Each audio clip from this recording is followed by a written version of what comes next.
Hachette Audio presents The Tetris Effect, the game that hypnotized the world, written and read by Dan Ackerman. Part 1. Chapter 1, The Great Race. The airplane lurched into a final descent towards Moscow. Hank Rogers gripped the warm armrest wedged against him. Years of circling the globe, chasing business deals and new technologies had left him feeling like a well-traveled citizen of the world, but this was something altogether different.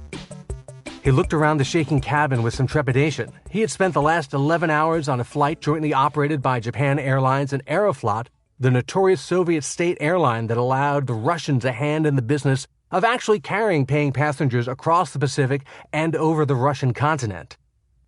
Eyes fixed on the seat back in front of him, he asked himself what was worse, going in blind to a strange city in a strange country without speaking a word of the language, or agreeing to enter one of the world's most notorious international flashpoints under false pretenses. The paperwork for his tourist visa to Moscow felt heavy in his jacket pocket. Rogers had no doubt that if he was caught lying about his reasons for visiting the USSR, the powerful business interests bankrolling his mission would cut him loose without a thought. They had built enough plausible deniability into the deal that he'd appear to be just another economic opportunist, looking to slice off a piece of Soviet prosperity for himself at the expense of the people. He wondered how what should have been a simple software licensing deal had taken him from Japan, where he had lived for years, to the USSR, tasked with chasing down a shadowy arm of the Soviet government while staying one step ahead of a pair of powerful corporate mercenaries who would stop at nothing to steal away the prize. To fly into the heart of the Soviet Union in the late 1980s was to take an uncertain step behind the feared Iron Curtain, a political and psychological barrier that kept 280 million citizens locked away from the Western world. Secret police ears were still everywhere in Moscow during the final years of the Cold War. Visiting tourists, businessmen, and even journalists could expect their phones to be tapped and their hotel rooms to be bugged, or even to be tailed around town by a boxy Lada sedan, the preferred vehicle of dark-suited government minders. Yet a new reality had started to replace the traditional East versus West rivalry. A spirit of glasnost or openness was the Communist Party's official marching order of the day, and with it came an influence both craved and feared: foreign money. It was into this charged environment that Hank Rogers flew on February 21, 1989. He was one of three competing Westerners descending on Moscow nearly simultaneously. Each was chasing the same prize, an important government-controlled technology that was having a profound impact on people around the world. That technology was perhaps the greatest cultural export in the history of the USSR, and it was called Tetris. This deceptively simple puzzle game had circled the globe numerous times in multiple formats before the government realized it was not only a rare cross-cultural Cold War triumph, but also an untapped source of much-needed cash. Street after street of identical gray slab buildings flew by the window of Rogers' taxi on his way into the heart of Moscow from Domodedovo International Airport. Could this really be the epicenter of the fearsome Soviet Empire? Long blocks of poured concrete high-rises were broken up by occasional flashes of brilliance. From St. Basil's Cathedral to the Triumphal Arch, shadows of the city's history as a hub of art, architecture, and even commerce. And it was commerce that had brought him here, despite his tourist visa. Rogers hoped the checkbook in his pocket and the promise of a hefty bankroll from his unofficial corporate sponsors would be enough to smooth over any ruffles with the Soviet government if his legal status became an issue. What could possibly go wrong?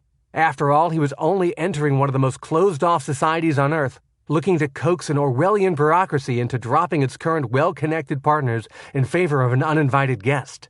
But he suspected the deal he had to offer might be the exact tool he needed to drill through the impenetrable wall of no he expected from the Russians. Despite the military parades and positive state-run media reports, the Soviet Empire was hanging by a thread. A brief era of government-sponsored prosperity in the late 1970s and early 1980s was over. This was a time of breadlines and frustrated citizens with little money and even less to spend it on. One half of the USSR's bureaucracy was tasked with luring hard currency behind the frayed Iron Curtain. The other half was equally adamant in its mission to protect the hermetically sealed hierarchy of local privilege and power by any means necessary.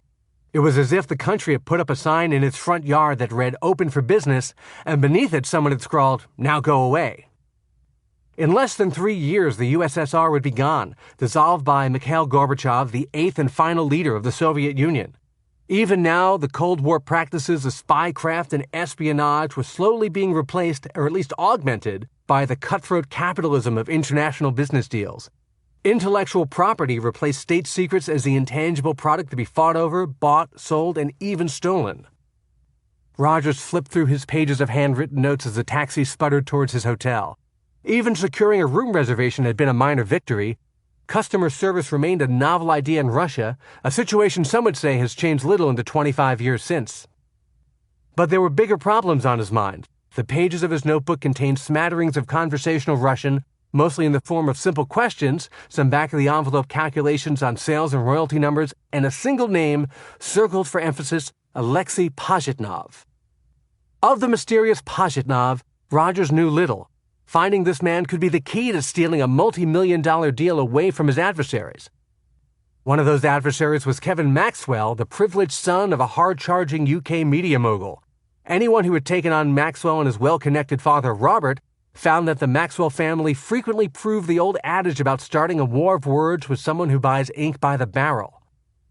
Rogers' other challenger was Robert Stein, a self-made software magnate with a street hustler's flair. Some would call Stein little more than a calculator salesman who stumbled across a lucky break, but Rogers knew there was more to Stein than simple luck. During this final week of February 1989, all three men were in a race to Moscow, each aiming to undercut the others and strike a deal worth millions with the increasingly paranoid Russian state for its unlikely prize. Tetris was the most important technology to come out of that country since Sputnik.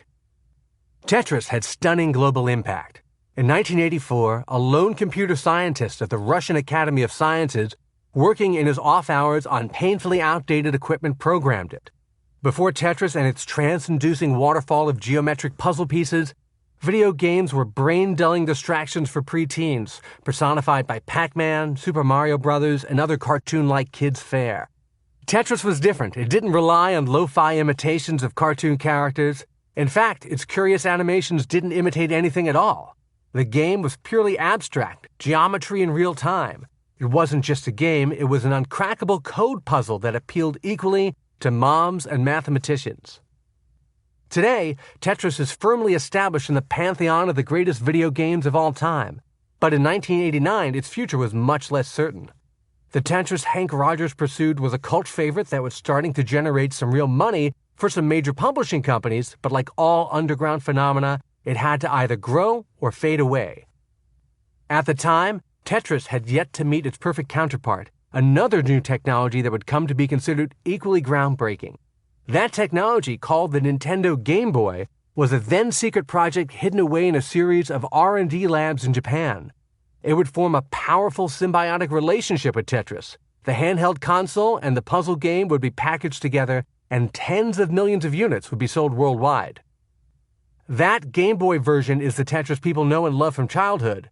And 3 decades after its birth, Tetris lives on in tablets, laptops, smartphones, game consoles, and more. It's estimated that the dozens of official versions of Tetris have generated more than $1 billion in lifetime sales, and the game's legacy has directly influenced time-sucking moneymakers from Bejeweled to Candy Crush Saga. But in 1989, none of that was on Hank Rogers' mind. He instead focused on navigating the shadowy world of communist trade negotiations, outmaneuvering his better-equipped rivals, and bringing West, East, and Far East together in an unprecedented level of commercial and creative partnership. The future of this game, later a cultural legacy of surprising persistence and reach, hung on Hank Rogers' skillful detective work and backroom deal-making. Any misstep on his part, and the game would be little more than another dusty 80s curio.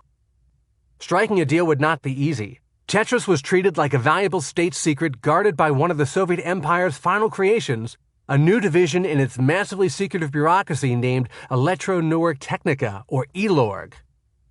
ELORG wasn't tasked with searching for nuclear secrets or flipping consular employees into double agents. Instead, it was officially an arm of the Soviet Ministry of Trade charged with handling the somewhat novel concept of protecting and licensing rights for computer software and other technology created under the government's enormous umbrella. For Rogers, one key to unlocking ELORG lay with Alexei Pajitnov, who had hand-coded the original version of Tetris 5 years earlier. The two had never met, never spoken, but perhaps Rogers thought they might have a lot in common. They were both computer programmers at heart, both outsiders who found themselves in the employ of massive power players, creators in worlds that did not often value the creator's spark. Rogers was beholden to one of the world's biggest entertainment companies. Pajitnov and his singular creation were both wholly owned subsidiaries of the Soviet Union. Rogers knew enough of the tortured backstory of Tetris to peg Pajitnov as a useful ally to have on his side. Thanks to the Byzantine nature of Soviet bureaucracy and fading but still enforceable ideas about collective state ownership, Pajitnov had no formal say in the future of Tetris and wasn't entitled to a single ruble of the potential profits. But a vote of confidence in Rogers from the game's creator would carry some weight with the technologically inexperienced negotiators at Elorg. Rogers hoped it might be enough to get the deal he wanted.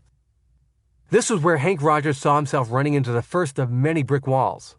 Despite the pedigree in the video game world, he was clearly the odd man out in this three-way race. Both Robert Stein and Kevin Maxwell had previous dealings with the USSR and experience with its opaque business practices. Rogers was not only a new visitor to Russia, but also an uninvited one.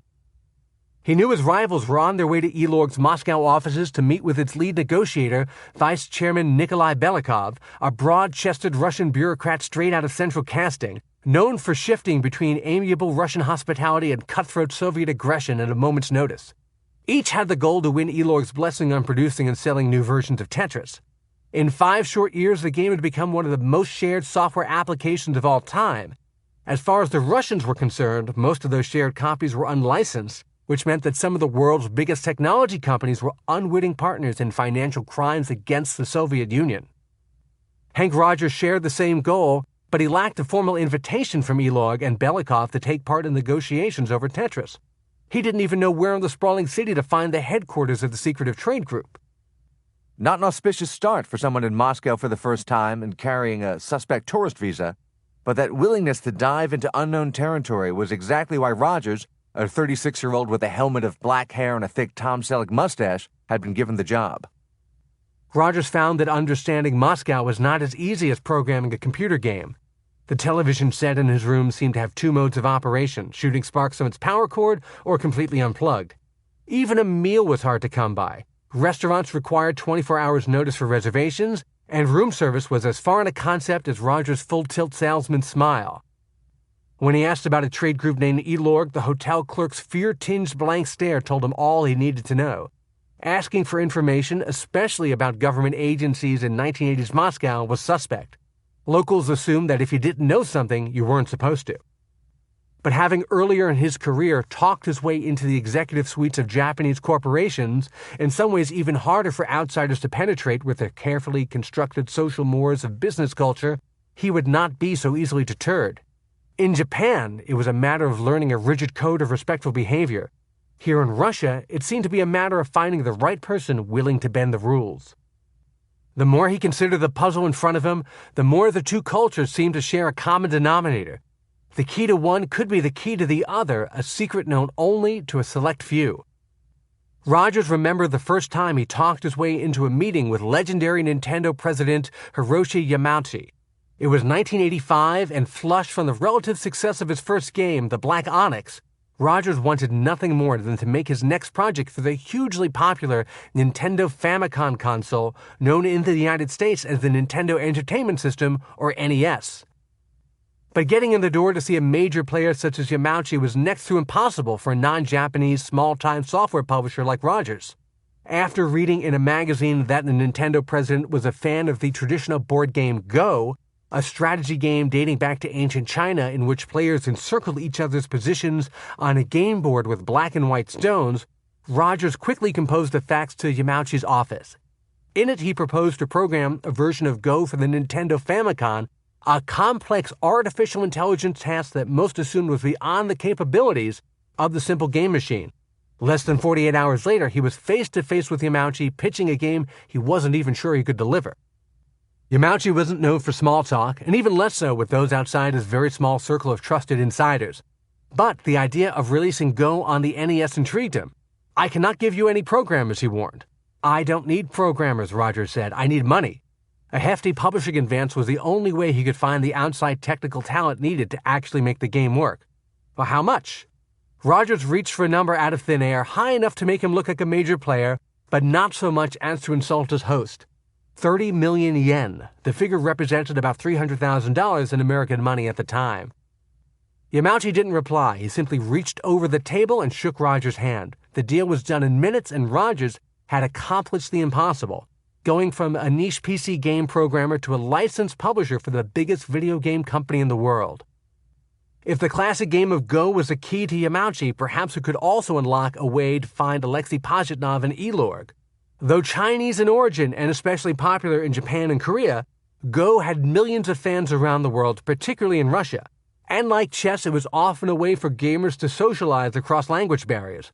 There must be a Russian Go association. There must be Go players here, he thought. And perhaps one of them is the game-loving Pajitnov, or at least someone who knows of him. At the very least, Rogers hoped to connect with a sympathetic Muscovite who would act as a fixer and tour guide. Asking about government office addresses seemed to be off limits, but the locations where Moscow's Go players gathered were easier to uncover.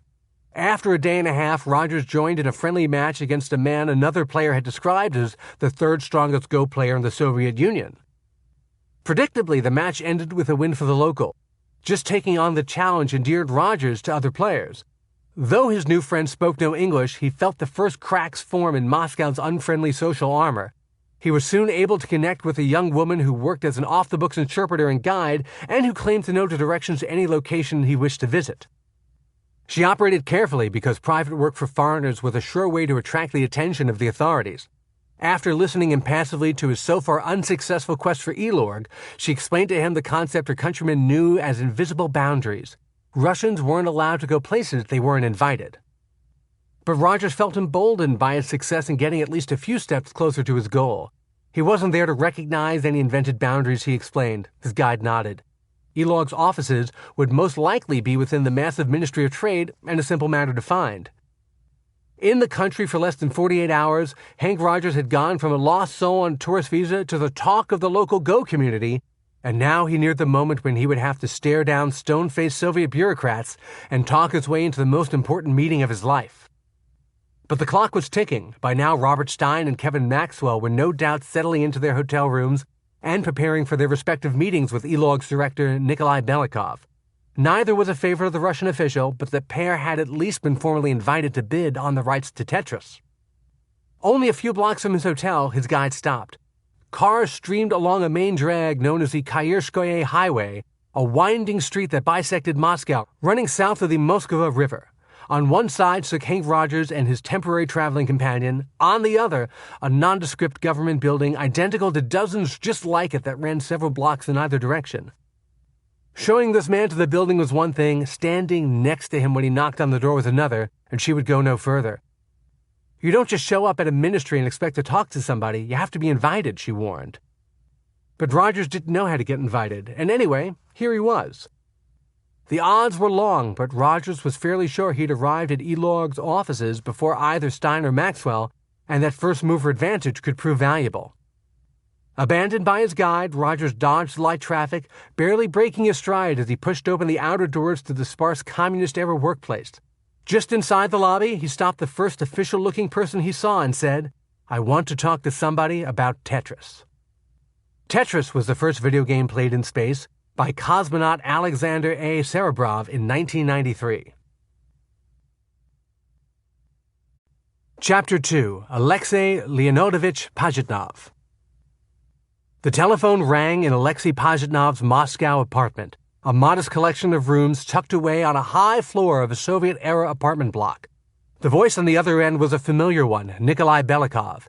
It could only mean there was business about Tetris to be conducted, and Pajitnov's presence was requested. He was already apprehensive about a meeting scheduled for later that week with Tetris's original licensee, Robert Stein, who Pajitnov disliked. As for Stein's competitor, Kevin Maxwell, Pajitnov knew little about him other than that his father was important, and his father's company was important, so therefore he was important. During these occasional meetings with Tetris suitors, Pajitnov was invited to act as the public face of his creation. He might also be called upon to answer any technical questions about Tetris.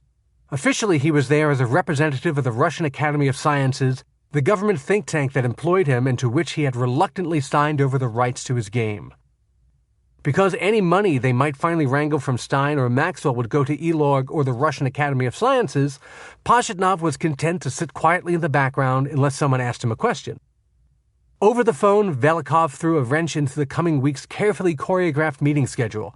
"A stranger from Japan is here," he said, "and he wants to discuss something about Tetris." "No problem," Pajitnov answered. "I could come over." Alexei Pajitnov had learned patience early in life, like generations of Soviet citizens before him. Sitting through an extra negotiating session over video game rights was certainly a step above his early years at the RAS, when he spent much of his time engaged in that most traditional of Russian activities, waiting in line. When he started there as a computer researcher nearly 9 years earlier, he was supposed to have access to the latest in Russian technology. Instead, he frequently stood around waiting along with other researchers for his turn to feed a punch card into a wall-sized mainframe, the fearsome BESM-6. Its Russian name literally means Large Electronically Computing Machine. Set in an American computer lab, such a scene might have played out in the 1960s. In the Soviet Union, the same creaky mainframes were still in use 20 years later. Had moving over to the RAS been a mistake? He had taken a professional leap of faith in joining the Dorodenitsin Computing Center at the sprawling, sometimes rebellious Russian Academy of Sciences. His previous position had been an enviable one, a safe academic track at the prestigious but ultimately stifling Moscow Institute of Aviation. It was a particularly good gig for a young scientist trading in the cachet of the aviation industry, a field of endeavor that carried serious weight in Cold War Russia. Lured by the promise of high-level access to computers, this former math prodigy saw a chance to be on the forefront of research in computer programming. To claim his spot, he started as a summer volunteer, taking courses and becoming a known quantity to the other computer researchers until he was offered his first on-staff research job. But his earliest days at the academy were not exactly promising. Pajitnov knew he was lucky to be there, but a machine designed in 1968 wasn't exactly the ideal hardware for the assignments he tackled, researching speech recognition and artificial intelligence. Performing a series of complex calculations was one thing, but recognizing speech or mimicking human thought, those were serious problems that required serious computer time. How to get enough computer time? Pajitnov considered the dilemma as merely another programming problem to solve. He staked out a desk in the office closest to the mainframe central location, which gave him the maximum possible computer access time. The extra cycles paid off. After a few years of dutiful work, as computers at the RAS shrank from room-filling Goliaths to tabletop units, Pajitnov was rewarded with his own personal workstation. It was a proud day when he felt the chunky computer keys yield under his fingertips, and he finally knew he had made the right decision to abandon the Institute of Aviation. Sitting in front of his new computer, one of the most advanced machines he had ever interacted with, he could sense a universe of possibilities unfolding. It was a rare feeling for any intellectually curious young man in the early 1980s in a Soviet Union presumed to be at the height of its powers. Here was a gleaming example of Soviet technology at its most advanced, the Electronica 60, a rack-mountable desktop computer that resembled a clunky piece of mid-century stereo equipment. The bulk of the body was hidden inside a steel rack, and only an off-white faceplate pointed out, instantly recognizable by its Russian name Electronica 60, in a bold red script across the top and a series of thick white switches that would not have looked out of place in an episode of Space 1999. But like most things in the Soviet Union at the time, scratch away the facade and you'd find that nothing is what it seemed at first glance. The Electronica 60, despite a smart-looking space-age industrial design, was just another Soviet knockoff of a more popular and better-made American product. In this case, internally it was a clone of the Digital Equipment Corporation's LSI-11 computer. That machine had been state-of-art in its day, but that day was 1975, and anyone at a research facility or university in the West would have considered it a dinosaur. Not only was this less than the modern hardware Alexei's Spate-sponsored explorations into artificial intelligence and other advanced computing topics required, but it was also somewhat less than the average early 80s American middle school student had access to in classroom computer labs. It was not the first time Alexei Leonidovich Pajitnov was faced with the double standard of life in the Soviet Union. He initially experienced it as a child, waiting behind the reassuring figure of his mother, the pair standing in yet another line. But it wasn't basic household goods or cheaply produced clothing they were queuing for. Instead, they eagerly awaited a chance to taste the forbidden fruit of what state-run media regularly derided as the product of the decadent West, foreign cinema. Westerners of that era liked to imagine the Soviet population full of miserable, fur-hatted laborers and Kafkaesque bureaucrats, but the truth is that the country was home to legions of writers, artists, and designers, all part of a long line of Russian creators dating back hundreds of years with an inquisitive spirit no amount of official repression could stamp out. Alexei's mother was a writer specializing in cinema, which was an especially dubious public platform at the time. On one level, the Soviet state revered the cinematic arts dating back to Sergei Eisenstein and Battleship Potemkin. It considered the moving picture a perfect vehicle for indoctrinating audiences into the empire's official version of communist ideology. But the films of other nations outside the USSR's sphere of influence were immediately suspect. Alexei and his mother were attending the semi-annual Moscow International Film Festival, a special affair that rarely debuted films from the United States, but that still showed works from countries as far-flung as Italy, Germany, and Japan. This was not merely an opportunity to share in an experience few young Muscovites could even imagine at the time. It was a chance for mother and son to quietly thumb their noses at convention, operating under just enough official cover to avoid suspicion. That alone was reason enough for Alexei to be nervous and to scan the line ahead and behind him and the cars parked across the street for the telltale signs of state surveillance. Even a youth with no predilection for counter-revolutionary thought knew that the wrong word overhead in the wrong place at the wrong time could mark not just an individual, but entire families. The Pajitnov family wasn't exactly a collection of true communist believers, but neither were they politically invested in fighting the system. Instead, they were just like the vast majority of Russian families, firmly middle class and preoccupied with day-to-day survival, keeping their heads down and food on the table. His family did instill in Alexei a worldly appreciation for popular and artistic culture, both foreign and domestic. The smattering of films from non-communist countries slotted in between locally produced melodramas and the imported copycat work from satellite states such as Poland and Hungary were always especially thrilling. Moscow International Film Festival screenings of works such as Confessions of Police Captain from Italy and Live Today, Die Tomorrow from Japan mixed high and low art, connecting film festival attendees to the greater world beyond Moscow. Sometimes Alexei would take his mother's passes and attend screening after screening, filling his days with back-to-back movies. Often he saw his own austere homeland reflected back, but also he had a rare opportunity to peek past the Iron Curtain and into the world beyond.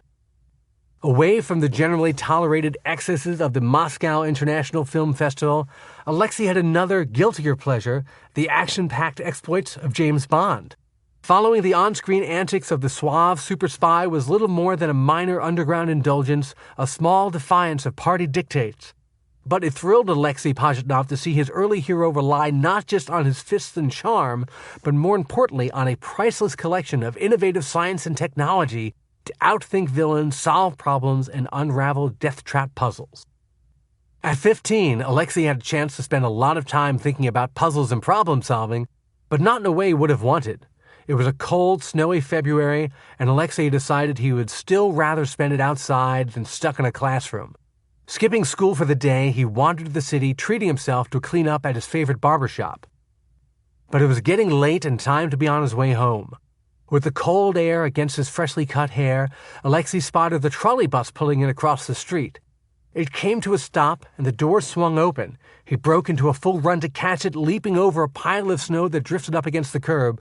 But as soon as his left leg hit the ground, he felt it sliding away from him, pulling farther and farther away until he crashed into the pavement with a sickening crack.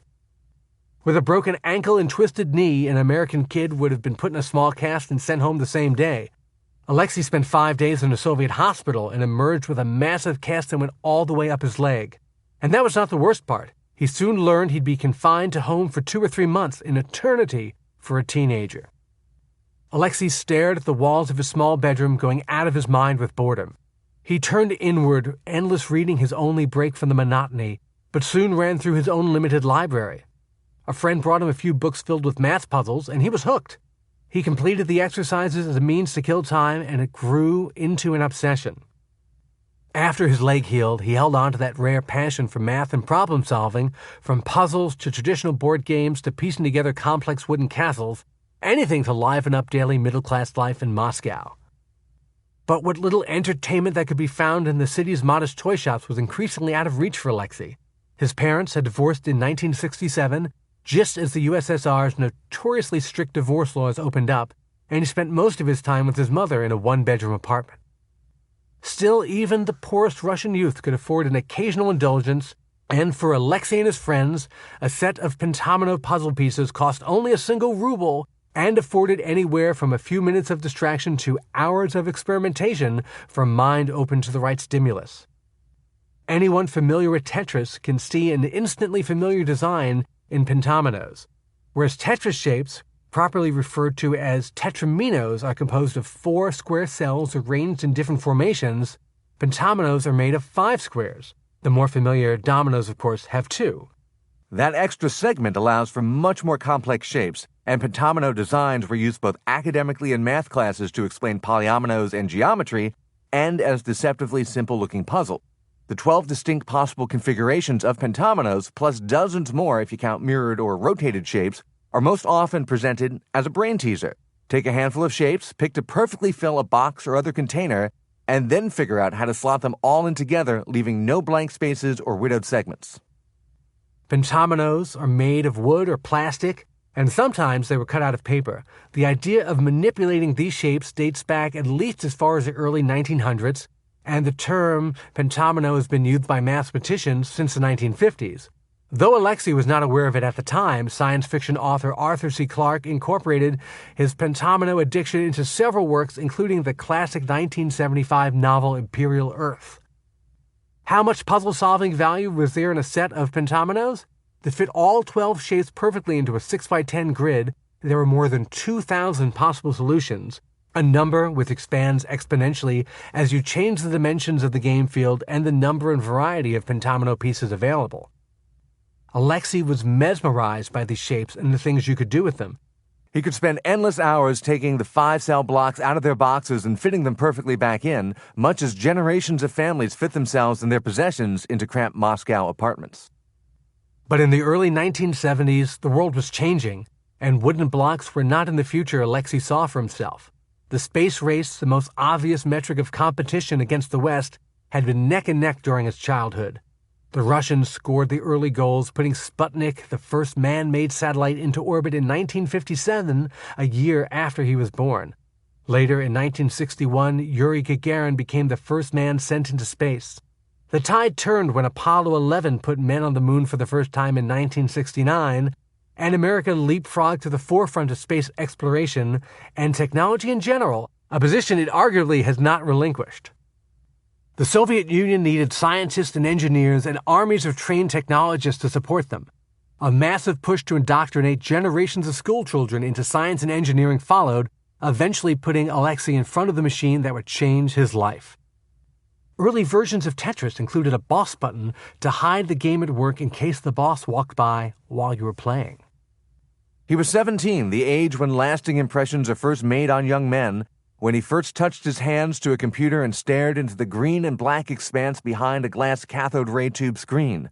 The early machine had only 8 kilobytes of memory and could be controlled only by way of abstract code. Was it love at first sight? This was certainly a new world, one far removed from the shelves of Russian novels and Renaissance paintings that lined the walls of his mother's small apartment. But Alexei was no instant computer prodigy, despite a demonstrated talent for math and science. He was torn between the abstract world of numbers, spending part of his time immersed in puzzles and problems, and killing time the same way nearly every other teenager in Moscow did, gambling, drinking vodka, hanging out. Still, a fuse had been lit. Alexei saw in the computer a canvas for creativity and fun, but also something more important, a future. Eventually, he would become his country's first star programmer. It took him years to get the training he needed to crack the computer's impenetrable code, and he couldn't have known at the time that he had yet to discover one more source of inspiration, something next to impossible to find in Russia at the time, a peculiarly decadent-sounding Western invention called the video game. Chapter 3. Coming to America. Hank Rogers was a teenager when he first confronted a computer. He remembers being a young school kid, contemplating a wall-sized IBM mainframe, waiting for his turn to feed the machine a punch card with instructions. It was cutting-edge technology for the mid-1960s, something very few high school students in the United States had access to. Computer time was a rare and valuable resource, with students waiting days for access. Rogers found the endless waiting unbearable. He watched punch cards being slid into coded storage drawers where he knew they'd sit untouched for hours or days before being run through the machine. There must be a way to get around this, he thought, already formulating a plan to hack the system. For Rogers, an unlikely journey, all in the space of a few years, took him from his native Amsterdam to the halls of New York's Stuyvesant High School, one of the most elite public high schools in the country. Already 11 years old when he first came to New York, Rogers spoke no English. His stepfather spoke no Dutch. They communicated using secondhand German, and Hank camped out in the family apartment in Flushing, Queens, and absorbed what he could of American language and culture from the near-permanent glow of a television. For the first 6 months, he subsisted on a diet of animation, combining the Japanese imports that were popular at the time, from Speed Racer to Gigantor, with classic American cartoons such as Looney Tunes and Rocky and Bullwinkle. It was a radical change from his homeland, where children's programming was restricted to a few hours a week at best. Here you could watch cartoons from sunrise to sunset if you chose, and for a young man trapped behind a seemingly impenetrable language barrier, that's exactly what Rogers did, in the process inadvertently giving himself a deep immersion education. His first foray into the New York public school system was a class filled with fellow non-English speakers, but that was only a temporary stop. Thanks to a skill for cultural assimilation that would serve him throughout his life, he was speaking English fluently within a year of arriving in the United States. There was less time for cartoon binging when his family moved to the Queens neighborhood of Corona, and Rogers was sent to Our Lady of Sorrows, a Catholic grade school. But the rigid atmosphere of the parochial school agreed with him. Rogers graduated first in his class, which paved the way to Stuyvesant and the unusual opportunities that awaited him there. While some of his classmates were embracing the growing hippie movement, cutting class to play frisbee in the park, Rogers was drawn to the school's single monolithic computer, occasionally made available to students. It would be nearly 20 years before personal computers, the kind with monitors, keyboards, and mice, would be a common sight even in elite schools. The mainframe at Stuyvesant was the kind of computer you really had to want to use to even get in the same room with. Programming was done by punch cards fed into the system, and the results were output on paper sometime later. And Rogers found that he really wanted to use and understand that computer. He liked that the computer would do exactly what he told it to do, and once he got it exactly right, it would do the same thing over and over forever. His family was in the gem business, which was built around the exacting measurements and precise cutting of stones, and in the Stuyvesant mainframe he saw a chance to apply those principles. If you're clever enough to do something smart and original and perfect with a computer, he thought, then you've created a kind of masterpiece. The problem was limited access to the school's single computer. There were a handful of standalone punch card machines that students could use to create the paper slips that would be fed into the IBM mainframe. But there was only one central unit and a school full of high achievers who all wanted to be in on the ground floor of the major shift towards computers they could see coming in the high-end science and engineering fields they were drawn to. That left Rogers with a handful of punch cards and no patience for the system the academic bureaucracy had put in place to ensure equal access for all. The system satisfied no one. Each class had a draw in the staging room, and students deposited their cards in the appropriate draw. Later, a technician fed those cards into the computer, which ran the simple programs and calculations hidden in the tiny holes punched in the paper slips and spit out a result. About 2 days later, students would receive their results, which usually did not match up with what they were trying to achieve. That's a common enough occurrence in the trial-and-error world of computer programming, but much easier to deal with when all you have to do is change a few lines of code on your personal terminal and rerun the program. With a mainframe, the punch card programming had to be reworked and rewritten often over and over again, with at least a 2-day delay between each time. It was an infuriatingly slow system, and Rogers could feel the days slipping by between turns, thinking about how much faster he could master this computer if he could only have something closer to real-time access. He decided there had to be a way to beat the system. It may have been the first time he went outside the lines to bend the computer to his will, but it wouldn't be the last. Waiting until the rhythms of the school day had everyone distracted, Rogers visited the handful of punch card machines available and made several duplicates of the program he was working on. He took the cards to the special room with the storage drawers and casually deposited one copy of his program in each class's assigned drawer. No matter which drawer full of cards went through the mainframe first, his work was tucked into that batch, and he then found his results in the output file, sometimes mere hours later. By studying the results, he could figure out which changes he needed to make and produce a new round of corrected punch cards. These cards went back into each class drawer, replacing the older versions, and the entire cycle ran again over and over again until he had the exact results he wanted. A company called U.S. Foods sells Tetris-shaped tater tots named puzzle potatoes. Rogers was burning through a week's worth of valuable computer time in about one day, leaving his teachers baffled about how he was able to create, test, and correct programs so quickly. But even that accelerated pace only served to amplify his frustrations. The world of Stuyvesant was a rigidly structured one, and the computer class Rogers was enrolled in the only optional elective he had an opportunity to take during 4 years packed with math, science, and English requirements. Look what I figured out with a single elective course, he fumed. What if I had two? Rogers was determined that any college experience he had would be on his own terms, but the draw towards higher education wasn't foremost on his mind. Figuring out how to get more hours in front of a computer was. Even in the last days of the 1960s, that was far from a simple task. He worked through the possibilities. At the time, one could interact with computers regularly only in a handful of places. Working at a bank might do it, or getting into the right department in the military, but neither of those career paths appealed to someone who would rather hack a punch card queue than wait in line with everyone else. College appealed to his nonconformist streak, but the actual academics and the inevitable slog of requirements did not. In the end, it mattered little what Hank Rogers wanted, because after high school, his family uprooted themselves and moved their gem business to Japan to be closer to the source of their precious stones.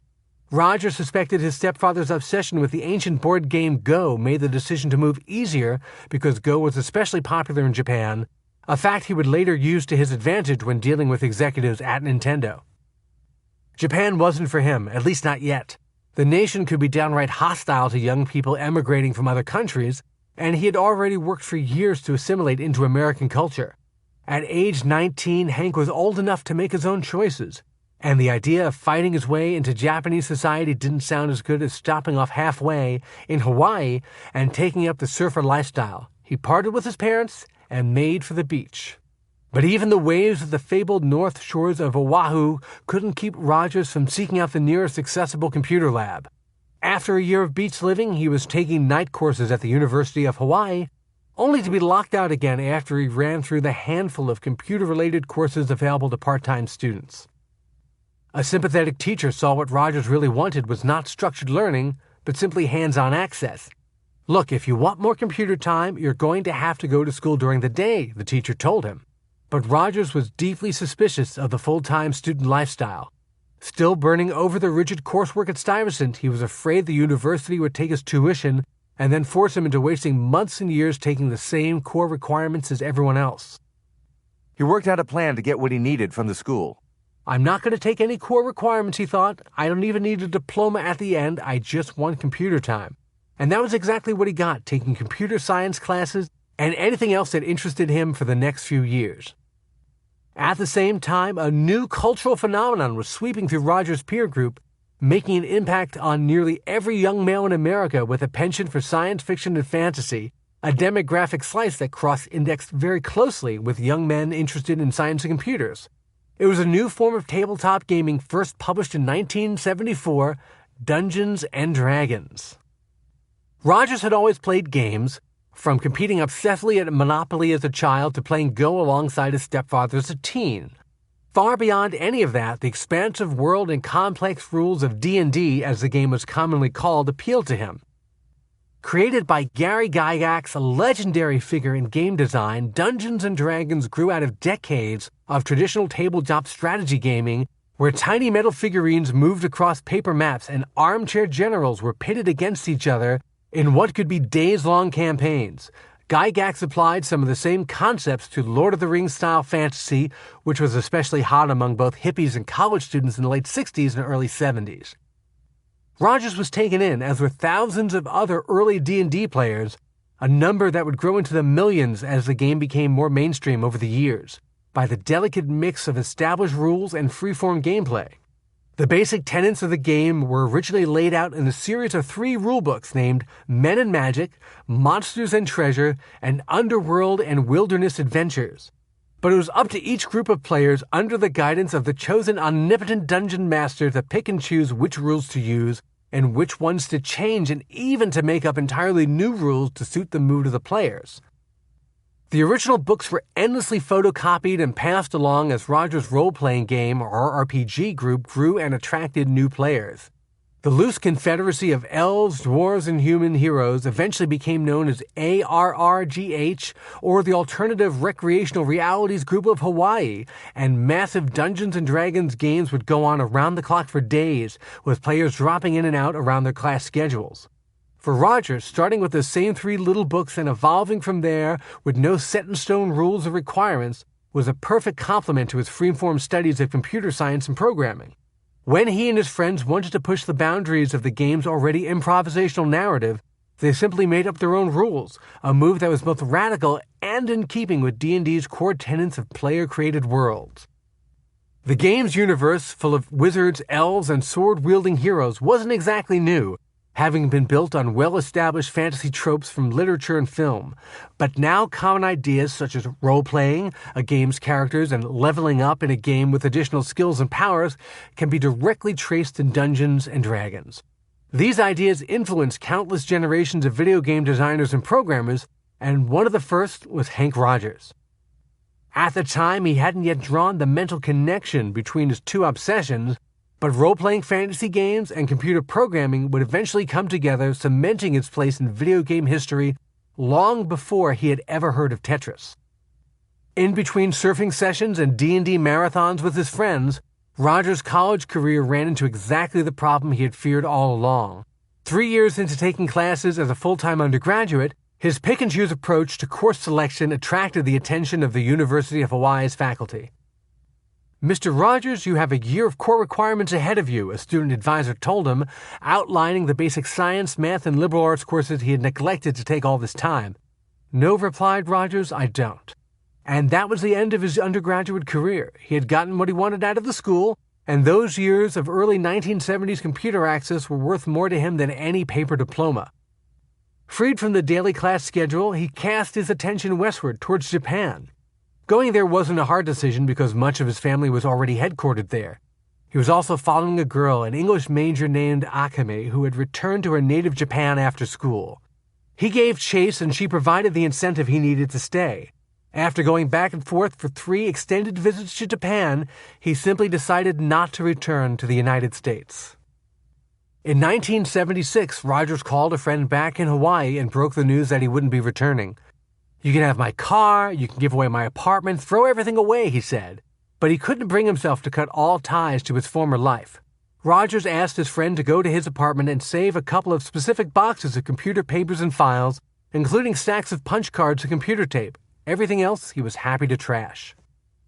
But if Hank Rogers thought he was about to transition to a fulfilling career in computer programming and development in Japan, one of the most computer-savvy nations in the world, he was mistaken. After chasing computer time and programming experience across half the world with such fervor, fate would intervene and he would not so much as touch a computer for years to come. Chapter 4. The First Blocks. Like Hank Rogers, Alexei Pajitnov was spellbound by his teenage introduction to the computer. But for both men, it would take years before finding their way as programmers. For Alexei, first there would be more schoolwork and more training, enough in fact to crush the creative spirit of almost anyone. After finishing the program at the rigorous Moscow Mathematical School No. 91, often seen as a gateway to the prestigious Moscow State University math program known as MECMAT, Alexei instead focused on more practical pursuits, at least for a math whiz, and worked towards a master's degree in applied mathematics from the famous Moscow Institute of Aviation. It was 1979, and Alexei studied and surrounded himself with the latest advances in science, math, and engineering, all of which the school applied to Russia's growing aerospace industry, fueling the technology behind both the arms and space races. Still, he was drawn towards the computer, which remained a rare resource in Moscow at the time. Even the glamorous for academia appeal of aerospace was not enough to check his curiosity. Instead, he left the popular, prosperous Aviation Academy behind and relocated to the more research-oriented halls of the Russian Academy of Sciences. Although it was just 9 miles away to the east across the Moskva River and away from the city's center, it might as well have been on another planet. Unlike the tightly focused Aviation Institute, the RAS, as it was known, was an umbrella academic organization that fostered research and development across a wide range of fields. Despite the fact that it was now essentially a kitchen sink government think tank, the Academy of Sciences was no creation of the communist collective ideal. Instead, its origins stretched back much further, founded in 1724 in what is now St. Petersburg by none other than Peter the Great. The Academy survived wars, regime changes, and the rise of the USSR, acting as the central hub for the highest-end Soviet science and technology research since 1925. By the early 1980s, the Academy of Sciences was home to more than 500 individual institutes. Alexei slotted into a research position at the little-known RAS Computer Center called the Duranitsin Computing Center. Years dragged by while he shared the primary room-sized mainframe with other researchers before he finally obtained regular access to his own Electronica 60 computer hardware, dated as it was. He would take a break from programming to peek over the partitions between workstations. The computer lab didn't exactly scream high technology, with tacky wood paneling covering the walls and rows of metal desks. About a dozen similar computers were humming away mostly by day, a few manned into the evening hours by night owls such as him. His days typically started at 10 or 11 in the morning and could easily run into midnight, but he didn't mind or even notice the long hours.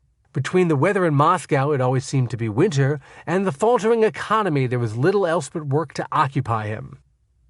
Despite feeling fortunate to have access to even this level of technology and the relative academic freedom to push the limits of the hardware, he knew all the silicon in the lab could be outmatched by a single modern computer in the United States or Europe.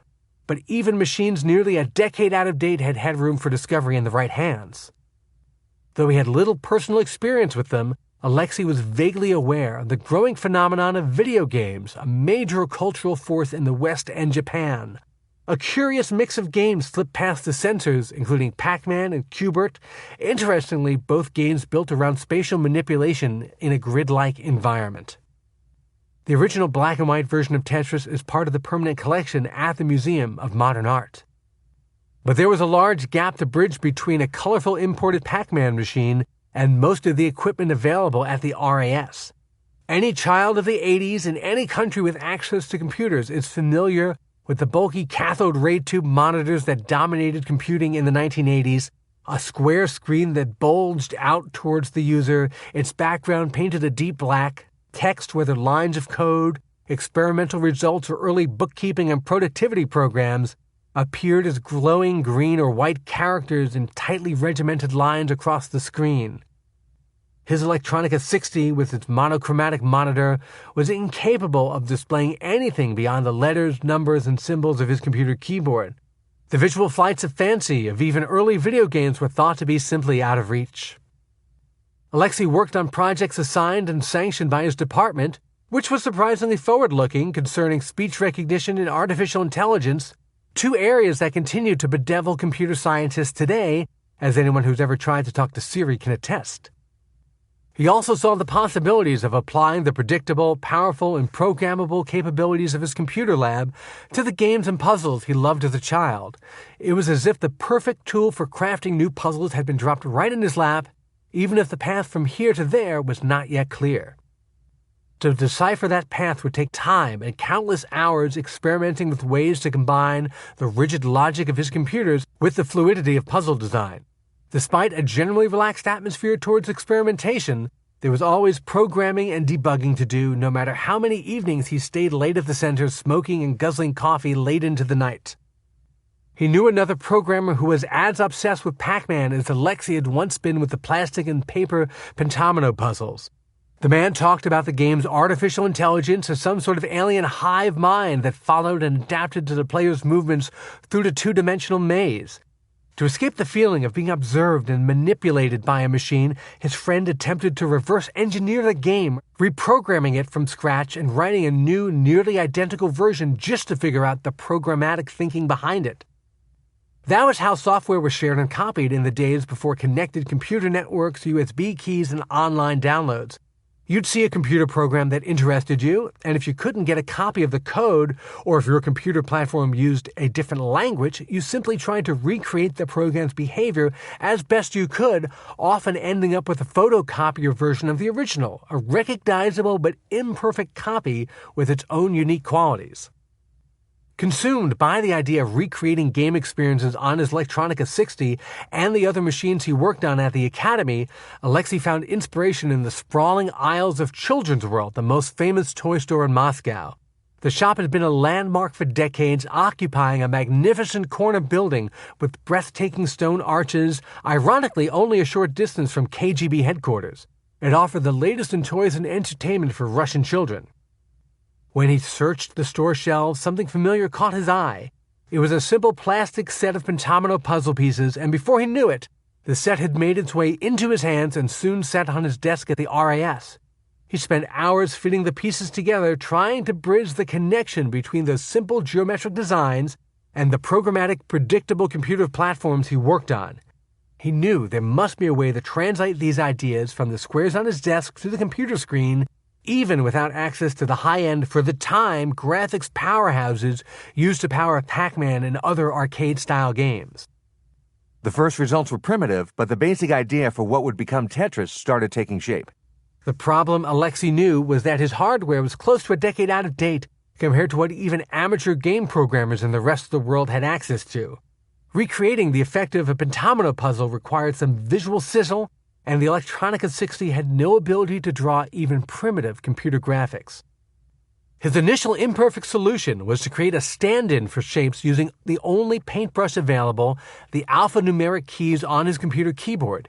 Each shape could be approximated using punctuation keys, mostly bracket shapes in different combinations, carefully coded across multiple display lines. It wasn't pretty, but it worked. In this early version, crafted in 6 days and ambitiously named genetic engineering, the 5-segment pentomino shapes were cut down to a more manageable 4 segments, which could be formed into 7 basic shapes he called tetraminos. His first version was a faithful recreation of pentominoes. The player simply moved the tetraminos around on the screen until they all fit. As an initial attempt at a spatial manipulation puzzle game, it was a breakthrough, but even Alexei could tell after a few playthroughs that it was deathly dull. It needed something else. Computer puzzles were different. Paper, plastic, and wood puzzles could be played over an unlimited amount of time, left to sit while the player thought over new moves and new strategies, but a computer screen and its cathode ray tube create a more manipulative relationship with the player, beaming light at the viewer's eyes and demanding reciprocal action. A puzzle played on the computer had to be more of a game, and a game required the elements of timing, danger, and a constant push towards action. For a professional programmer like Alexei, the actual mechanics of creating the game were easy, but the idea of simply dropping these shapes into a square box lacked the addictive quality a good game needed. This early build simply measured how many shapes you could fit into a box, and it took only a few minutes to work out the best solution. Once you did, there was little motivation to play again. Alexei continued to work on his programming assignments, taking time here and there over the next several weeks to pair his new game to its most basic elements. A strictly enforced design minimalism led to a breakthrough idea. What if you didn't need the entire computer screen? Just because the monitor was square didn't mean everything displayed on it needed to be. This small innovation changed the feel of the game. Just as he originally trimmed the shapes from 5 segments to 4, Alexei shrunk the playing area from nearly the entire screen to a narrow channel that started at the top and ran to the bottom in order to focus on making fast, accurate choices. But there was still a problem with the game. Once all the spaces along a horizontal row in the new narrow playing field were filled, any area underneath that was permanently out of reach. Again, the game ended too quickly, leaving little reason to play it again. Alexei stared at the display, hating to see dead, wasted space on his newly improved gameplay field. His brilliant solution would become the one single element of Tetris that has remained constant throughout hundreds of sequels, variations, and knockoffs in the more than 30 years since. When a horizontal row is filled with tetramino segments, Leaving no gaps from left to right, that row simply vanishes in a puff of virtual smoke, opening the downward path for the next set of pieces to fill. The goal becomes not only fitting shapes together and packing them onto the screen, but also causing as many lines to disappear as possible. Whereas Alexei had once spent countless late hours at the RAS Computer Center working on academic projects or testing new computer hardware, often risking missing the last train in the early hours of the morning, he now spent similar hours working on, tweaking, and playing his new game. Even during the day, he occasionally pretended to be working on a software debugging project while playing round after round of his own game, unable to keep his fingers off the keyboard. This new invention, called the Tetramino, was at the game's heart, and the constant back-and-forth battle between the falling blocks and the player reminded Alexei of tennis, so he called the game Tetris. In Russian, the words for Tetris and tennis are very similar, making this a conjunction that works across multiple languages. It helps that the name lacks a true Russian origin. The prefix tetra is Greek in origin, and tennis arguably comes from 13th century Old French. At the Dora Denitsyn Computing Center, Alexei's side project had not gone unnoticed. Other students and researchers would gather around the screen to watch or try their hands at the game, patiently waiting for a turn even while their actual computer center work went undone. It was an experience virtually unknown in Russia, where few homegrown games had gone beyond their creators, and most were probably as compelling as Alexei's early aimless prototype. Aside from a handful of Pac-Man fanatics, access to American or Japanese game machines was rare, so there was little to compare Tetris with. That was probably for the best because this version of the game, the first one complete enough to truly be called Tetris, lacked much of what we think of as Tetris today beyond the shapes and basic rules. On his green and black computer monitor, Alexei's primordial Tetris game lacked music, or in fact any sound at all, with its shapes falling silently as if in a vacuum. At first there was no score, although the idea that clearing a row of segments by forming a complete horizontal line stood out as an obvious way to count points. There were no separate levels, much less a way to graduate from one level to another. In later years, the level 99 problem, where the popular NES version game could go no further, would be one Tetris experts would struggle with, giving rise to a small but dedicated community of professional Tetris players trading new records for highest score and highest level reached. Nor was the game in this early stage decorated with the simple block illustrations of Russian architectural icons that players of any of the classic 1980s versions will remember, along with its blinky Russian folk tune soundtrack. Those window dressings, along with the reverse Cyrillic R in the title, all came much later and were exclusively for the consumption of Western audiences looking for a taste of exotic computer technology from behind the Iron Curtain. For Alexei and his colleagues, this was already a Russian game, crafted by a Russian programmer on Russian computer hardware and played so far exclusively in a Russian Computer Research Institute. They certainly didn't need a picture of the Kremlin to remind them of that. Even with the approval of Alexei's peers, Tetris looked as if it would be like any number of reasonably interesting computer projects created by and for a small audience of experts, amusing for a few days or weeks and then forgotten as the collective moved on to something new. After all, there were no commercially available online networks on which to share the game, and few people in Russia, even in Moscow, had access to personal computers. Even if you were lucky enough to be one of a handful of Muscovites with access to a personal computer at work or at home, and you had somehow managed to get a hand on a copy of Alexei Pajitnov's code for Tetris, it would likely have done you no good.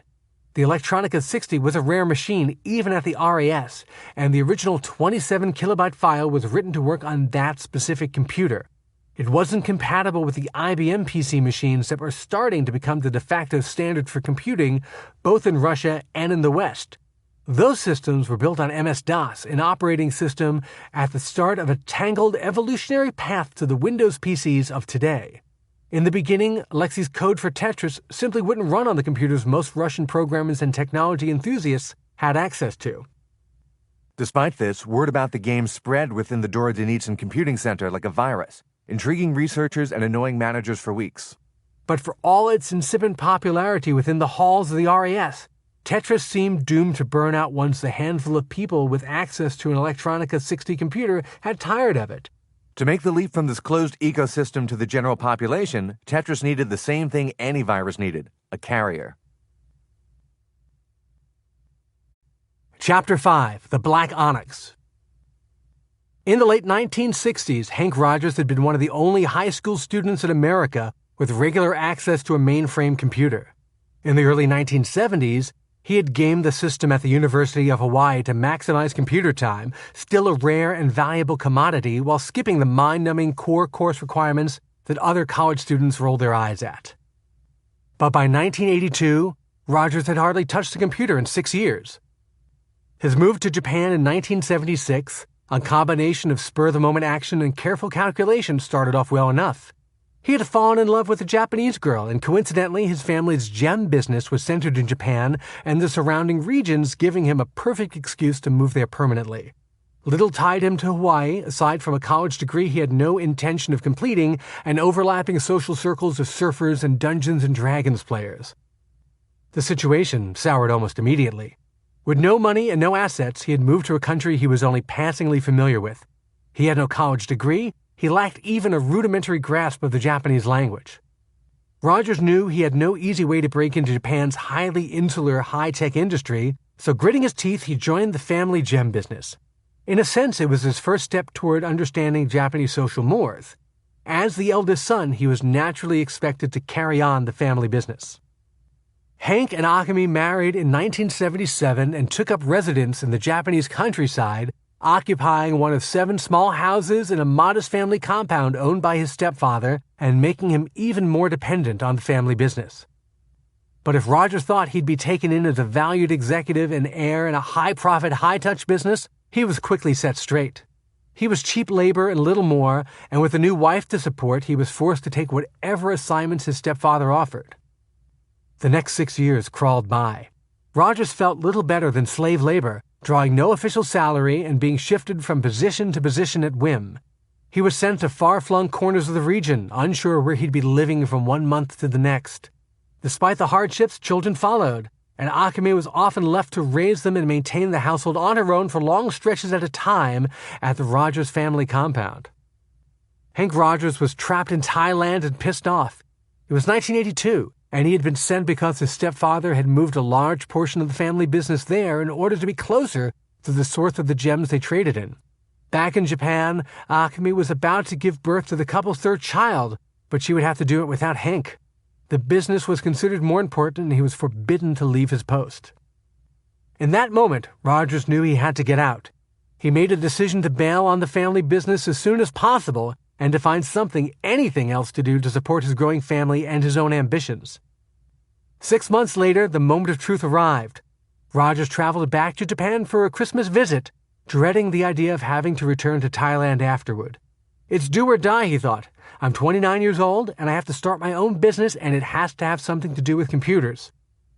Japan may have been the center of the technology universe at the time, with companies such as Sony and Hitachi projecting a culture of futurism with portable audio, televisions, and other electronic consumer goods, but Rogers was as far removed from that as someone could get. Despite his training in computer science and programming, still a rarity for someone of his generation, he had missed out on a half-decade of computer innovation. During years of unpaid or underpaid work in the gem business, the closest he came to getting back in touch with his love for computers was when he begged to borrow a simple home computer from a friend. It was one of the first PCs in Japan to support the briefly popular Z80 processor from Zilog, a now-forgotten computer pioneer. Little better than a toy to most computer enthusiasts at the time, the machine was still a world away from the mainframe at Stuyvesant High School, which already seemed like a piece of ancient history. Rogers applied himself to the system furiously for the short time he had it at home. He had to hack the system to do any serious programming, and he spent hours watching its primitive cassette tape drive spin into action, slowly loading programs from what looked like an ordinary audio cassette for a Walkman.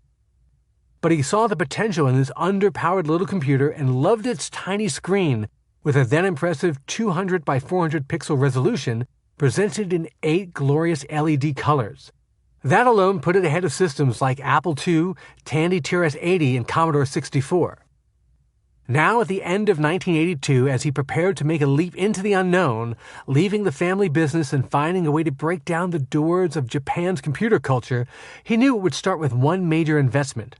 But to finance a pro-level computer programming setup, he'd have to get a few freelance programming projects under his belt.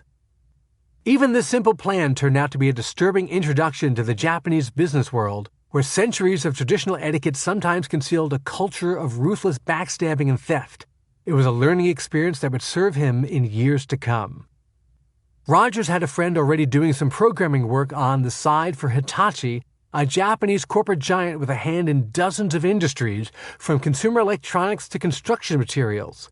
It seemed like a golden opportunity to earn a little money and chalk up a credit doing actual computer programming for a major technology company. But nothing at Hitachi was as it seemed.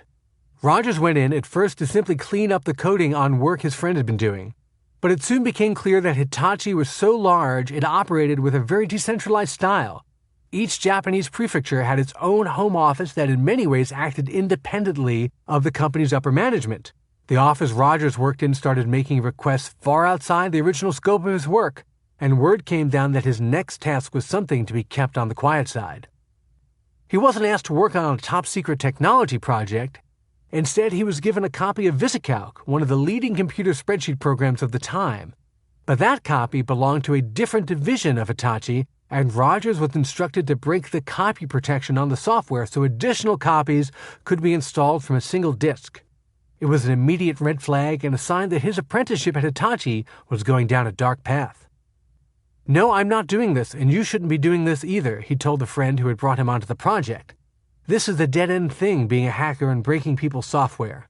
On top of that, Rogers was incredulous that one group within Hitachi was trying to essentially rip off another group within the same company.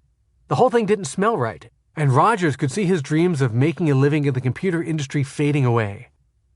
He objected loudly, and the company backburnered this request and came back with another assignment. This one offered at least a modest chance to make some real money. The task was to create a custom accounting program for software retailers of Hitachi BASIC, the company's branded version of the BASIC computer programming language. BASIC, in its many forms, was one of the earliest programming languages and was the first look at coding for several waves of students in the 1970s and 1980s. The language's use was still incredibly widespread at the time, despite being, as the name implies, basic. Rogers' friend was more of a hacker than a programmer, and his first step was a mess.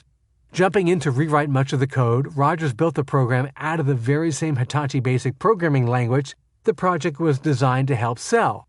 The two programmers found themselves invited to Hitachi headquarters in Tokyo to present their creation. This was no local office branch, but a glass-walled home base for a business empire, and Rogers was ushered into a large conference room filled with executives and, to his surprise, a lawyer.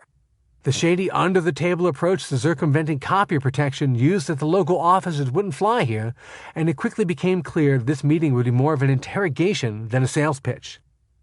The lawyer barked questions at Rogers. "Did you get permission to use Hitachi BASIC?" "What kind of stupid question is that?" he thought. "You guys asked us to program for your machine, and it only comes with BASIC. Doesn't it go without saying you gave us permission to use your programming language?" The meeting was not going well, and Rogers was glad he had taken some precautions with the software he was presenting. The original code was on a floppy disk, those once ubiquitous little squares of plastic with tiny round magnetic storage strips inside. Floppy disks were inexpensive, portable, and the most common way to transmit data or files at the time, long before the creation of the commercial internet. But floppy disks were also very easy to copy and distribute, which gave Rogers cause for concern. A different division of the same company, after all, had asked him to crack the copy protection and make unauthorized copies of VisiCalc, and here he was about to hand over a floppy disk with his own proprietary accounting software on it. As the co-creator of the software, he stood to make some extra money depending on how many copies of his accounting program were sold to software dealers. But Hitachi also had a history of hiring people exactly like Hank Rogers to crack and make unauthorized copies of software. He had no confidence that the company wouldn't simply take his master disk and churn out extra copies without ever reporting sales numbers to the software's creators. Before presenting the program, Rogers had done some hacking to the physical disk his master copy lived on. In his workshop, he crafted a carefully spaced pair of strong magnets. Magnets were dangerous to floppy disk data, and even just touching a disk with a magnet could wreak havoc on the contents. But by applying the magnets carefully with foreknowledge of just where on the spinning disk the most important data were, there was a lot you could do with a disk and a couple of magnets. Rogers positioned the first magnet on the outer edge of one side of the disk. He touched the other to a spot near the center of the disk, leaving a small magnetic landmine at each location. The directory of the disk's contents required to make it run was written between those areas, so disrupting a few magnetic particles on the inner and outer edges wouldn't affect the ability of the software to launch and operate. But where he had touched the magnets to the master software disk would cause any program attempting to make a copy to crash as soon as it reached one of those bad sectors.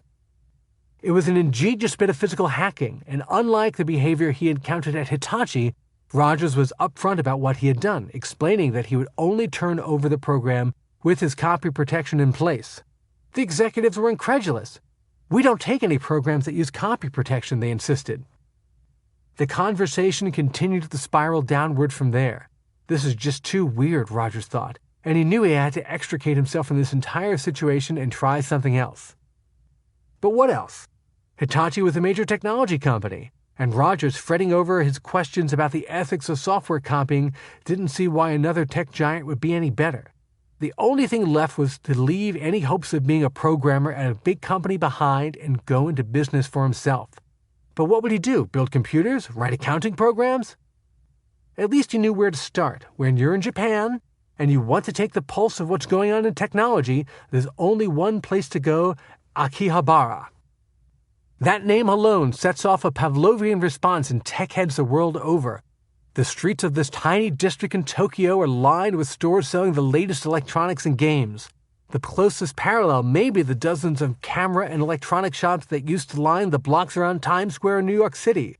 Whereas only a handful of these camera shops remain, Akihabara has only grown over the past few decades and is now the global hub for otaku culture, a worldwide community of hardcore fans of computers, video games, Japanese animation, comic books, and everything in between.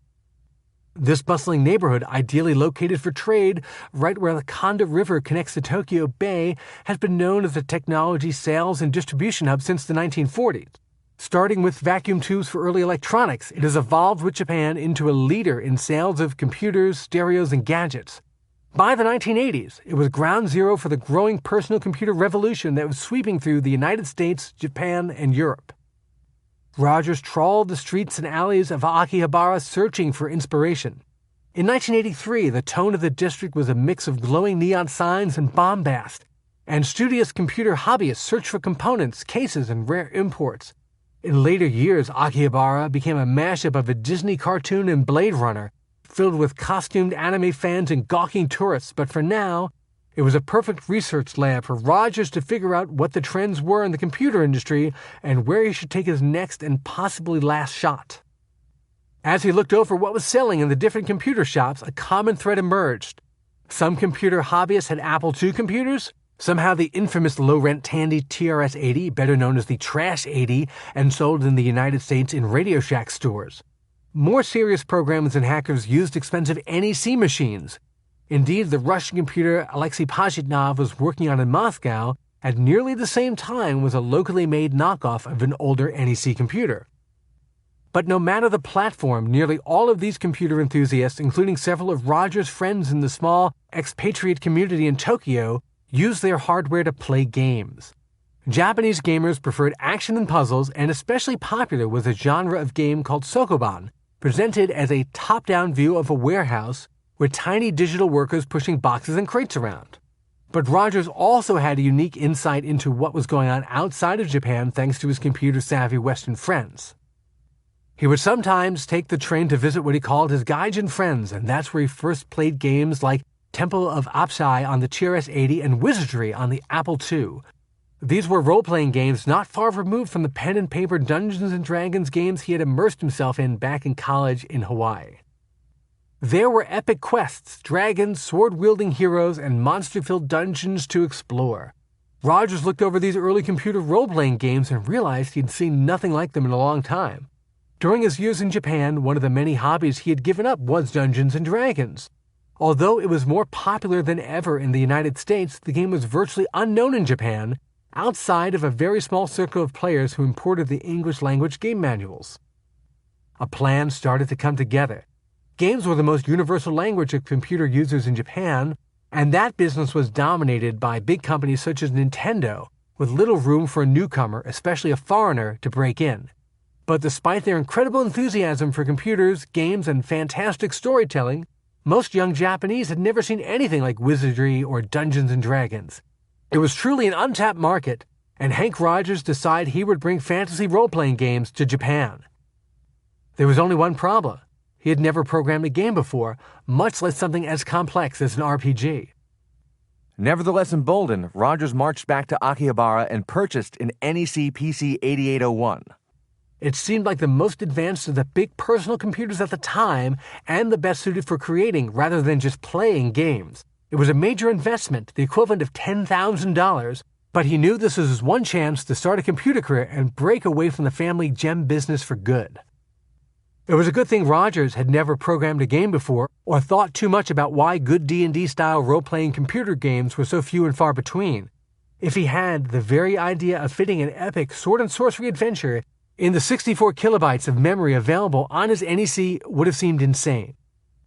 Rogers threw himself into the project, designing the characters, settings, and storyline. As a one-man shop, he'd be responsible for not only the technical coding of the game, but also the art and script. There was an immediate problem to overcome. The popular Western RPGs of the time, such as Wizardry, assumed that players were reasonably familiar with the basic tenets of role-playing. There was a pretty much 100% overlap between pen-and-paper Dungeons and Dragons players and early computer RPG players. But in Japan, role-playing as a hobby was practically non-existent, and for his project, Rogers would have to write a game for people who knew nothing about role-playing games.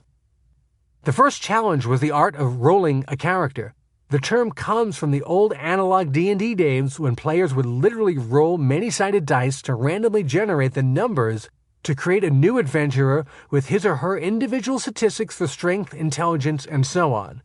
Still a staple of RPG computer game series today, from Fallout to World of Warcraft, rolling a character could present a steep learning curve for Japanese players, potentially scaring them away. To fit character creation into the game itself would have squeezed out much of the room for gameplay and monsters, so Rogers created an entirely separate program that walked players through the process of choosing their avatar's head, clothing, and name and setting its starting stats. That character was saved to a magnetic cassette tape and then loaded into the main game separately. That was only one of the many shortcuts Rogers crafted as he worked, instinctively finding new ways to do things to save time and computer memory space. His monsters were particularly troubling. Each was a unique design, and the animation required to make them come to life ate up precious space and computation cycles. He looked at the popular action games in the market at the time. The monsters in those games were wonderfully animated, with up to a half-dozen distinct movements. But that meant you could fit in maybe 5 of them at most. For a hack-and-slash fighting game, that might be fine, but an epic adventure into the deepest dungeons of a faraway magical land needed a bit wider cast of characters. Keep it simple, he thought. Take each monster and work it down to a single animation.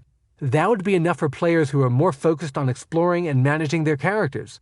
The experiment in stripped-down monsters worked beautifully, and the game soon had 30 different beasts wandering its dark halls.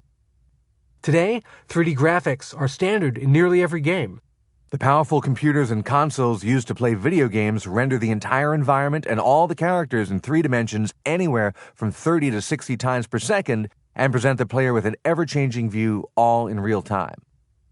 In the early 1980s, that was so far beyond the pale as to be unimaginable. Instead, Rogers and other early RPG programmers essentially tricked their computers into presenting a faux first-person view of a dungeon corridor, redrawing the walls of the dungeon from scratch with each move. Even though the view was little more than a few white lines against a black screen, it was incredibly taxing on Rogers' computer. He thought the effect was so slow that it looked like a set of curtains opening and closing rather than walls moving past an adventurer exploring a dungeon. The problem, he realized, was that he was writing the entire game in BASIC, the standard programming language he'd been using since college. He knew there had to be a better way, and he found it by loading up an assembly language program cassette that enabled him to access a much more efficient programming language, and one that was better suited to generating simulated 3D images. It was as if the floodgates to creativity opened and the game started to fly. He split the tasks required of the game, routing the text, story, and internal game logic to BASIC and sending the first-person point of view of the dungeon to the assembly language. His game was coming together, but it needed a name.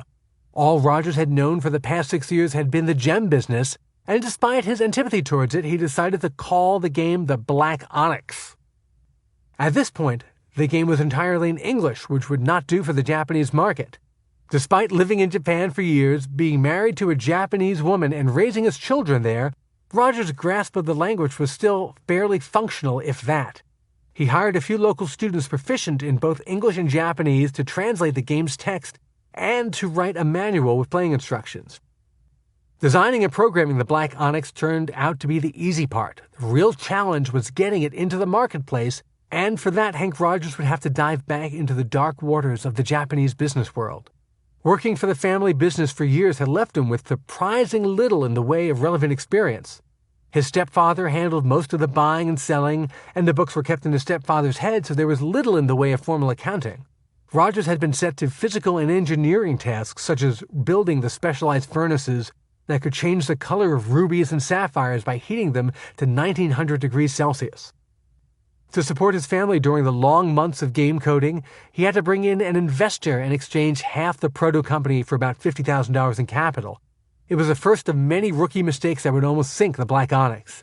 The next crisis came when he searched for a publishing partner to help manufacture and distribute his game. With little understanding of software publishing, he was virtually unarmed, as if he had wandered into his own game's dungeon without a sword. An early meeting with a small company took an odd turn. Rogers went into the family-owned software publisher and presented a prototype of the Black Onyx. The room seemed impressed, so he proposed a deal to the president of the company. You subtract all of your costs, he said. You subtract the marketing, you subtract the PR, you subtract the cost of goods, everything advertising, and then we'll split what's left over because I'm doing the work and you're putting up the money. It was atypical, especially for a first-time programmer like Rogers, but it wasn't outrageous. And besides, he had an ulterior motive for structuring the deal like that. Keeping an eye on the cost associated with each phase of the process would give him an insider's view of software publishing and would help him with his next goal to set up his own publishing company and shut out the middlemen. Rogers and the president shook hands on the deal, and the matter seemed settled. From somewhere in the back of the office, a woman came flying out. "I'm the one who makes the decisions because I'm the one who put the money in the company," she announced. She told Rogers the terms of the handshake deal were off the table. She would give him a straight percentage of sales, and that was all. The money might not have been much different, but he wouldn't get access to the accounting and cost information he wanted to learn enough to start his own publishing company. The closing ceremony of the 2014 Winter Paralympics in Sochi, Russia, was built around a Tetris theme. Rogers was essentially living off the generosity of his in-laws, so he felt pressure to agree to the new terms. This was more than a deal to sell some games, it was a deal to feed his family. Anyone else in the same situation might have taken the revised deal and hoped to sell enough games to cover his costs and maybe make a bit of a profit. But Rogers knew selling one software program through a publisher wasn't the long game he needed to play. Without knowing where he'd turn next, he said, "If we don't have a deal, we don't have a deal," and walked away. It was an incredible gamble for a first-time game maker working on his own with no track record to leave even a compromised publishing deal on the table. But luck was on his side, and Rogers found a friendlier set of ears at SoftBank, the next company he approached. Later a major media company, at the time SoftBank was just a mid-sized distributor of computer software. Rogers went into a meeting, Black Onyx prototype in hand, and asked for an introduction to a publisher he could work with. In the shorthand of the day, a publisher produced software disks and provided advertising and marketing for a new game or application. A distributor handled the physical task of storing the retail product in warehouses and shipping it to stores. The advice he got was unexpected. You don't need a publisher, he was told. All you need to do is get your wife to answer the phone. We'll introduce you to a company that can duplicate your game for you, and then you can pay them when we pay you. It was an intriguing idea. Rogers could simply pay to have Black Onyx floppy disks made, and SoftBank promised to buy 3,000 copies of the game to sell through to stores. Ackerman helped him incorporate as a business, and she answered the phone to make this one-man operation appear at least a little like a Japanese software company. By the time Rogers had gone over every bug and error his game testing friends had found and the game was completed, it was getting late in 1983. Christmas, although not as big a deal as it was in the West, was a popular season for gift-giving, and that was the targeted date for putting the Black Onyx on sale. Rogers was confident enough in his efforts that he made the risky decision to price his game at a significant premium over other Japanese computer games. it would cost 7,800 yen rather than the more common 6,800 yen. You could play this game for at least 40 hours, he thought. That ought to be worth something extra. With that settled, the final steps were to commission some eye-catching cover art and buy advertisement in Japanese computer magazines. For the art, he turned to a college friend back in Hawaii who was able to turn in a glorious-looking painting straight out of a 1970s dorm room poster. In the style of cult fantasy artist Frank Frazetta, it pictured a muscled, bare-chested hero swinging a sword atop a pile of fallen enemies. It was an impressive image, but wouldn't tell anyone, especially Japanese audiences unfamiliar with epic fantasy storytelling, what the game was really about. When the art went into magazine ads using the last of Rogers' capital, it elicited almost zero response. SoftBank had promised to order 3,000 copies by Christmas, but that promise also vanished into thin air. Sorry, we can only order 600 copies, he was told, and Rogers felt a cloud of doom falling over his all-or-nothing enterprise. Worse still was sitting by the phone waiting for orders to come in. During the first month after the game's official release, the company received only a single phone inquiry. Rogers went into crisis mode, changing up his game plan in a desperate attempt to get anyone in Japan interested in the Black Onyx. He ripped up the existing advertisements, threw out the epic but unrepresentative art, and replaced it with simple screenshots. If only people could see what the game actually looked like, from the custom characters to the simulated 3D look of the maze-like dungeons, someone might take a chance on it. The changes were a step in the right direction, but only a small one. The next month, Rogers sold 4 copies. With his savings and seed money gone and cartons of game discs sitting around collecting dust, Rogers had one more desperate shot before he'd have to return to the gem business and beg the family to take him back. At the time, there were about 5 major computer magazines in Japan. Some specialized in games, but others were general interest magazines for computer enthusiasts that included game coverage and other topics. He had purchased advertising space in a few, but that had been no guarantee any of them would write about or review the game, and in fact none of them had. In January 1984, Rogers hired a translator and went door to door, visiting the offices of each computer magazine and offering to give the editors a hands-on demonstration of the Black Onyx. The game was different enough that the magazines all agreed to at least see him, unsure of what exactly to expect.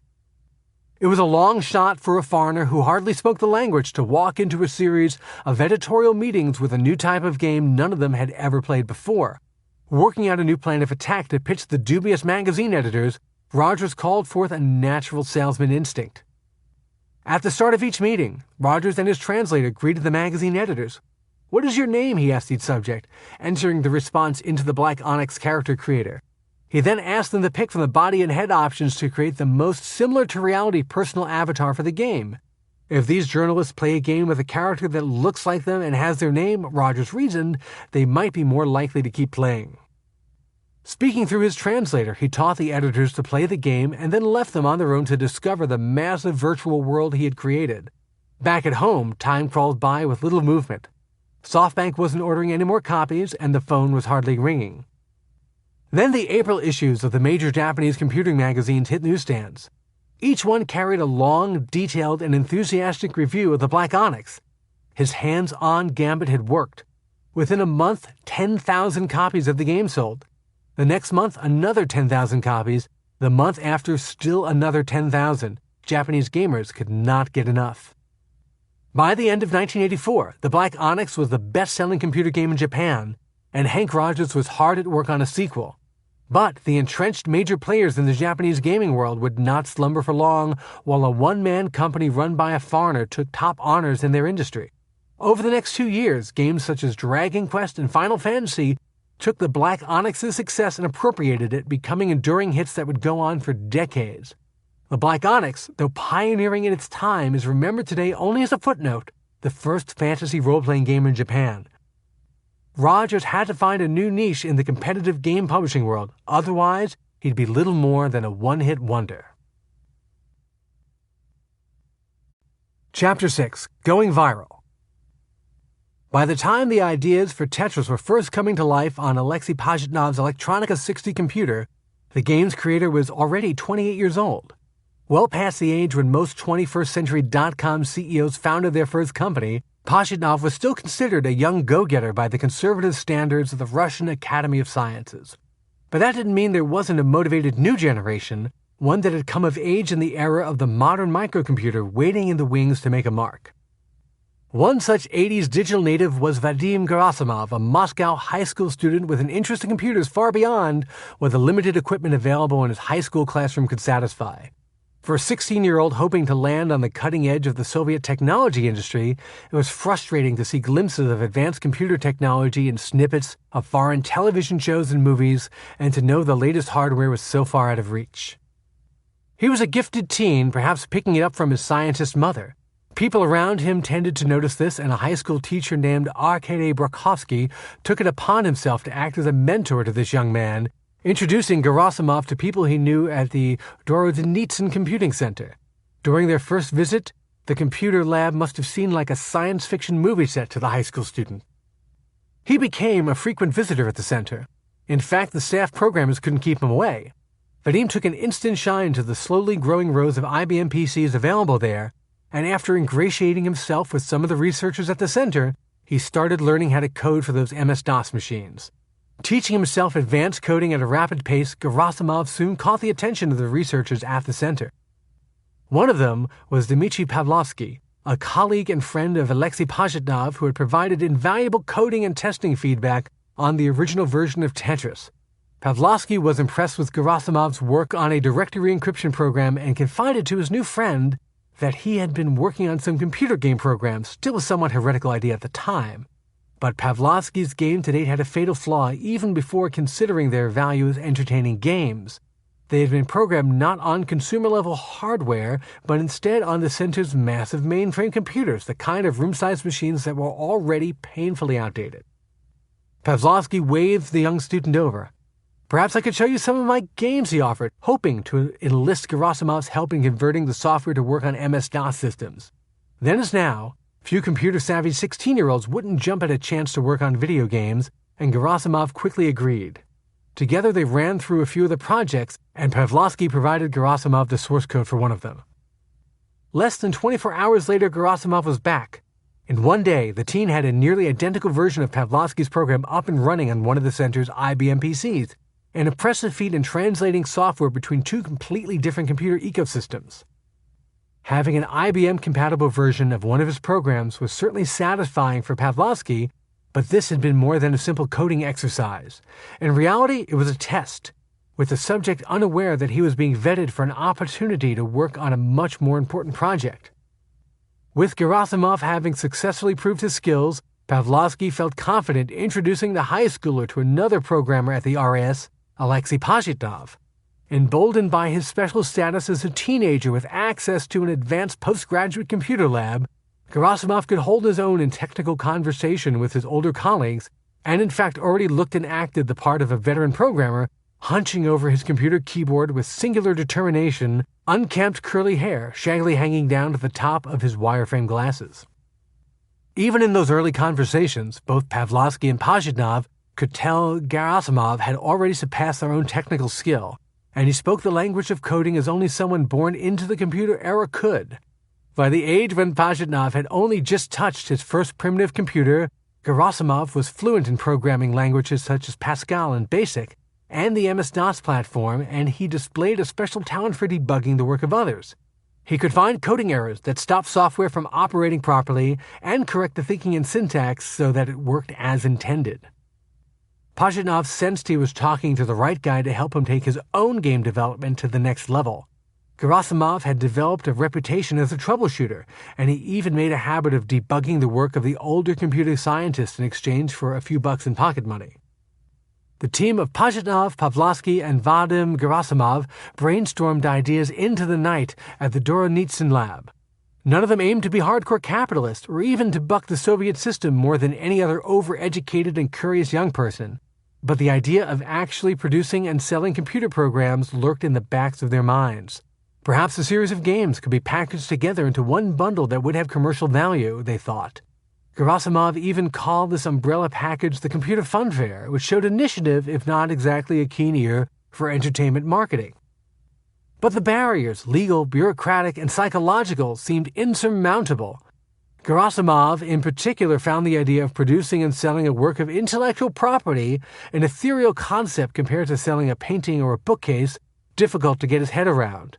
It would all be looked at as highly irregular, he argued to his compatriots, having had few if any examples in his own life of entrepreneurial risk-taking.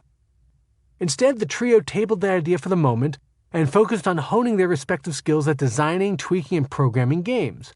Pashidnov watched his young friend carefully, holding his own work in what would eventually become Tetris close to the vest until he was sure Gerasimov was up to the task of working on such a potentially important project.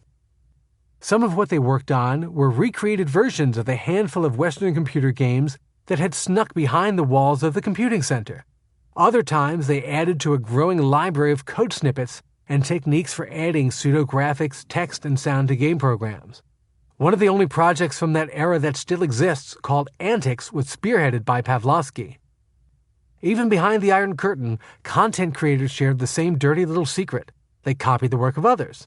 Imitation was not only the sincerest form of flattery, but also the best way to kickstart your own creative endeavors, by starting with something already considered successful and morphing it to your own needs. That's exactly what happened with Pavlovsky's game Antics. It was, depending on who you ask, an homage or a knockoff of a Western PC game named Zonix.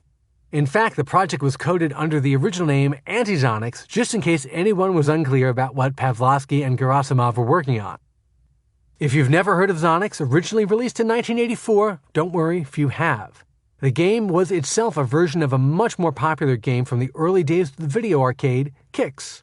Although it's largely forgotten now, Kix was a reasonably reliable B-list entry in stand-up arcade game cabinets for years after its 1981 release by Japanese video game publisher Teisho, itself best known for the arcade classic Space Invaders. Somewhat more abstract than the overly literal ghosts and giant apes of contemporaries such as Pac-Man and Donkey Kong, Kix appealed to an older, arguably more intellectual crowd. The appeal to Pashidnov and his crew was obvious. Like Tetris, the game was one of spatial relations and improvised architecture. A game of Kix, or Zonix Antics, starts with a blank field.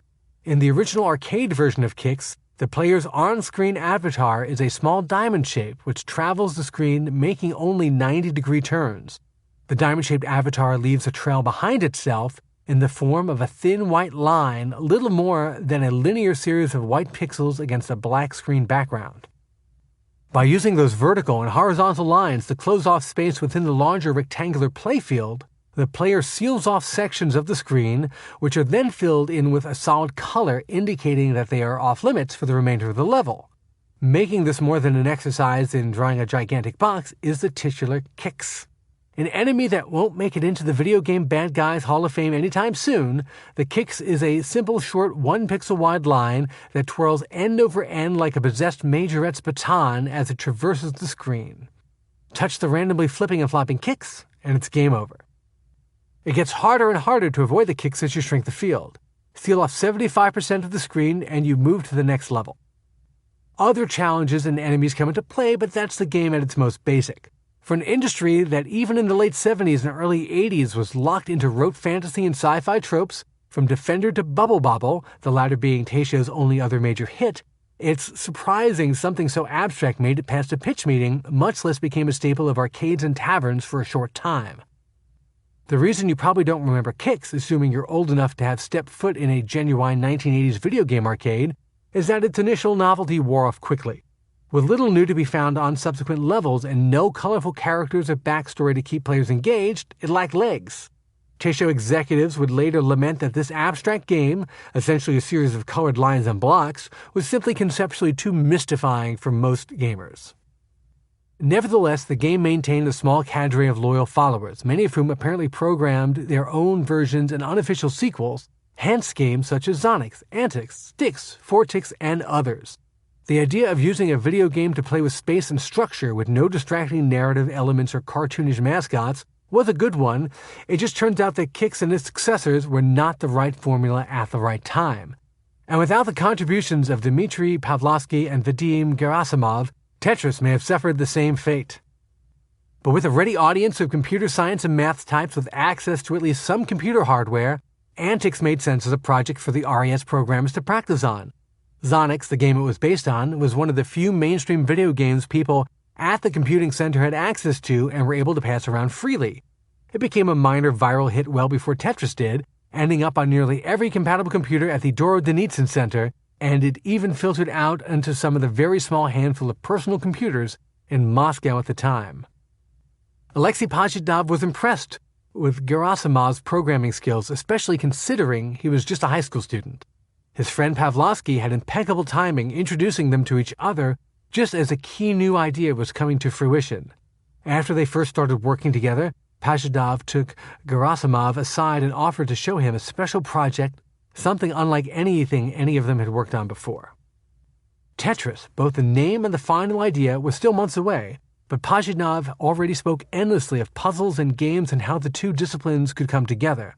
Gerasimov was intrigued by this kind of talk and eager to see and try a fully functioning game designed and programmed by Pajitnov to learn whether the result could live up to the rhetoric. But on the screen, it was clear that this game, currently closer to Pajitnov's original pre-Tetris genetic engineering prototype, was not the answer. Gerasimov tapped on the cursor buttons to move the 4-segment Tetramino pieces around the screen, assembling different shapes, but the whole exercise seemed pointless to him. He wasn't sure what the goal of the game was, and besides that, the execution felt dull. Gerasimov shrugged. Not every idea is a great one, and the trio programmers had many other paths to explore. If Pajitnov was disappointed in the lukewarm reception, he didn't show it. In fact, he knew quite well that his initial version of the game didn't quite click. But there was still something to the idea of combining a child's pentomino puzzle with an interactive computer experience, and he had latched onto it like a pit bull. The wheels were already turning in his head on a revamped version of the game, a project that would eventually come to be called Tetris. A few months after genetic engineering's disappointing showing, and after Pavlovsky, with Gerasimov's help, had completed their antics version of the Kix Zonix game, Pajitnov was ready to give the Tetramino another shot. At one of the trio's regular brainstorming sessions, he announced a new concept that included some of the elements of the earlier game, but in a more pointed, challenging version. Take the Tetraminos, he explained, and picture them falling into a tall, narrow, rectangular glass and piling up at the bottom. The idea certainly sounded better than the listless assembly of shapes in genetic engineering, but at least for now, Pajitnov wasn't looking for programming input from his friends. The next time Gerasimov and Pavlovsky heard more about the Tetraminos in the glass container, Pajitnov had finished his solo coding marathon and had the first version of the game up and running on his Electronica 60 computer. This time, everything that felt wrong about the first prototype now felt right.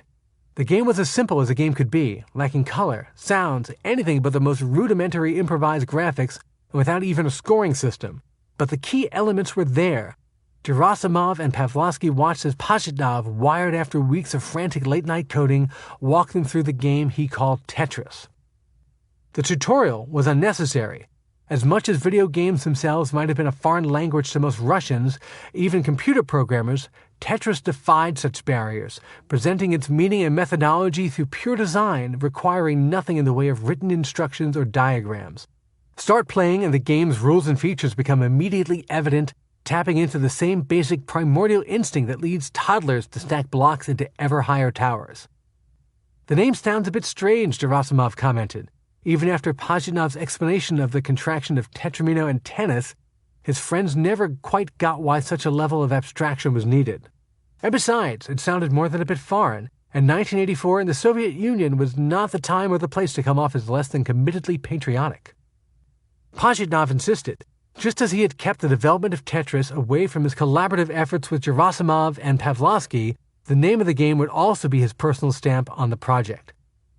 But now that the first official version of Tetris was fully coded and stable, Pajitnov had a problem. Although still not publicly espousing the tenets of capitalism, the idea of having a saleable product had never completely left his mind. Yet the game in its current form, though hypnotizingly fun and already building some word-of-mouth buzz around the computer center, wasn't something anyone would pay a single ruble to own. The complications with Tetris were manifold. First, although the design and gameplay elements were brilliant, both because of and despite its forced minimalism, any version that might be a commercial success would need a substantial amount of polishing.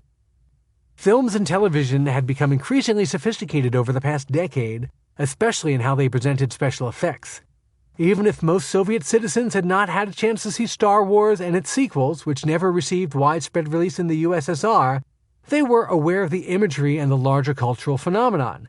And the USSR had its own proud tradition of high-concept science fiction, first in novels and later films, often based on the same novels, such as Solaris and Stalker, which made economical but effective use of the country's limited experience in cinematic special effects. In the face of this, Pajitnov's version of Tetris, with its tetramino shapes constructed of special keyboard characters strung together like ASCII illustrations, those dubious works of early computer art often jokey, constructed entirely of letters, numbers, and symbols, felt primitive. The primary purpose of a game, computer-based or otherwise, was a competition of some sort, either pitting one player against another or a player against the game itself. In that sense, Tetris is similar to solitaire. But the lack of score recording and record-keeping meant each game was an island unto itself, offering no historical record of extraordinary performance or memorable feats. Even as early as 1981, video game players in America were recording and sharing their high scores on arcade machines. Score-keeping organizations such as Twin Galaxies celebrated top players with a kind of low-level celebrity, and more importantly, kept the focus of 80s gaming firmly on this kind of man versus machine or man versus man competition. Another factor was that the most successful games imported from Japan or America were built around fanciful storylines and cartoon-like characters.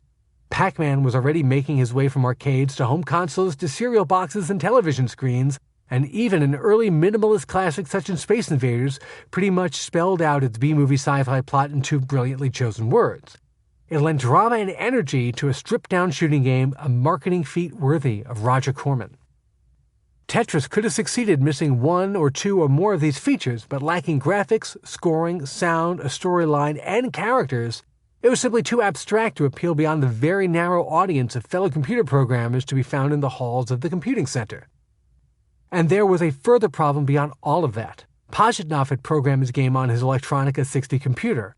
Tying the game to this very idiosyncratic computer, itself a knockoff of an already outdated Western computer, made it very hard to share Tetris. Few people, even at the RAS, had an Electronica 60, and certainly no one purchasing a computer for the first time would choose this machine or platform. Pajitnov had essentially programmed a brilliant first draft of a game that only he and a handful of others could play. The tide was turning towards computers created by IBM that ran MS-DOS, which presaged the Windows operating system that still runs on the vast majority of the world's personal computers today. More importantly, the IBM ecosystem was widely shared. Unlike the early Apple computers, which had found a cult following in the late 1970s and early 1980s, the first IBM PC, released in 1981, was simple enough that creative computer entrepreneurs could effectively reverse engineer it. They could create their own computers that looked and behaved like the more expensive official IBM versions, and above all, ran the same software. Thanks to a loosely defined licensing agreement between IBM and a then unknown software company named Microsoft, these newer computer companies, such as Compaq and Texas Instruments, could build and sell desktop machines that came to be called IBM clones, described with the ubiquitous phrase IBM compatible. Besides being cheaper to produce and easier to use, these IBM-style systems had BIOS, basic low-level instructions that defined many of the computer's underlying functions and behaviors, firmware that allowed software to communicate with hardware in a faster and more efficient manner than ever before, effectively cutting out a middle translation step earlier types of computers required. That made the IBM and other MS-DOS computers a fast new favorite of amateur and professional game programmers because the systems could react to much more complex instructions and user input instantaneously. These machines could also display code output with basic graphics and colors. They broke free of the monochrome displays of older machines, which were nearly all limited to the same 128 alphanumeric characters first codified in the original ASCII standard of 1963, with some variations for different countries, such as the Cyrillic alphabet used in the Russian language. For better or worse, the IBM style of computer was becoming the new standard around the world and in the Soviet Union, and Alexei Pajitnov's Tetris game code was completely incompatible with it. Fortunately, Pajitnov had a secret weapon, 16-year-old Vadim Gerasimov, who had already proven himself adept at translating software to the MS-DOS platform and who often added his own improvements and ideas along the way. Although the final stable code was only a few days old, Tetris was already an underground hit among Pajitnov's small circle of computer engineer colleagues. They lined up to play the game on one of the few compatible computers at the center, or else obtained a copy of the original code if they were lucky enough to have an Electronica 60 or other DEC computer clone to work on. When Pajitnov first approached Gerasimov, the idea of putting together a collection of games and somehow finding a way to sell them as a commercial product was still hanging in the air. Some of the games up for consideration had been joint projects, most lost to history, and some, like Antics, were primarily the work of Pavlovsky. But Tetris was Pajitnov's project from the start. He conceptualized and coded the original version as a one-man show, talking little to others about the game's in-progress development after the initial disappointing feedback that his genetic engineering prototype received. Tetris needed to break free of its original limited audience and go live on the increasingly popular IBM and IBM clone platforms. This was a task that seemed well suited for someone like Gerasimov, with a natural talent for translating ideas between computer languages. But it was more complex than it might have seemed. Whereas modern computer programmers can take the highest level source code for a project and compile different versions to run on different hardware, hence Mac and PC versions of the same software, or even video games that run on both the Xbox and the PlayStation platforms, 80s programmers faced a much more involved process. In modern translation, some additional work is required to get the program working on different devices, but the bulk of the coding remains unchanged. Back in the mid-1980s, translating a program from one computing platform to another was a decidedly more analog affair. Gerasimov couldn't simply recompile Pajitnov's source code to run on MS-DOS. Instead, he had to observe the first draft Tetris game in action, pore over the original code line by line, and quite literally recreate the game from scratch, hoping to make his new version look and run as similarly to the original as possible.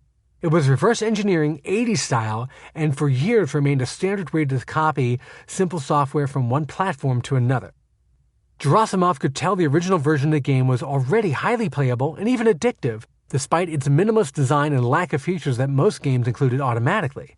But even with his deep skill set, creating the next version of the game was a nerve-wracking task, especially working under Pajitnov's watchful eye.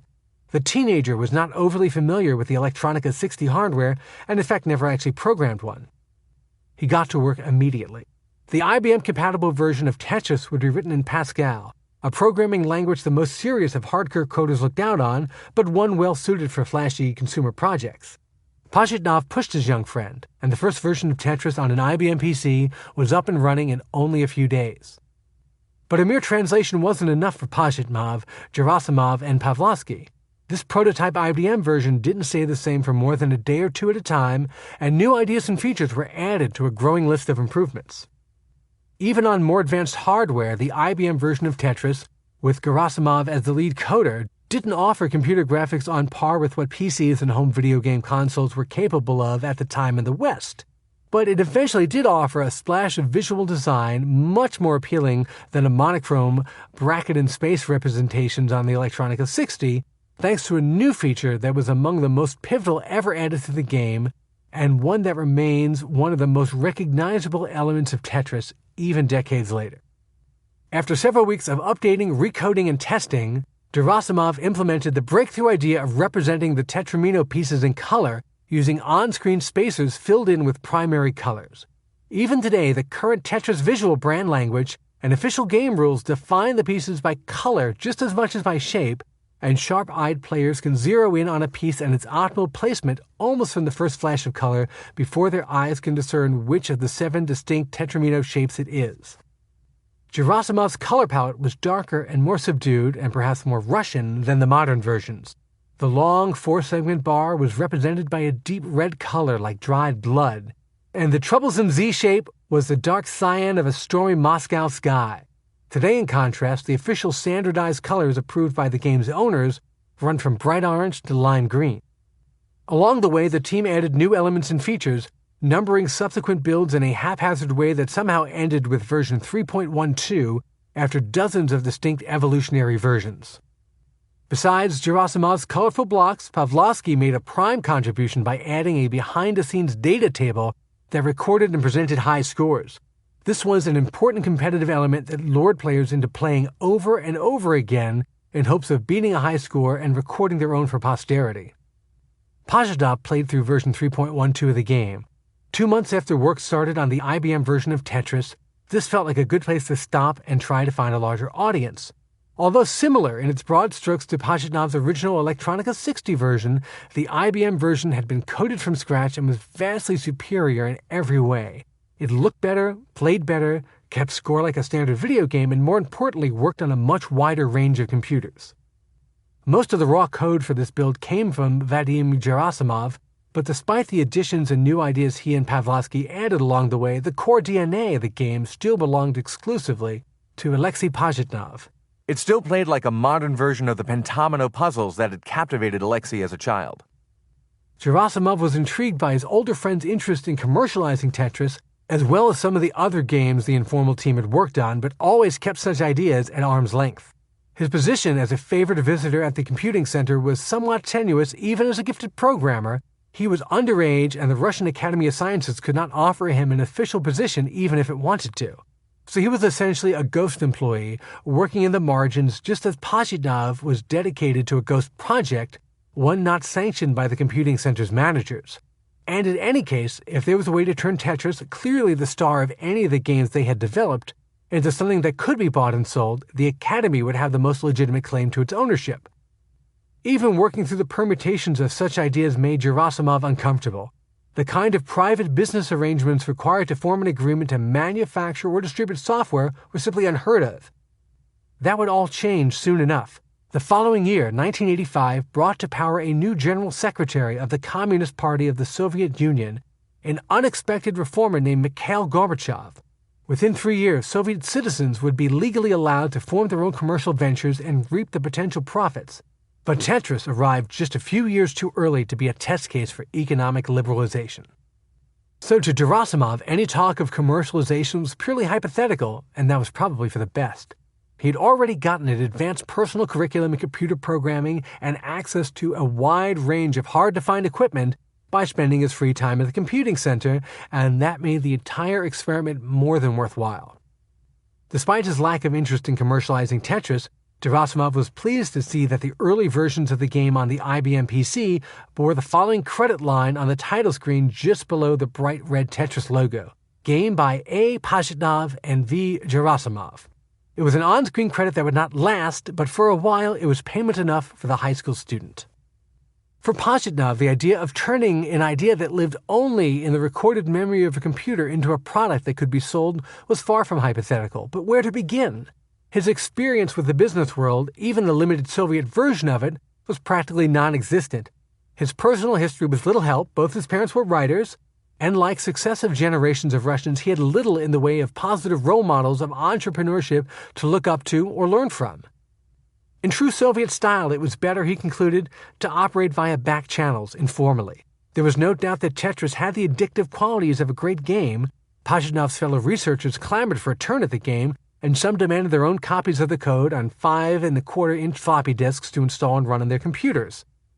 Thanks to Gerasimov's continuous code fixes and troubleshooting, the IBM-compatible version of Tetris had arrived at such a stable state that it would work across the vast majority of MS-DOS computers floating around the computing center at the time, even though those machines had different internal components and even ran at different clock speeds. The unsung hero of the 3.12 build of Tetris was a series of timer delays that ensured the Tetris pieces would fall at the proper rate even on a faster computer.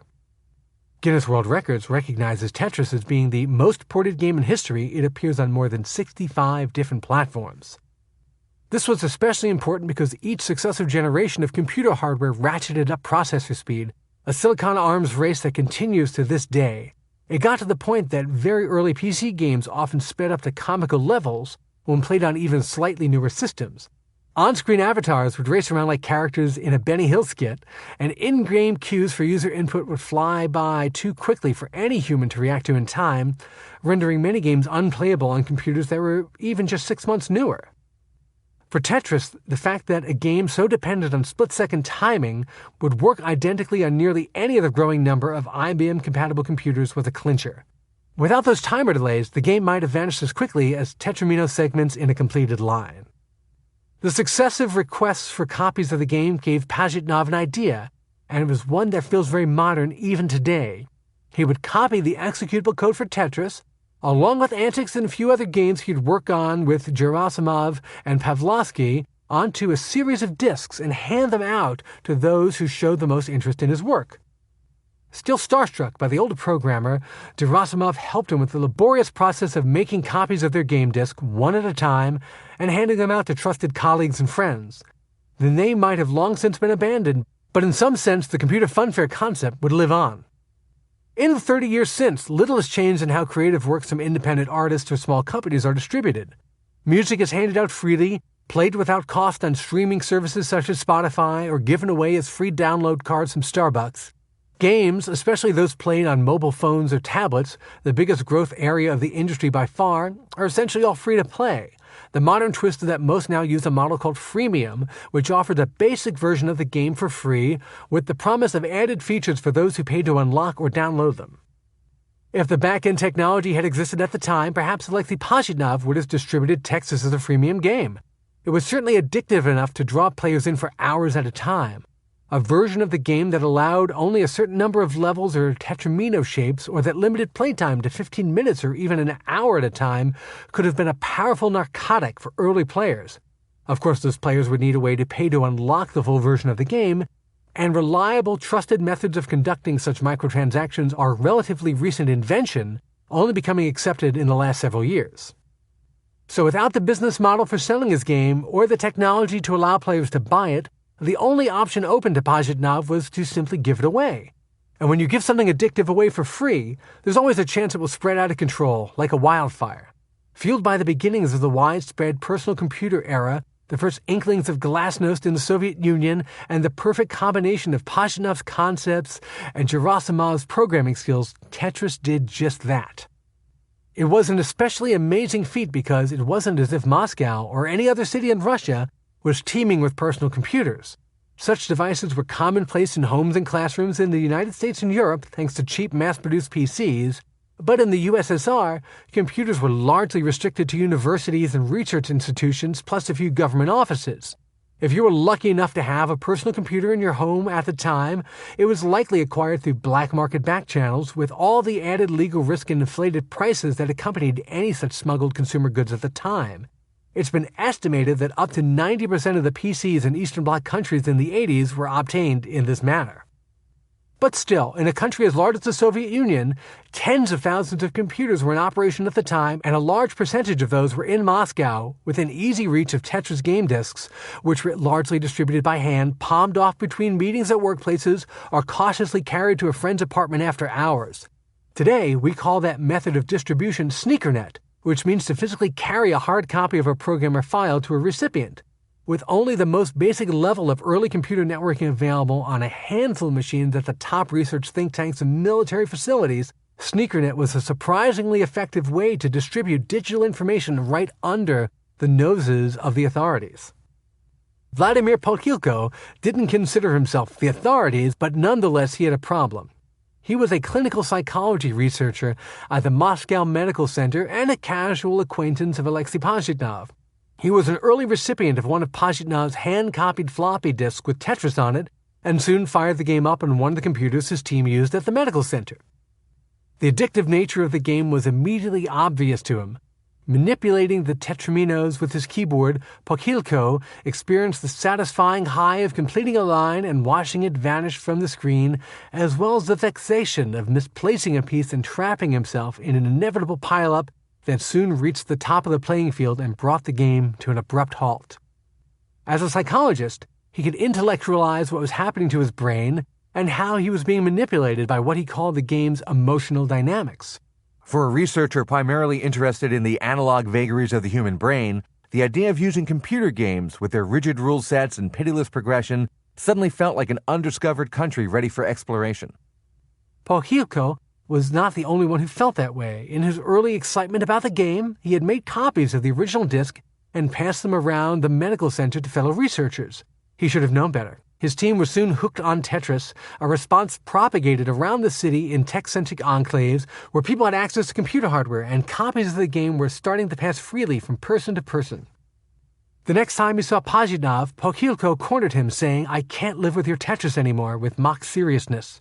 One night, after the last round had been played and another day's work had gone half done, Pokhilko tarried at his desk, checking around each workstation to make sure no Tetris addicts were still lurking. He quickly gathered every copy of the Tetris disc he could find and destroyed them all. But that was not the end of Pokhilko's involvement with Tetris. The game was not so easily banished from his lab, and new copies turned up in short order.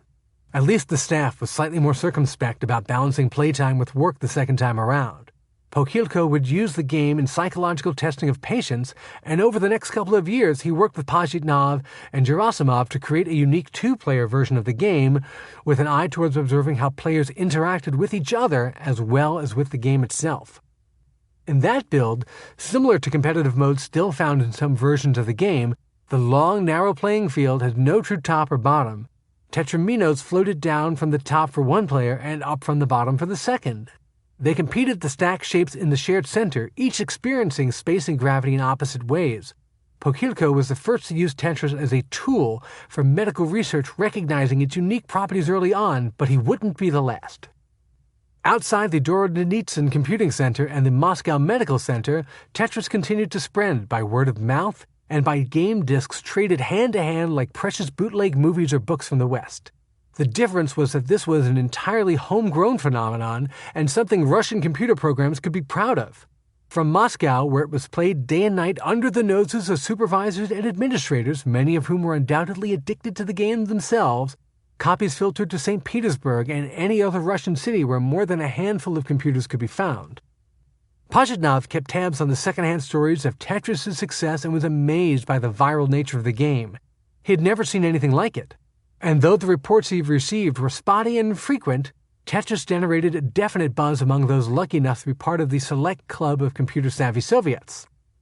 But for all the unexpected success of the game, Pajitnov's primary payoff was in the form of his name, with Vadim Gerasimov's on the title screen of the IBM-compatible version. Copies may have been traded for favors between friends or colleagues, but not a single one was sold, officially or otherwise, and not an extra ruble came into his pockets. In short order, there would, in fact, be plenty of money to be made from the game, but those rubles, dollars, pounds, and yen would line a great many other pockets before Alexei Pajitnov's. And for that money to start flowing as unceasingly as falling Tetramino pieces, Tetris would have to slip past the Iron Curtain out into the world.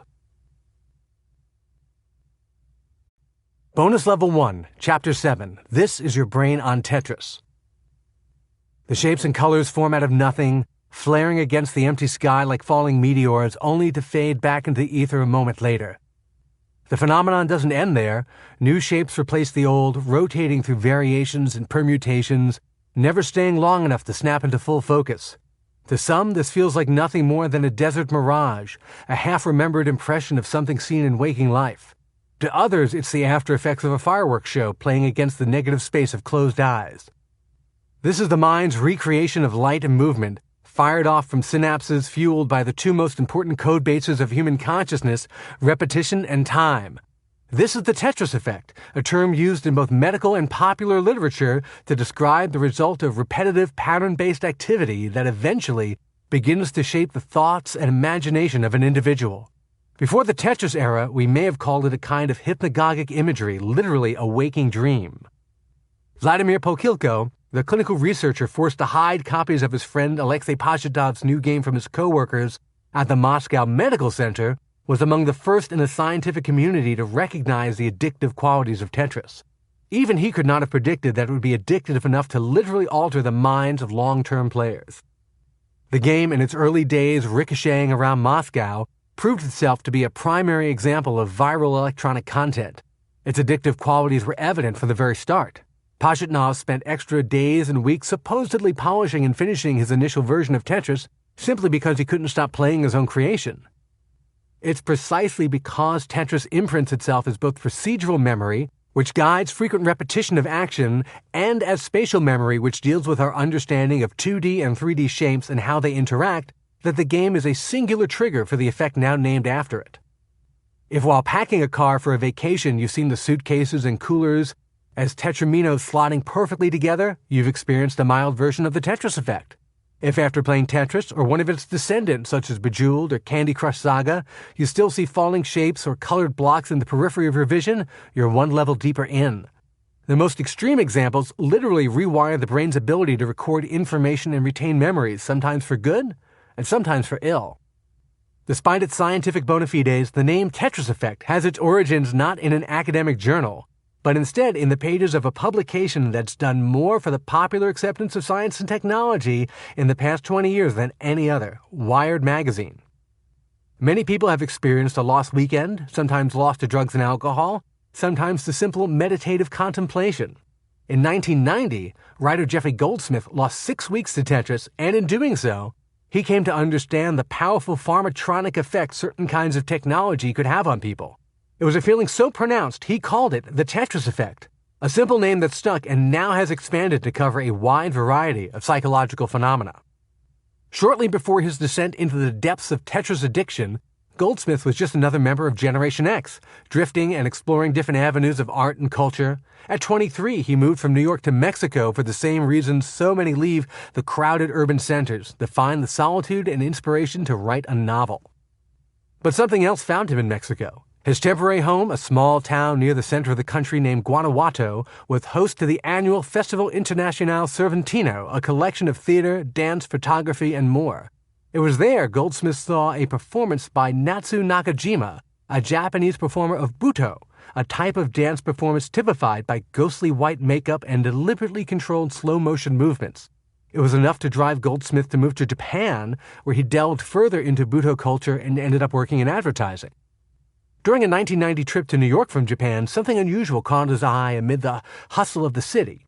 Goldsmith paused to watch a man sitting in a parked car on a side street in Tribeca. The man was unaware he was being watched, instead engrossed with something small and gray held tightly in his hands. Leaning closer, Goldsmith could see the man was holding a Nintendo Game Boy device, still a relatively new invention, and was furiously concentrating on a game, which turned out to be Tetris. Goldsmith was fascinated. After this initial encounter, he was suddenly seeing the game everywhere, with Tetris zombies staring down at handheld game machines, just as mobile phone addicts do today. He thought it was an interesting cultural moment, but nothing more, and filed it away in his head. Goldsmith prepared to return to Japan. He planned to retreat to the countryside to work, but first arranged to stay with a German friend in Tokyo for a week. To pass the time while his friend was at work, he impulsively picked up a Japanese version of the Game Boy machine he had seen people playing in New York. At the time, the Game Boy came packaged with a single game cartridge, Tetris. The moment Goldsmith fired up Tetris on his very own Game Boy, things changed. His 1-week visit bled past a month. He was chained to the game. He sat in a small but well-appointed guest room, at times venturing out only for food and batteries. He was self-aware enough to notice the effect the game had on him. When he would visit a convenience store, he'd buy snacks and other small items, and then nonchalantly toss a pack of AA batteries on the counter at the last minute, even though replenishing the power supply for his Game Boy was the real reason he was at the store in the first place. Goldsmith wasn't quite sure what he hoped to get out of the experience, nor did he think about it in terms as concrete as achieving a certain high score. Instead, he progressed, level by level, battling the game day after day. But on his occasional walks around Tokyo, he discovered he was mentally fitting cars, people, and buildings together. Not only did the game have an addictive hold over him, but was altering how he saw reality. The effect was not strong enough to blur the line between real life and fantasy, but his perception was being altered in a way that scientists had begun to understand. Goldsmith was not alone in his observations, and in the following years, several groups of researchers independently discovered Tetris as a perfect tool for cognitive research. And then, after 6 weeks of an unquenchable Tetris addiction, Goldsmith experienced something completely unexpected. After he surpassed an incredibly high score, where the puzzle pieces descend so rapidly only someone who has spent countless hours honing his skills at the game could possibly react in time, the game ended. It didn't end with a crushing defeat at the hands of an errant Tetramino. Instead, the tiny monochromatic screen of his Game Boy informed Goldsmith that he had won. He had beaten Tetris. The game celebrated his achievement with a short animation of Russian dancers kicking their way through a traditional folk dance, followed by another animated scene, this time of a space shuttle, an oddly American-looking space shuttle just shy of having a giant NASA logo printed on it, lifting off from a launch pad and rocketing into the sky. And that was that. Tetris was over. Goldsmith felt a great weight lifting from him. He couldn't believe it, but there was nothing left for him to accomplish in the game. While he was in the throes of addiction, the game provided something between a high and the wired feeling of climbing a steep learning curve. But once that learning curve was conquered, the need to play was over. He put the Game Boy down. From that moment on, its spell on him was broken. He soon departed for the Japanese countryside, seeking solitude and creative inspiration. Although his Game Boy made the trip with him, it stayed stowed away and was not turned on once. Since those 6 weeks, Goldsmith has played Tetris a few times over the years, but only in the most casual way. That singular triumph in Tokyo was essentially the end of his Tetris playing days. Once that space shuttle took off, the obsession to play never returned. But even though his days as an obsessive Tetris player were over, the questions the experience raised continued to bother him. How could he have become so addicted to a simple video game? What sort of mind was capable of conceiving such a deceptively simple puzzle? How was Tetris affecting other people? Was there really such thing as Tetris addiction, or was he simply an outlier? I wondered if Tetris wasn't really some sort of electronic drug, a pharmatronic, he would later write, coining another term still used today, if not as widely as Tetris effect. Goldsmith eventually moved back to the United States and gave the game little further thought. About 2 years after his extended lost weekend of Tetris addiction, he was doing well as a freelance journalist, working for glossy newsstand magazines such as Details. After trading pitch ideas with the editors at one of the most forward-looking magazines in print at the time, he picked up an assignment from Wired. That monthly, combining elements of pop culture, science, and technology, was one of the only publications in the early 1990s where you could read about the growing interaction of technology and culture.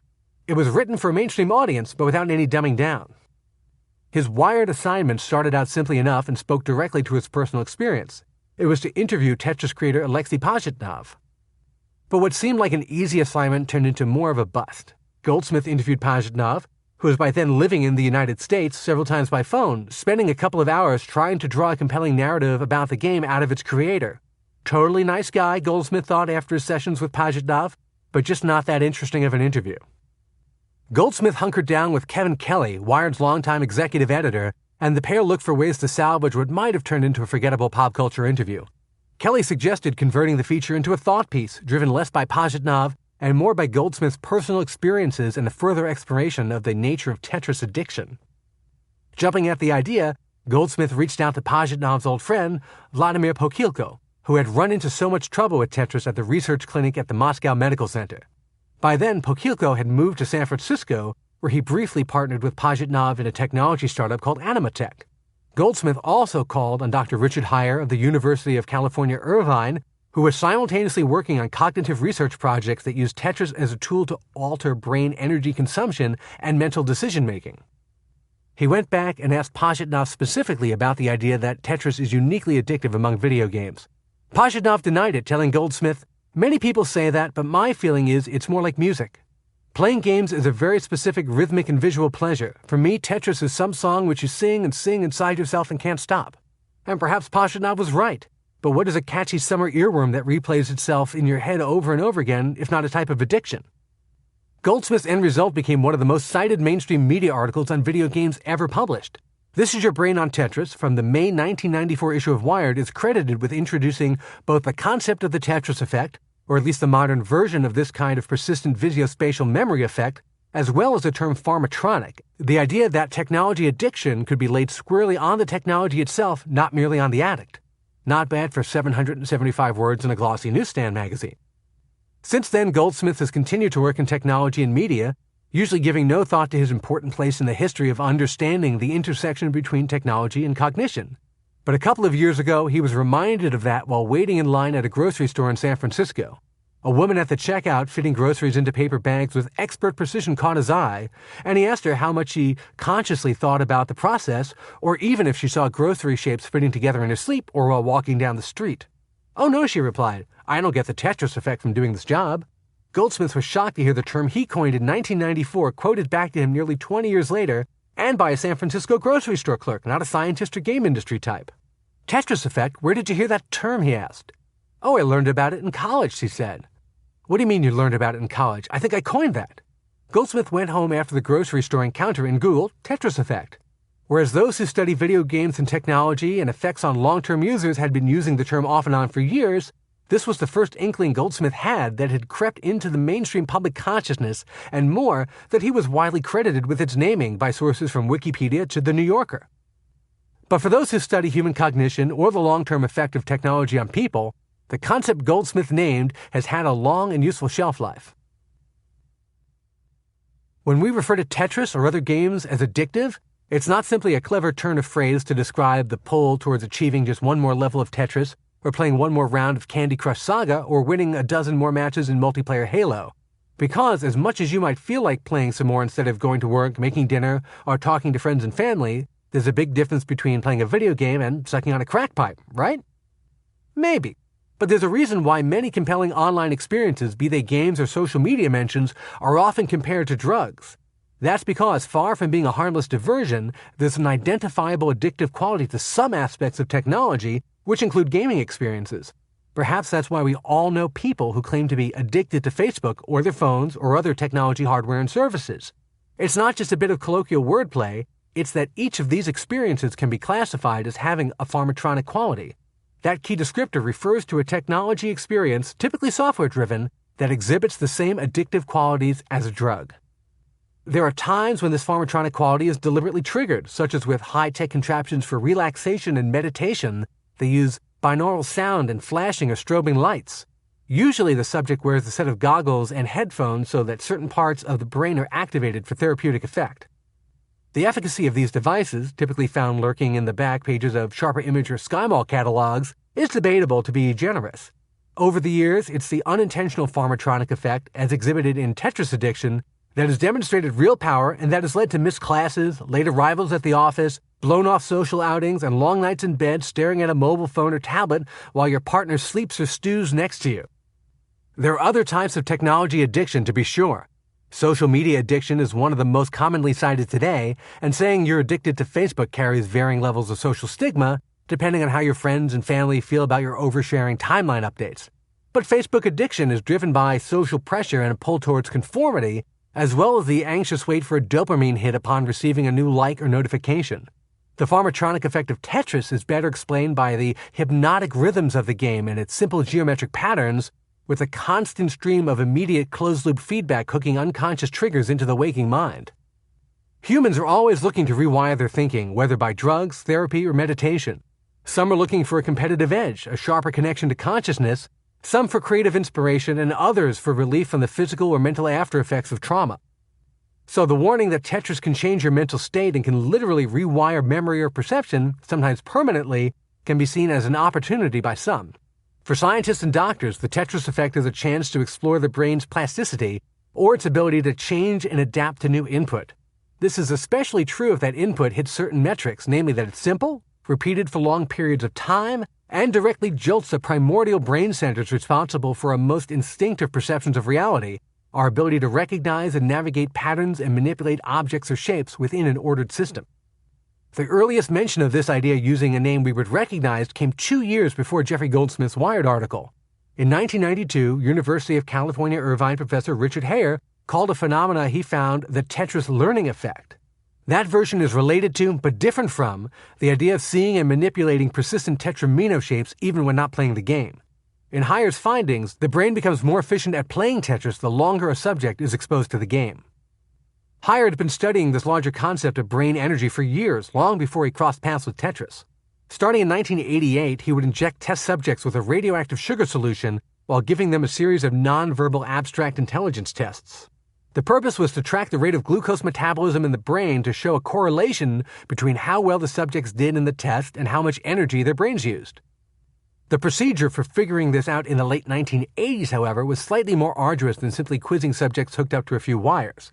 The subjects were injected with the solution, and then they had to climb inside a PET, a positron emission tomography, a kind of nuclear imaging technique, scan machine, a giant horizontal tube somewhat like a CAT scan machine. Once the subject was inside, the radioactive solution enabled Hare and his team to monitor where the injected material had traveled inside the brain while the subject was working on the test. Hare assumed he'd find a common-sense result. He would scan the subjects once while they were learning the intelligence tests. After some training, they would be asked to take harder tests and to do them faster, and he would scan them again. He expected to find that working harder on the test and doing them faster required more brain energy. Instead, he was shocked to find a negative correlation.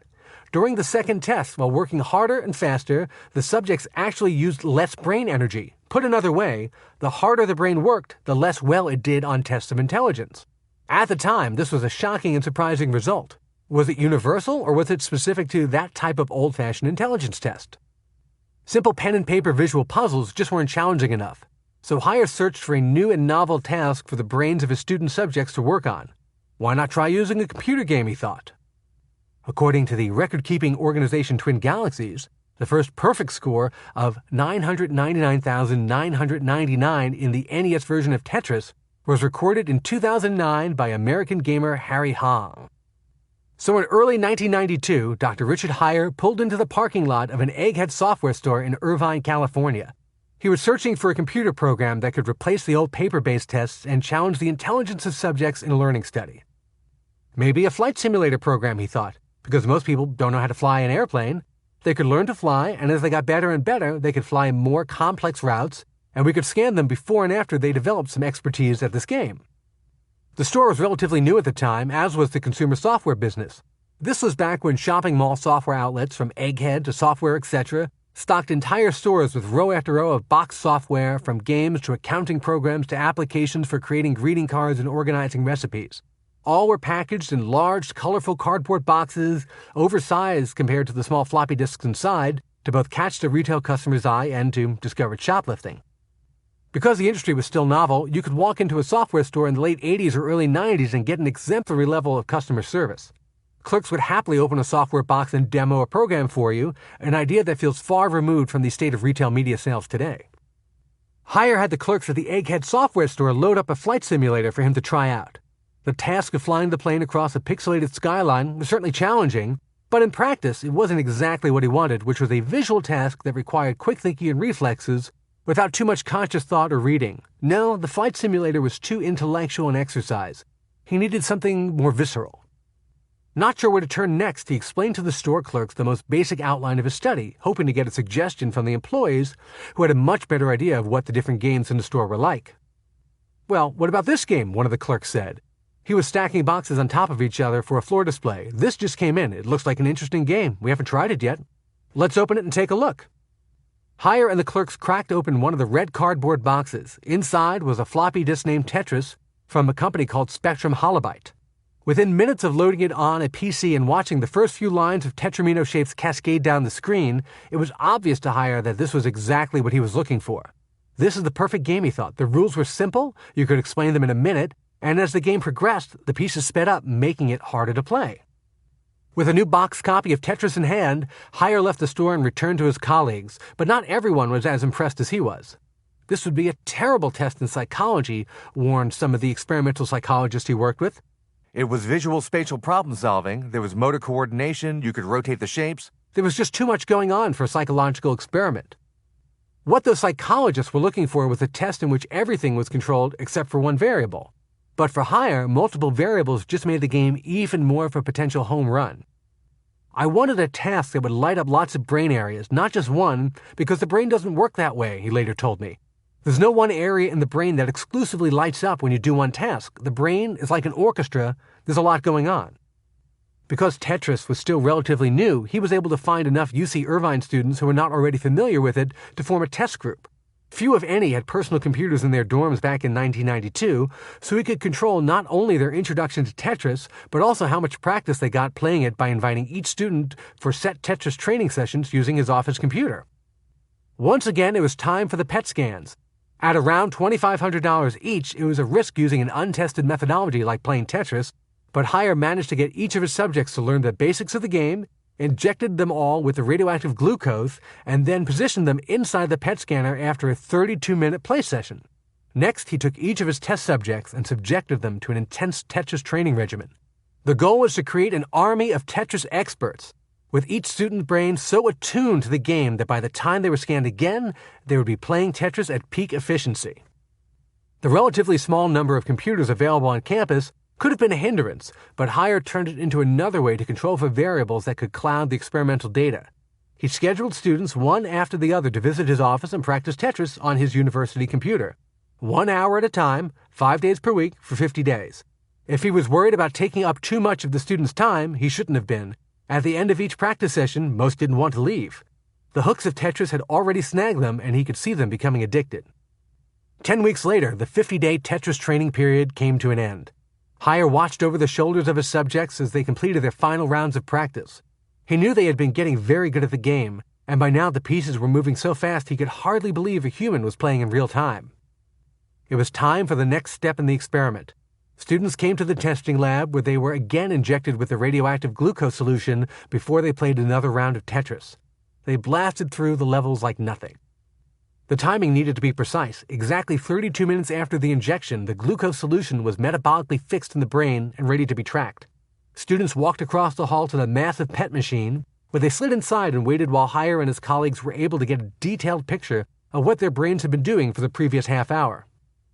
Today's advanced brain imaging equipment makes the way Heyer gathered and analyzed the data, down to reading through long printouts of glucose levels in different parts of the brain and comparing them by hand to the subject's Tetris scores, seemed primitive by comparison. But analysis clearly showed that the now advanced Tetris players interacted with the game in a way much different from how they did before 50 days of intense training. The same negative correlation appeared in the data, and the Tetris learning effect was born.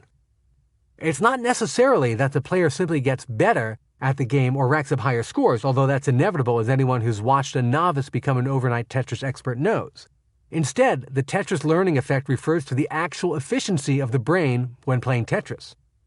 If the brain of a beginning Tetris player is a gas-guzzling SUV, with the Tetris learning effect, after a certain number of game hours, typically long, uninterrupted spells, the brain turns into an eco-friendly compact car, using its engine and form more efficiently to travel longer distances on a single tank of fuel. For those exposed to the game in extreme doses, the effect becomes more pronounced. The brain of a true Tetris master, when engaged in the game, is an electric car, driving the same roads at the same speed, but using even less energy to do so. That's the idea of brain plasticity at its most basic. As the brain engages in certain actions, simple, repeated spatial tasks are the most obvious, the behavior moves from being conspicuously powered by conscious thought to largely automatic. Connections between shapes, repeated moves, and strategic analysis become easier, and each of these actions requires less brain energy. It's as if by driving the same commute to work every day, your car eventually becomes more efficient on that route and uses less fuel to cover the same distance. It doesn't work for relatively simple machines such as cars, but it does work for the most complex machine of all, the human brain. Part 2, Chapter 8, From Behind the Iron Curtain. Despite its viral popularity in the USSR, Tetris was stuck. By 1986, nearly everyone with access to an IBM-compatible personal computer in Moscow and the handful of other, more cosmopolitan cities where you could find a large number of PCs had already played the game. They might have received a disc from either Alexei Pajitnov himself or one of his close associates, or else they had made their own gray market copy of the game program from someone else's disc. If not that, they had access to the game at work or at school, where computers could sometimes be found in that era. There was certainly still a novelty factor, and no new game had come along to displace Tetris as the preferred high-tech, addictive time killer for Russia's computing class.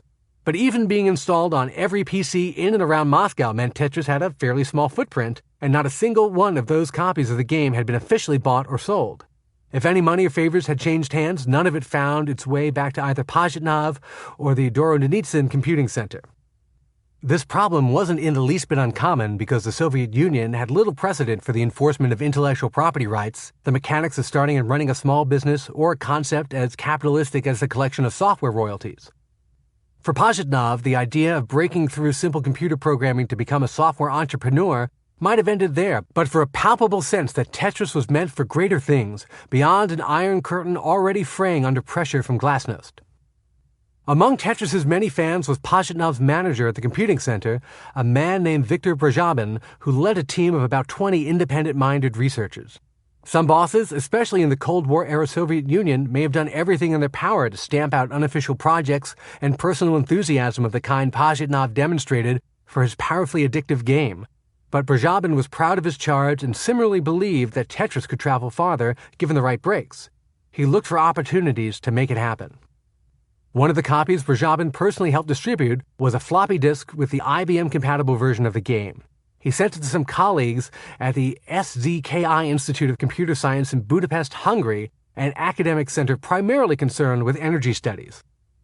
The effect Tetris had at SZKI was the same as at the RAS and the Moscow Medical Center. Researchers and academics, not accustomed to seeing their computers as anything more than work tools, were entranced by the hypnotic action of the falling blocks. Hungary was not the Soviet Union, and despite being in a smaller country, the researchers had access to more mainstream personal computer brands that Americans might recognize rather than corporate IBM clones or dated knockoffs like the Electronica 60. Inevitably, just as Vadim Gerasimov had coded the IBM version of Tetris from scratch using Pajitnov's Electronica 60 version as a guide, so the student programmers in Hungary took the much more advanced IBM version and recreated the game, this time for the machines they customarily worked on. In this case, they coded for the Apple II and Commodore 64, both among the most popular computers in homes in the United States and elsewhere in the West. IBM-compatible machines were used in business and sometimes scientific research, but Apple and Commodore PCs were what people used at home and students used in grade school. These systems made a lasting impression on the first generation of American public school students who used personal computers in the mid-1980s. The fact that the Hungarian computer programmers could access the same common computers as consumers in the United States and Europe speaks volumes about Hungary's unique role in the Cold War era as a bridge between East and West. It was among the earliest Soviet bloc nations to experiment with economic reforms and political liberalization even before Gorbachev and Glasnost began to reconfigure the DNA of the USSR. This model of limited reform had already had a huge impact on the state of play around the world, as evidenced by the intense popularity of Rubik's Cube, a puzzle toy designed by Hungarian architect Erno Rubik and licensed internationally starting in 1980. Hungary was the perfect weak spot in the armor of the Soviet bloc. It was Tetris's escape route to the West, but it would take someone who understood both Hungary and Europe, both software and good old-fashioned retail salesmanship. That someone was the first Western businessman to take a serious interest in Tetris, Robert Stein. Born in Hungary in 1934, Stein was a refugee of the post-World War II era, eventually arriving in the UK in 1956. Like many refugees, he had no money, had few possessions, and spoke no English. But he did have some background in engineering, which enabled him to get steady work doing everything from tool-making to selling adding machines and calculators. Stein, a bulldog of a man with a round, fleshy face and large protruding ears, may have lacked refined English charm and good looks, but he had a seemingly natural salesman's flair that compensated for much. How best to apply his skills evaded him at first. He had tried his hand at an almost endless list of trades over the years, supplemented by night classes to augment his marketing skills and improve his English. His proficiency at buying and selling technology in his adoptive homeland developed alongside a recognizable English accent. Almost sidelined by difficult bankruptcy in 1979, he made a pivotal decision to move from selling calculators and office equipment to selling early computers and even some video game hardware such as Pong arcade machines. By the early 1980s, Stein was selling truckloads of one of the most popular consumer-level computers of the era, the Commodore VIC-20. Much more so than Steve Jobs and other 80s computer pioneers, Commodore founder Jack Tramiel understood the importance of video games as a Trojan horse that could bring personal computers into American and European homes. The VIC-20, released in 1981, was a huge hit. It offered colored computing and a decent library of compatible games, all for the then unheard-of price of $299. Ever the promoter, Tramiel said, "We need to build computers for the masses, not the classes." The sentiment was correct, and this was the first computer to sell 1 million units, and later in the 1980s was followed by the even better-known Commodore 64 and Commodore 128. Robert Stein was moving a decent amount of hardware, but selling computers has always been a high-cost, low-margin business. Even smaller PCs for home use were big, heavy, and hard to import and distribute.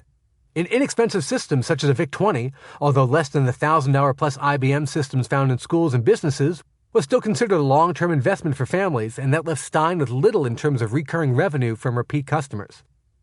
But he reasoned, every computer sold, whether by him or someone else, needs software to run.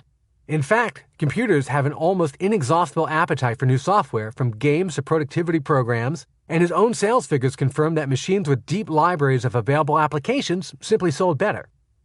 Major software developers and publishers had already cornered much of that market, including a UK-based giant named Microsoft, part of the sprawling Mira media empire of mogul Robert Maxwell.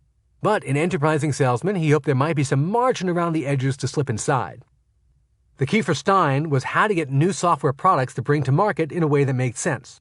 Hiring programmers and developing original work was hard enough for deep-pocketed market leaders with huge budgets and teams, and simply reselling existing commercial software would mean competing for a tiny segment of an already thinly sliced pie. The solution presented itself in an unexpected way. Impressed with how Stein was hawking VIC-20 computers in the UK, Drachtelmau's Commodore reached out to him when the company was preparing its follow-up, the Commodore 64. Commodore knew that more software titles on shelves meant more hardware sales, and the company wanted Stein to take on a new challenge, finding inexpensive software that could be sold in the UK alongside Commodore 64 machines. Just as furniture and clothing manufacturers turned to lower-cost countries to produce their wares, Stein suspected he could find cheaper programming talent abroad. There was likely a lot of computer programming talent available outside of the United States and Europe, he reasoned, but there had to date been little opportunity to bridge the divide between East and West. As a native Hungarian, Stein figured the relative openness of Hungary made it a reasonable place to start a search. He traveled to Budapest to scour universities and what few high-tech businesses he could find, searching for native computer programmers and half-decent locally produced software. If anything looked like it might have cross-cultural appeal, he attempted to strike a deal to license it for sale in the UK and other territories. The Hungarian programmers were happy with a small fraction of what software development would cost Stein at home, and the programs he found to import could be sold for less than the competition. On paper, it sounded like a win-win scenario for all involved. In 1982, spurred on by Commodore, Stein founded a new company named Andromeda Software and began a series of excursions to his birthplace, attempting to satiate the West's growing hunger for computer programs. He would find software, arrange for a license to be sold to a publishing company such as Microsoft, or a computer maker such as Commodore, and typically keep 1/4 of the sales total for acting as an agent between the Western companies and the Hungarian programmers. He scored a major hit right out of the gate. Popular business programs such as Lotus 123, a spreadsheet application for bookkeeping and record-keeping, could cost up to $500, but Stein found a viable Eastern European alternative which became known as Quattro Pro and struck a deal to have it distributed by a big California software publisher named Borland. Quattro Pro sold for between $50 and $129. Hawking cut-rate Hungarian software in the UK was an unglamorous role for an unglamorous man, but it was still a reasonably successful venture that put Stein in an important supporting role for the explosive growth of the personal computer. By 1986, Stein had become a regular visitor to technology hubs in Hungary. It was during one such visit to SZKI, the Budapest-based Institute of Computer Science, that Stein noticed the normally staid programmers distracted and buzzing around more than usual. People were crowded around computer terminals, watching each other play what appeared to be a simple game. If Stein had been at the RES in Moscow the previous year, he might have seen a very similar scenario play out as Alexei Pajitnov's colleagues got their first hit of Tetris. Now, Stein was not a gamer, nor did he have a particular interest in computers as entertainment tools, but he was a salesman, and seeing young, educated Hungarians lining up to try out a computer program got his attention. He cautiously approached it, and after getting a few turns at the keyboard himself, he was impressed. Even the best computer games of the day had primitive, blocky designs and limited gameplay, held back by computer hardware that was only a few generations removed from the spinning wheels of magnetic tape storage powering room-sized computers. This was a game that didn't attempt any kind of representation of familiar characters or objects, whether monochromatic squared-off aliens descending on an unsuspecting human population or race cars speeding down a chunky, stuttering track. Instead, Tetris was a game that embraced the limitations of computer graphics hardware. If curves and rounded shapes were hard for computers to draw, this was a game that was built around straight lines and rectangles. If game characters looked like simplistic, jagged cartoons, Tetris skipped them, making the puzzle pieces the star.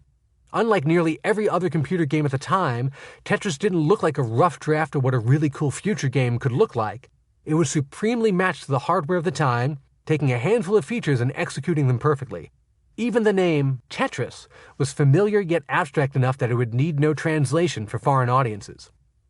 Stein played round after round, watching the colored blocks line up and disappear and concluding that, if even a non-gamer like him couldn't stop playing, then this must be a very special game indeed. Tetris was clearly miles beyond anything else he had considered importing before. He didn't want to tip his hand too obviously or prompt the Hungarians to expect a big payday from their colorful set of interlocking blocks that fell down the computer screen, so he set about quietly investigating the provenance of the game. He cornered the director of the computing center at SZKI, hoping to figure out who was responsible for Tetris and who stood to gain from its success if he could strike a deal to bring it out of the country. The answer was not the simple explanation he was looking for. The director described how some months previously, Viktor Brajabin, A colleague in far-off Moscow at the Dorotnitsyn Computing Center at the Russian Academy of Sciences had sent a disk containing his employee's game code, hoping the side project could find a larger audience among computer enthusiasts in other countries. But, the director added, his own charges weren't simply playing Tetris. In fact, the enterprising Hungarian computer programmers had gone to work almost immediately translating the IBM-compatible version of the game they had received into new code that would work on Apple and Commodore computers. For Stein, hearing that the game already worked on Commodore machines must have been like hitting the lottery. The version of Tetris he had played was certainly compelling, but if it were locked onto IBM-compatible computers used mostly for business and rarely found at homes, it would be a challenge to market and sell. Stein could gladly put together a licensing deal for a Hungarian programmer who had created a product like Tetris, as he had done many times before, and then sell those licensing rights to a larger UK software publisher, keeping his normal 25% for acting as the border-crossing middleman. But although the Hungarians had done good work in terms of recreating the game for more popular home computing platforms, there was a problem. They had not created the original game. To strike a deal for the underlying intellectual property for Tetris, he would have to cross a much more imposing border than the one between Hungary and the West. He would have to deal directly with parties in the Soviet Union. That was not as simple as hopping a flight to Moscow or striking a bargain via long-distance telephone call. The Russians, despite being one of the world's two superpowers, were not nearly as sophisticated when it came to negotiating and executing business deals with private companies as the Hungarians were. Whereas Hungary was a gateway between worlds, the USSR was firmly on the other side.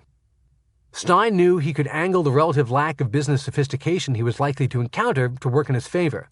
The key was to find the person at the Russian Academy of Sciences who could make a deal for this addictive new game, and to get that person to agree to having Andromeda license Tetris before any of the many arms of the tangled Soviet bureaucracy could wrap itself around the deal, inevitably strangling the life out of it. Dealing with the Soviets, particularly by a non-governmental entity such as himself, could be like shouting into a black hole. Fortunately, Stein had a vitally important lifeline. He knew where the game had come from and who had sent the original disc to the Hungarians. Stein returned to London, already excitedly thinking about how Tetris would require little to no work in what software engineers called localization, or rewriting software to be understandable to audiences in different countries. That potentially very expensive process usually required translating written text into other languages, or in the case of entertainment properties, changing references that might be too specific to a single culture or country to be understood around the world. But in the case of Tetris, little was needed. The game had no story, no dialogue, no characters. Its abstractness made it universal. The familiar Tetris theme music in the most popular versions of the game is based on a 19th century Russian folk tune called Korobeniki. Once back in his adopted homeland, Stein wasted no time sending a message via telex machine, a kind of early fax system composed of printers connected to telephone lines, to the computing center at the RAS. If the Hungarians had given him accurate information, he just might be able to sneak Tetris through a discreet opening in the normally impenetrable Iron Curtain. In his office at the RAS, director Viktor Brajabin, the man who had originally sent the game to SZKI, translated Stein's telex message written in English. He was impressed that someone would reach out from outside the Soviet Union even to inquire about Tetris, but selling a game on behalf of Alexei Pajitnov was far outside his experience or authority. So he passed the telex on to Pajitnov, hoping the developer would at least be flattered by the attention. For Pajitnov, this was an unexpected development. After taking the Electronica 60 and IBM versions of Tetris as far as he could, he had moved on to other work. He continued to investigate the ways in which a computer could mimic the appearance of artificial intelligence, an idea put to practical effect in a new program he called Biographer, which provided cookie-cutter psychological therapy advice based on detailed input from a patient.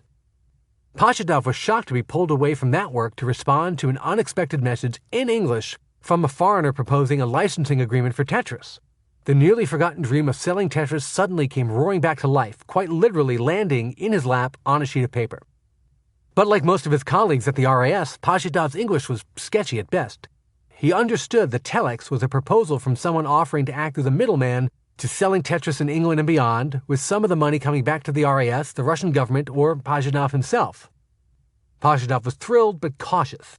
He would have to tread carefully to avoid offending any communist sensibilities or drawing too much attention to himself. To officially respond, even in the most general, non-committal way, he would have to navigate multiple levels of Soviet bureaucracy, tackling a system that in no way represented the neatly ordered world of computer programming he was accustomed to.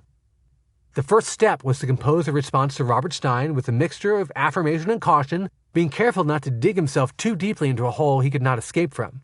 He debated the basic outline of what he should say and started writing in Russian. He began with polite gratitude for Stein's interest in Tetris, then offered a generally positive impression of the proposed deal, not that Pajitnov or his RAS colleagues at this point knew a good international software licensing deal from a bad one, and finally opened the door to further negotiations. Reply in hand, he then had to find someone he could trust to translate it into legible, official-sounding English, a process that began by getting the center director to sign off on an approval form to have another center employee translate the text from Russian to English. Days ticked by, and even after getting his English translation back, Pajitnov still had to figure out how to actually send it to Stein. Computer center employees didn't have telex machines sitting on their desks, and even the original proposal he received from Stein had been received by a machine somewhere else in the facility, passed on to Brajabin, and then passed on again to Pajitnov. Simply retracing those steps was harder than it seemed, and incoming and outgoing communications via telex were closely monitored. Like anything else in Russia, multiple levels of official approval in the form of signed and stamped paperwork were required for nearly any undertaking. Getting authorization to send his reply via a telex machine operated by a different division of the RAS required sign-off from both his superiors as well as those in other departments. Days turned into weeks before he was able to transmit what he believed was a simple, clear message. But between Russian and English, and between Stein's impatience and Pajitnov's caution, something went wrong. Perhaps one of them missed or misinterpreted an important language or cultural cue, or possibly each side read what it wanted into the back-and-forth communication. Or maybe Stein, after waiting weeks for a reply, simply decided that the Russians were backwater rubes uninterested in making some serious money with Tetris, but that was not going to stop him. In any case, Pajitnov has since stood by his assertion that his message to Stein, which read in part, "Yes, we are interested, we would like to have this deal," simply meant he was interested in opening negotiations. Stein instead took this response as authorization for him to proceed as the official licensor for Tetris. And in fact, Stein wasted no time trying to find a deep-pocketed partner to bring the game to English-language audiences. His ideal target was a fellow immigrant from Eastern Europe, but one who had achieved monumental success as a newspaper owner, politician, and then as a newly minted software publisher. His name was Robert Maxwell, and despite his long-standing reputation as an international media mogul and multimillionaire, he was hiding a dark secret that would eventually bring down his empire and take him to an early grave. Chapter 9. Into the Mirror. Jan Ludwig Hock left his birth name behind in Slatina Selo, Czechoslovakia, where he was one of 7 children born into a poor Jewish family that had the misfortune to live on land that would change hands multiple times over the decades, never for the good of families like the Hocks. When Hungary annexed the area in 1939, it would later be occupied by the Nazis and eventually become part of Ukraine. He was just 16 but could already see the dark clouds of the Second World War gathering on the horizon. Hock made his way to France as the war cast a shadow over the entire continent, joining up with what remained of the Czechoslovak army. Routed on the battlefield, his division escaped to England when the Germans swept through France in 1940. It was there that Jan Hock remade himself, and not for the last time, by joining the British Army at the rank of private and taking on the appropriately British-sounding name of Ian Robert Maxwell.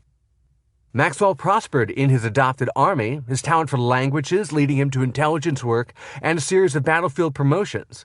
After fighting through the Normandy invasion in 1944, he rose to the rank of captain, was awarded the Military Cross, and took on the difficult task of mopping up some of the last pockets of German resistance. If he took to his work with a ruthless streak, shelling German towns to force their surrender, even reportedly executing the mayor of one town after surrendering German troops fired on his men, it was with good cause. During the course of the war, word had filtered back to him about the extended family he had left behind in Slatina Selo. Nearly every one of his relations either had died at Auschwitz or, in the case of his mother and one sister, were summarily executed by the Nazis in occupied Czechoslovakia.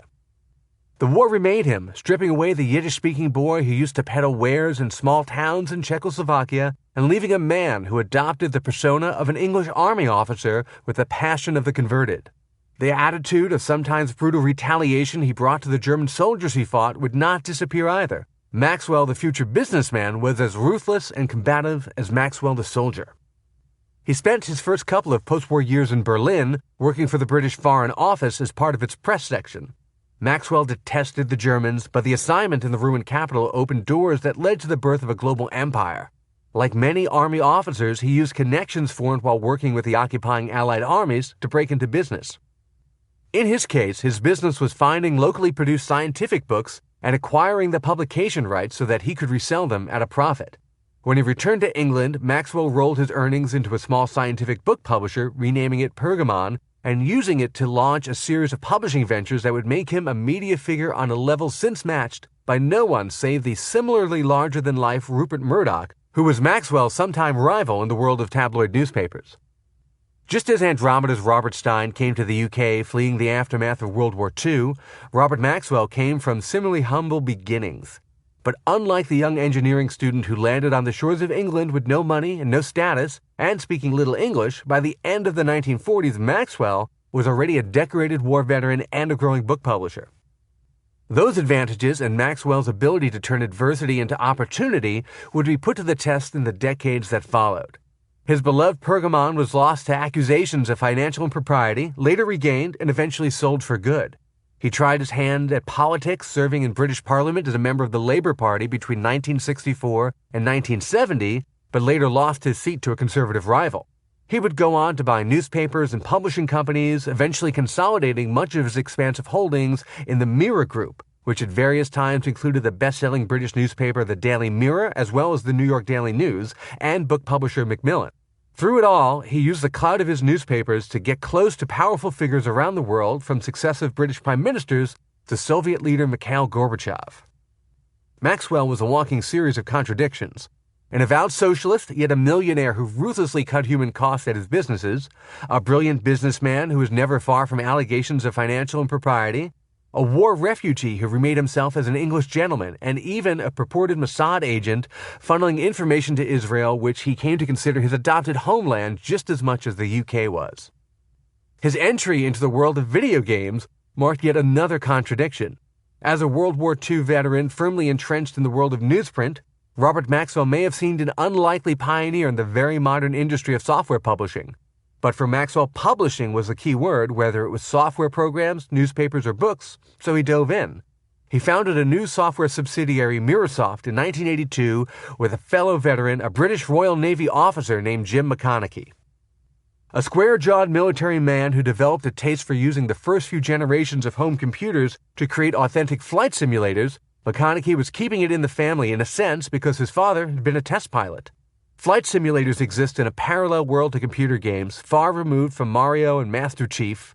Fans of the genre are among the most obsessed, slavishly devoted to accuracy and the smallest iterations of in-game physics and the recreation of real-life aircraft.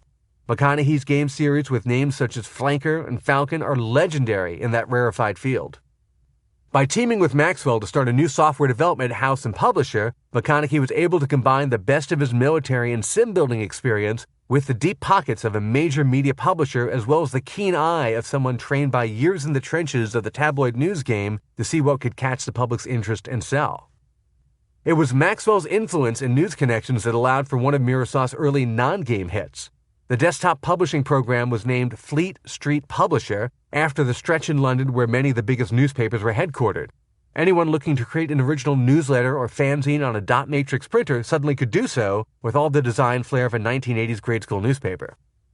But besides flight simulators and newsletter layout programs, Microsoft needed a bestseller. By 1986, there were rumblings throughout the Maxwell empire that things were not as rosy as the corporation portrayed. In fact, the wide-ranging series of companies Maxwell controlled was an elaborate facade, already crumbling around the edges, but with enough perceived power to keep the wolves at bay for at least a few more years. When Robert Stein walked in the door, Jim McConaughey was presented a golden opportunity to get in on the ground floor of what would become one of the most successful video games in the history of the industry. Stein, though not a major player in the field, had enough of a reputation to be taken seriously and establish contacts in Hungary and other Eastern European countries to back up his claims to controlling a pipeline that could bring cheap, marketable software to the UK and the United States.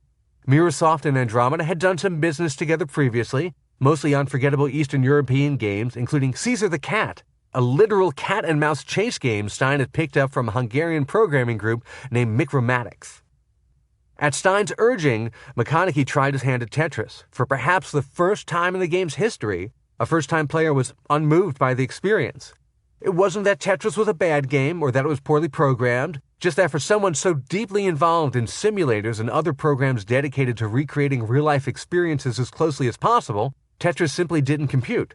His initial gut reaction told him it simply wouldn't sell with the kind of numbers that Microsoft needed. Stein was undeterred. For him, Maxwell and Microsoft were the ideal partners for Tetris, and he knew there had to be another way to get in with the company. He kept digging around looking for information that could help him get a deal done. It turned out that Robert Maxwell had more than one software brand. The second, run as an independent company out of California, but with a long series of tangled ties to Microsoft, was called Spectrum Holobyte.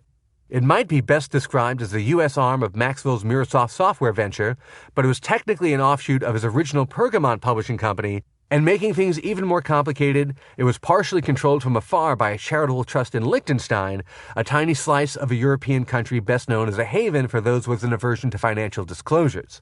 As with most of the corporate entities Maxwell controlled, this became a family affair, with Robert Maxwell's son Kevin sitting on the board of directors. They each developed their own catalog of games and other software titles, and Spectrum Holobyte and Microsoft also published each other's wares. It was a relationship that worked well enough for all involved, at least at this early stage of the consumer software business when the competition still wasn't completely formed. Stein's enthusiasm had planted a seed in McConaughey.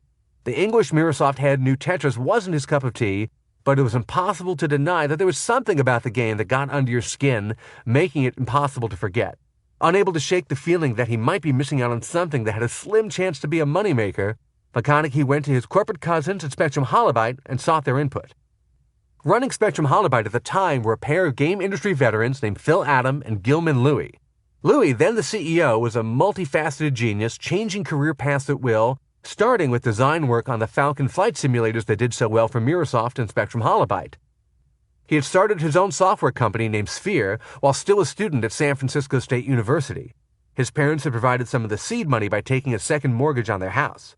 After Sphere demonstrated some initial success, Kevin Maxwell bought it, and with it Louie, and merged his acquisition with the existing Spectrum Holobyte. Fortunately, as far as Gilman Louie was concerned, the company's absentee landlords were little seen or heard. Although Kevin Maxwell and various members of the Maxwell clan served on the board of directors, there was little in terms of a management structure pointing back toward England, something Louie was reminded of every time he called for a board meeting and no one showed up. Later, Louie was recruited by the Central Intelligence Agency to run a new program to connect the CIA with technology startups. Called In-Q-Tel, it took the form of a not-for-profit company with Louie as its founding CEO and invested in organizations working on technology that could be of use to the U.S. intelligence community. In practical terms, it could be considered the venture capital division of the CIA. Today, as a well-known Silicon Valley venture capitalist, Louie is far removed from both the worlds of video games and government work, but back in 1986, he was just another game maker moonlighting as a software company CEO, about to enter a series of tangled deals with his semi-removed corporate cousins from across the Atlantic. The sharp eye that would later serve Gilman Louie as a VC investor was well honed even back then because he was an instant convert to the Tetris cause. His partner Phil Adam, then the president of Spectrum Holobyte and a games industry advocate with a zeal for sales and marketing, saw and played Tetris first. During one of Adam's regular business trips to London to confer with the mothership, Jim McConaughey from Microsoft handed Adam a copy of the game disc he had received from Robert Stein. At first, Adam wasn't sure what to make of this strange new game. It came from Hungary or maybe Russia. The backstory was already sounding a little complicated, but the game itself was anything but. Tetris sank its hooks in him after just a few plays. Tetris threw every rule of computer gaming out the window. There were no aliens, no dragons, nothing even vaguely approaching a storyline. The graphics were simple, primitive even, and after the first 30 seconds, you had seen pretty much everything the game had to offer. And yet, Adam couldn't stop playing. In London, the hour was getting late, and he had dinner plans with colleagues. But playing the IBM version of Tetris on a computer in the guest house he was staying in, the time seemed to creep by. When Adam looked up at a clock, he had missed dinner entirely. His companions returned to the house to find him still sitting there, glued to the screen, moving and rotating tetraminos. He was eventually urged away from the keyboard under duress. Adam knew he was playing something special, and he wondered why McConaughey hadn't made a bigger deal of showing it to him. Perhaps he was just downplaying it so the game would have a bigger impact. It certainly seemed inconceivable that Microsoft didn't realize the combination of the game and its unique backstory was as close to a guaranteed hit as could be imagined in the world of 1980s video games. Adam went back to McConaughey singing the praises of Tetris. He shook his head in disbelief when McConaughey said that Tetris could be a great $5 coffee table piece, describing it as essentially a cheap throwaway game that would end up in software stores stacked with a pile of other filler material somewhere near the cash register. For McConaughey, Tetris was no better than a stocking stuffer, even though the president of his sister company had just missed a dinner appointment and spent all night playing the game. No, this is a big deal, Adam told McConaughey. This is the first intellectual property ever to come out of the Soviet Union. He added that for Spectrum it was especially interesting because there's never been a Soviet commercial product to my knowledge that ever has been commercialized in North America. Well, I can get Stein and sign this. Stein has it, McConaughey said, still not convinced. Yet he began to wonder whether his American counterpart was seeing something he simply could not. McConaughey said he wasn't confident enough in the game to go it alone, but if Adam and Louis would take on the licensing rights for the United States and Japan, the territory Spectrum covered, then Microsoft could do the same for the UK and the rest of Europe, thereby spreading the financial risk around a bit. A copy of Tetris returned to California with Phil Adam, who passed it on to Gilman Louis. The two compared notes. Against all conventional wisdom in the computer game industry, this smelled like a sleeper hit. Louis quickly called McConaughey. His advice was simple but pointed and laid the groundwork for the savvy pop culture approach Tetris would take to grab the eyes of millions of players in America and Europe. The game had come to them from the UK and Microsoft, and before that Robert Stein's Andromeda company had founded in Hungary, but its true origins lay behind the Iron Curtain in Russia. For the Spectrum partners, this seemed like the single greatest marketing gimmick they could ask for. The game's rigid logic and sharp-cornered architecture already mirrored the common Western view of the Soviet Union, so why not play up that angle and give this unassuming little game, one that admittedly had little in the way of flash to entice window shoppers, a fighting chance? Louis told McConaughey that he should sew up the rights to Tetris immediately. McConaughey was warming to the game, and the idea of playing up the game's Soviet origin sounded like a smart one. In 1986, the Cold War was in full swing. The Berlin Wall stood, Ronald Reagan was president, but things were changing, too, and there might be room to position a Russian game as something more like a stolen view of an alien culture than a totem of a political and military enemy. The first signs of a Cold War thaw, or at least the slowing of hostilities, had come at the beginning of that year. President Reagan and Soviet General Secretary Gorbachev had opened the year by speaking directly to each other's citizens in a pair of 5-minute televised New Year messages. Direct commercial airline flights between the United States and USSR had resumed for the first time since 1978, and the two leaders were planning the historic Reykjavik summit that would occur later that year. The upshot was that, although relations between the West and the Soviet Union had a few gaps of sunlight peeking through, the marketers at Microsoft and Spectrum Holobyte had to carefully play up the Russian story of Tetris without crossing a political line in the sand. They didn't realize it at the time, but the parties they were in the most danger of offending were the Russians, not the game-buying Americans whose opinions they were so carefully seeking. Despite all the effort Robert Stein had put in hauling himself across Eastern Europe, shopping Tetris to publishers, and trying to get past the language and cultural barriers of the USSR, making a deal with Microsoft and Spectrum Holobyte didn't exactly lead to a major payday. In 1992, UK music act Dr. Spin scored a top 10 hit with a dance remix of Korobaniki, the main theme from Tetris. Dr. Spin was a stage name for composer Andrew Lloyd Webber.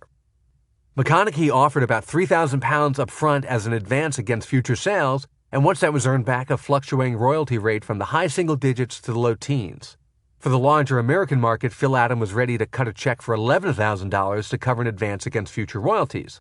To their minds, it covered all the rights they need to fully exploit Tetris and paid for the peace of mind that Andromeda would take care of anything owed to the Soviet Union. It wasn't a windfall, but for Stein it was enough to make him feel better about shopping Tetris around on the basis of nothing more than a few sketchy, poorly translated telexes with some computer programmer in Moscow named Pajitnov. Still, there was more potential money in Tetris than just this. Stein held back the rights to publish Tetris in arcade cabinets, hoping to sell those to a company that specialized in that still very profitable space. Dealing with Microsoft, Stein was primarily concerned with home computers, with at best half an eye towards home video game consoles. The Atari line of consoles, starting with the classic Atari 2600, which had ruled the 70s, had already spectacularly flamed out, the first of several boom and bust cycles the video game industry would go through over the years. The next industry-changing device, the Nintendo Entertainment System, was just finding its legs. Known as the Famicom, or Family Computer in Japan, The NES had made its way into U.S. toy stores the year before and was just starting to turn up in Europe in the second half of 1986. Stein was happy to have a deal in place, plus the promise of a modest cash advance when all the paperwork was signed. The fine lines and legalistic definitions between home computers, game consoles, mobile devices, and other types of machines that might someday play Tetris seemed like a remote concern at the moment. More importantly, while Stein expected to sign his deal with Microsoft and Spectrum Holobyte shortly, he still had nothing on paper from the Russians aside from a few telexes that were, to be charitable, open to interpretation.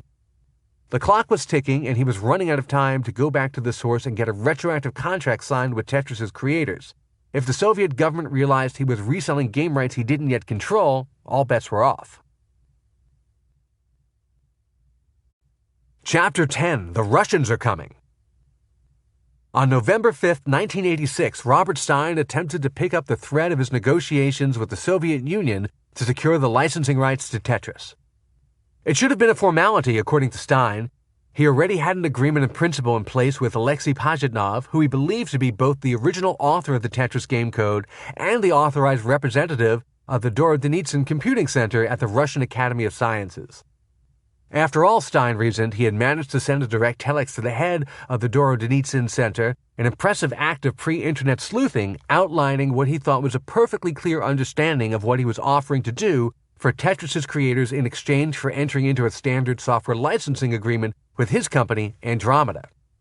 Even better, he had received, after a fairly long wait, a positive reply from Pajitnov. For Stein, that was as good as a handshake deal, enough to allow him to go find a publishing partner for Tetris. As Stein had suspected, all he needed to do was get the right people in front of a computer monitor to simply play Tetris, where a few minutes of product sampling could turn into hours of intense gameplay. He quickly had a deal sketched out from Microsoft and its American sister company Spectrum Holobyte for a few £1,000s of advance money. Now it was just a matter of ironing out the formal details with the Russians and figuring out where to eventually send a check when their part of the sales royalties kicked in.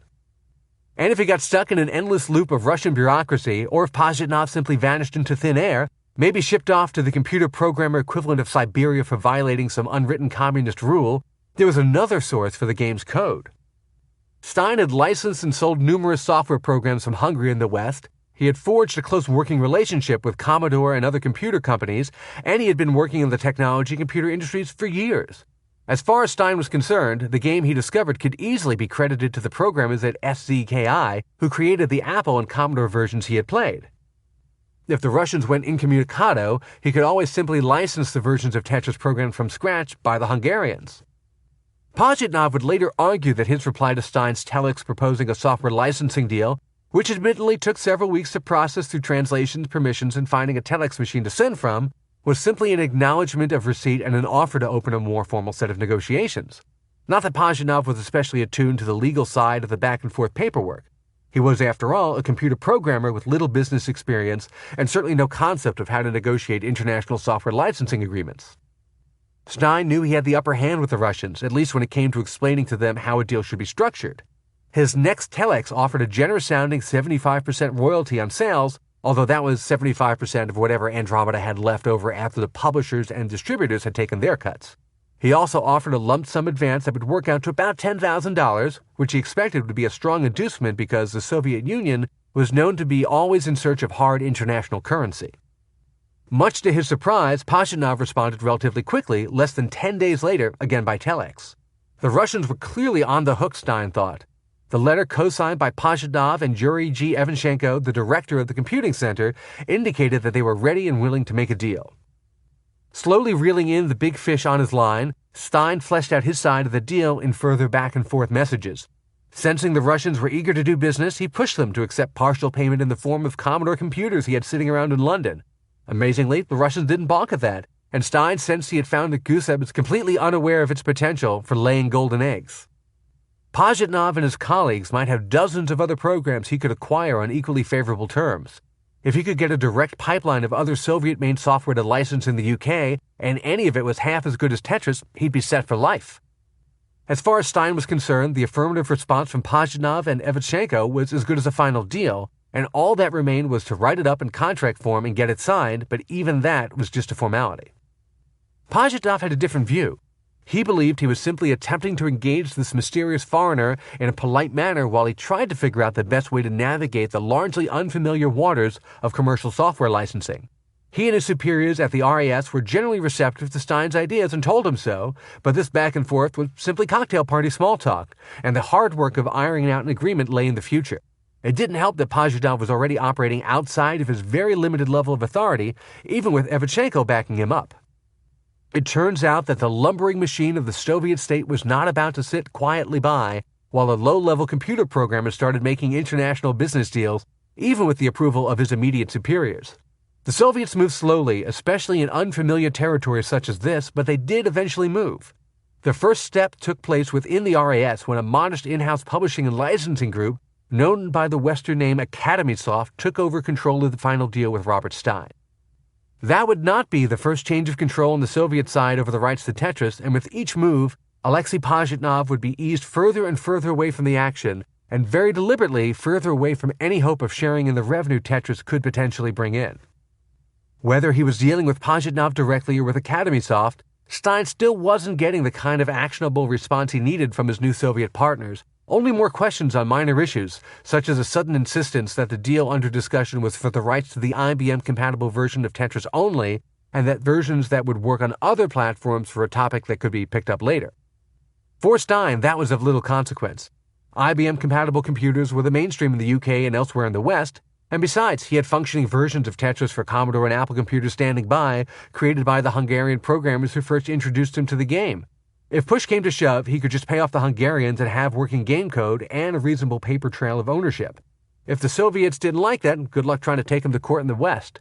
After all that talk about KGB agents quietly taking down enemies of the state with poison-tipped umbrellas was just Cold War hype, wasn't it? Still, the need to get all this down on paper and signed by Pajitnov, Evchenko, someone at AcademySoft, or really anyone in authority in the Soviet Union pressed on Stein. Microsoft had a tentative deal with him, as did Robert Maxwell's American software publisher Spectrum Holobyte. Both sister companies had done so under the assumption that Robert Stein's Andromeda company had officially acquired the rights to Tetris from its Soviet creators. Phil Adam of Spectrum Holobyte was especially insistent that any deal he was a part of would have to be directly traced to the game's Soviet creators, as playing up that behind the Iron Curtain mythos would be a big part of the marketing plan Adam and Gilman Louie were cooking up for Tetris. Of course, the Soviets had signed no such deal with Stein, but he expected to get all that messy paperwork squared away in short order. For him, this was just an issue of timing, and the way it turned out, he had simply pre-sold his goods to a third party before fully acquiring them from the source. Working across the Iron Curtain could be complicated like that, and if he waited around for all of the formalities to work themselves out in the proper order, the moment for Tetris might pass before anyone could capitalize on it. But as his entreaties to Moscow to move forward with a final signed contract were met with either silence or time-wasting back and forth, Stein began to suspect that no one was really minding the store at the Russian Academy of Sciences. And that concerned him because Microsoft was moving ahead with its version of the game, and despite the generally lengthy period of time between when a game publishing deal was signed and when the product was ready for store shelves, it was getting closer and closer to a potential ship date. And if that came to pass, what would he do? Tell Microsoft, a company controlled by one of the biggest media moguls in the UK, to hold off on shipping Tetris because he didn't actually yet own the very rights he had already sold them? Or else he could simply let things come to pass in whatever order they happened and let Tetris go on sale in the UK and the United States and simply hope the Russians either wouldn't notice or wouldn't mind. Neither answer was satisfactory. Stein, for all his bravado, didn't want Tetris selling in retail stores before the final contract with AcademySoft was signed, at the very least because he didn't yet know how much money he'd have to eventually kick back to Moscow. But 1986 dragged into 1987 with no real progress made, at least not the kind Stein wanted, with contracts being signed and money handed over. By April 1987, a more direct approach was called for. It was time to put a few of his cards on the table. In a message to AcademySoft that month, he announced that there was exciting news to report for their all-but-finalized partnership. Two major software publishers, Microsoft in the UK and Spectrum Holobyte in the United States, had agreed to release Tetris. No need to worry, Stein assured them. The initial release of Tetris would be restricted to the IBM-compatible version, but of course, with the growing popularity of family-friendly computers from companies such as Apple and Commodore, there would be an eventual need to bring out new versions of Tetris to run on those systems, for which there could be a separate advance royalty payment. Dangling additional money for other versions of Tetris might hook the Russians into finally getting a formal contract signed. Stein was tacitly saying that the additional advances he was discussing in more concrete terms would never happen until after this deal was done.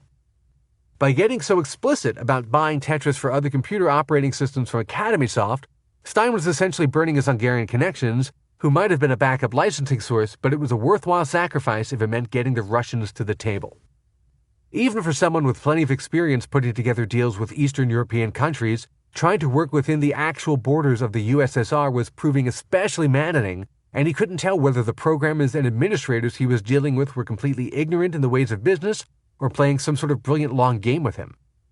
Solving that riddle grew ever more important as the spring of 1987 wore on. Microsoft and Jim McConaughey were coming at him from the other end, finally ready to put pen to paper and get the formal contract for Tetris signed with Andromeda.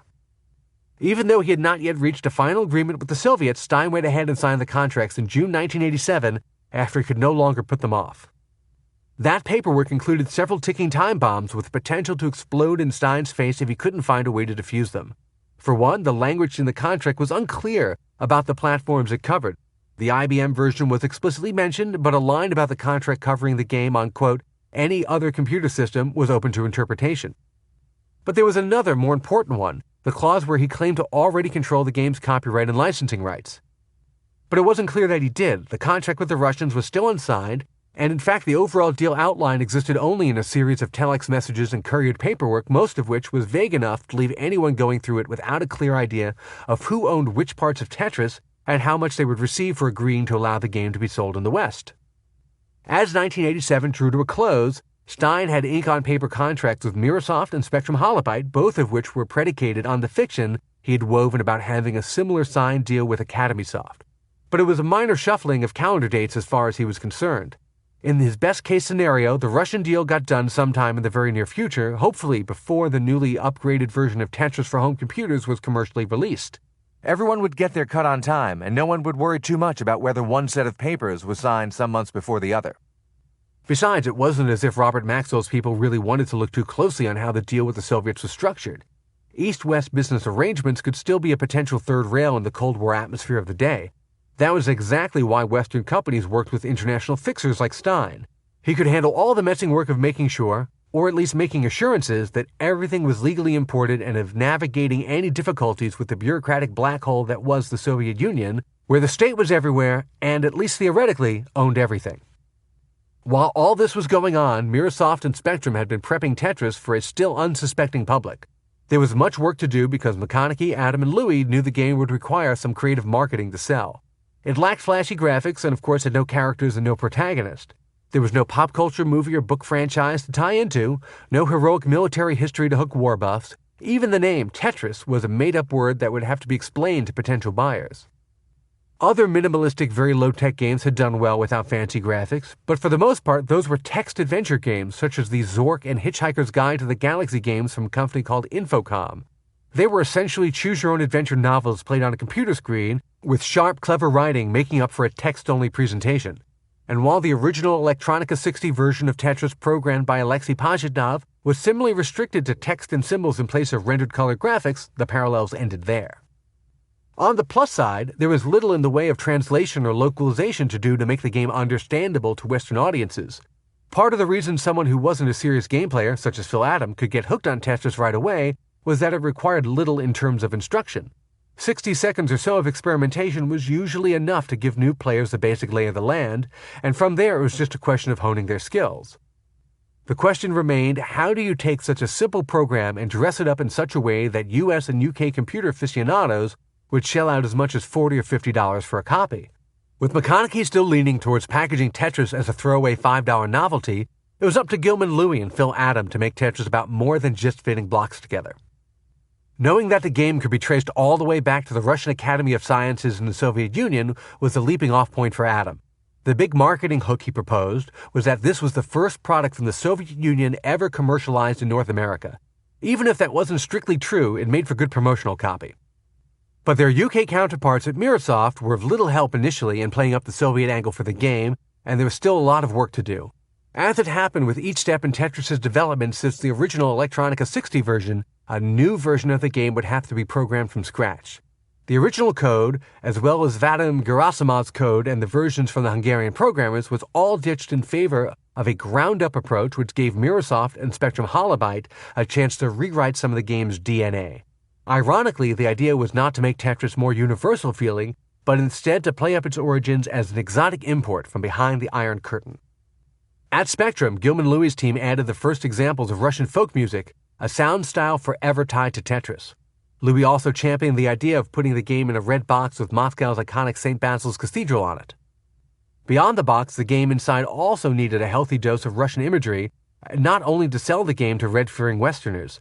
One of the odd things about Tetris has always been the disconnect between the shape of the game field and the shape of the computer monitor it was played on. Tetris is essentially about filling a narrow jar with blocks, but that narrow jar sits inside a larger square or rectangular screen, leaving big chunks on the left and right of the playfield as wasted real estate. Nearly every version of Tetris ever created fills these spaces with background art. Some Tetris background art is abstract, some is animated, some is self-promotional. But for Phil Adam and Gilman-Louie, it was just one more place they could brand the game as mysterious and foreign, so the space in that first commercial version of Tetris was filled with colorful backgrounds of life in the Soviet Union. Many subsequent versions of the game stuck with that theme using different illustrations of Russian themes and locations. But for this version of the game, the backgrounds included Lenin Stadium, a submarine based at Murmansk, May Day celebrations in Red Square, and a view from inside the Russian Salyut space station with a cosmonaut looking down on Earth. The Spectrum team also redid the color coding of the blocks, creating a strong identification between each tetramino shape and the color representing it. Adam pointed out the correlation between the 7 tetramino shapes and the widely accepted idea that the human mind can remember at most 7 variables at a time, which is why it's possible to remember a 7-digit phone number, but longer strings are harder to recall. His theory was that with strong identification between the individual shapes and their assigned colors, players would get better the longer they played, and eventually they would see a flash of color as a new piece appeared on screen and instantly know what shape it would be before the brain could even process the arrangement of the 4-segmented tetramino. Marketing materials to match the Soviet-influenced look and feel of the game were prepared, and Adam planned a launch event that played off the current Cold War fever, pitching Tetris as a bridge-building measure between two diametrically opposed cultures. If Tetris couldn't end the Cold War, at least it could sell a few boxes of software while showing the Russians weren't all that different from us after all. With this new version of Tetris heading to stores in the United States and the UK, Robert Stein was still trying to get the Russians to sign on the dotted line. By December 1987, he had done everything short of boarding a plane and flying directly to Moscow. He did offer to go to them at any time to meet with anyone required to get, if not a final contract, at least a signed deal memo outlining his basic rights to license the game to other publishers, and specifically to Microsoft and Spectrum Holobyte. Toymaker Hasbro makes a Tetris-themed version of the stacking game Jenga. January 1988 rolled around, and for the two companies, it was time to promote their cross-cultural roll of the dice. For American audiences, the rollout was handled with more fanfare and showmanship, and Spectrum Holobyte president Phil Adam rented out the Herbst Theater in San Francisco for a history-filled launch event. Part of San Francisco's War Memorial and Performing Arts Center, the Herbst Theater was an especially apt spot for the launch of a Soviet computer game in the United States. 33 years earlier, when the theater was still called Veterans Auditorium, the very same stage played host to President Truman and other world leaders as they came together to sign the original United Nations Charter on June 26, 1945.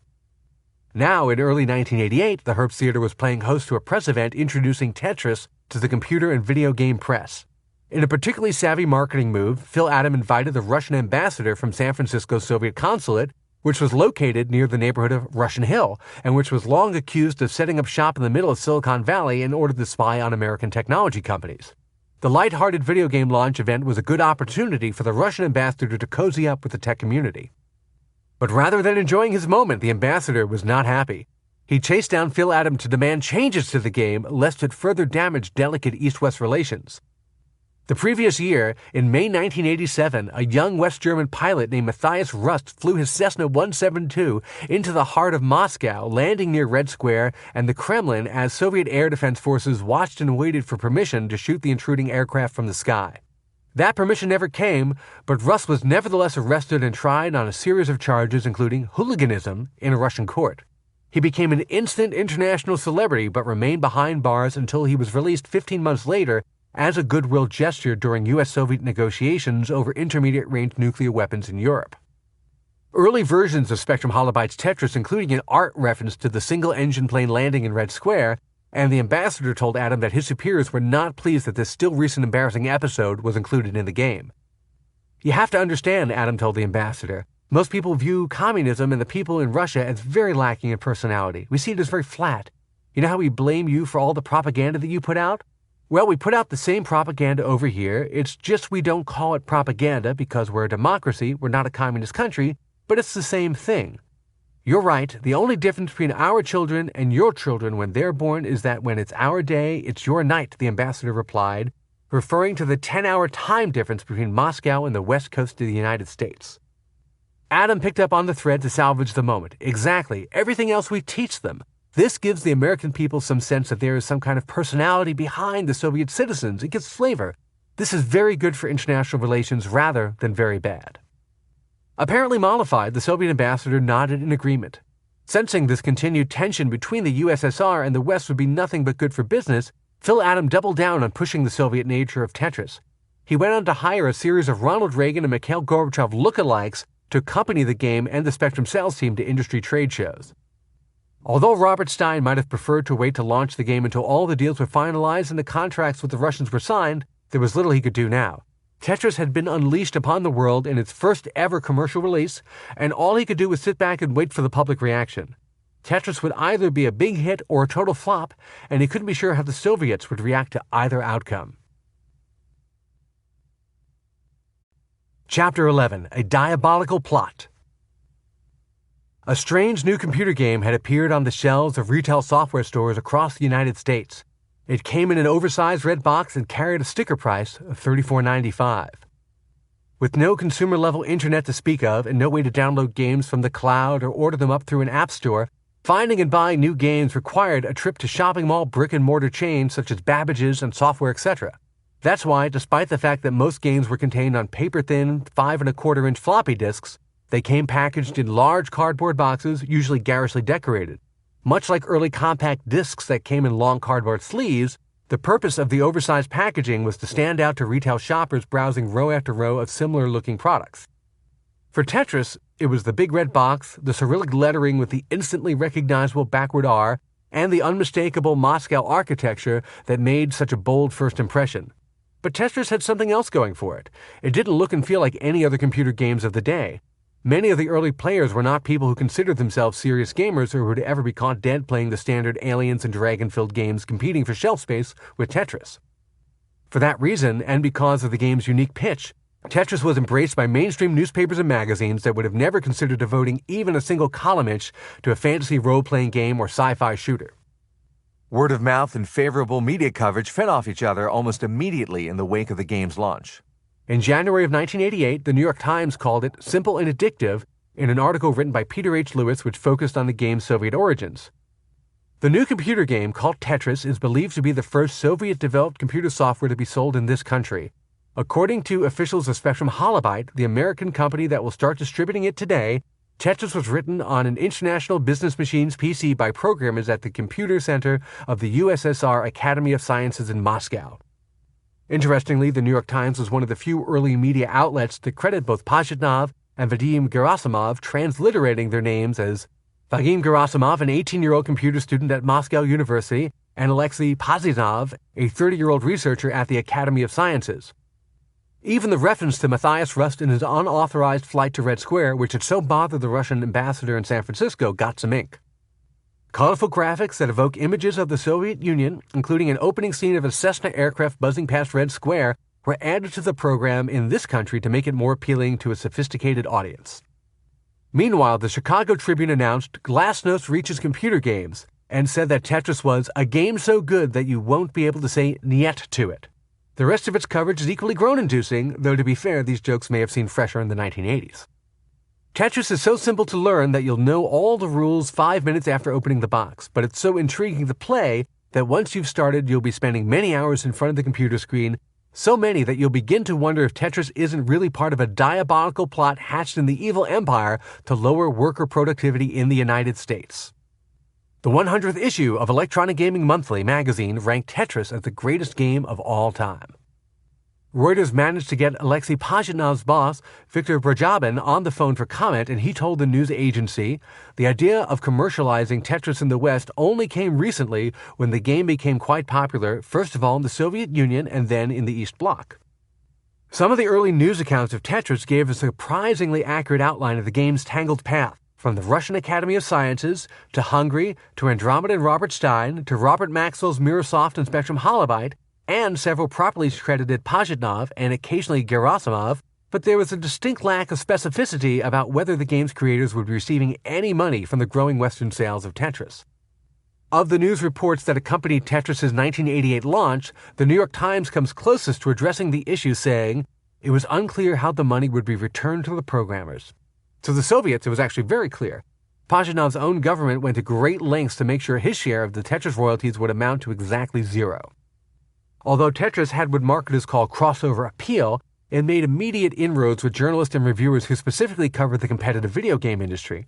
This so-called enthusiast press has always been suspicious of games that appealed strongly to non-gamers, and for many, the worst sin a game could commit was to be too popular.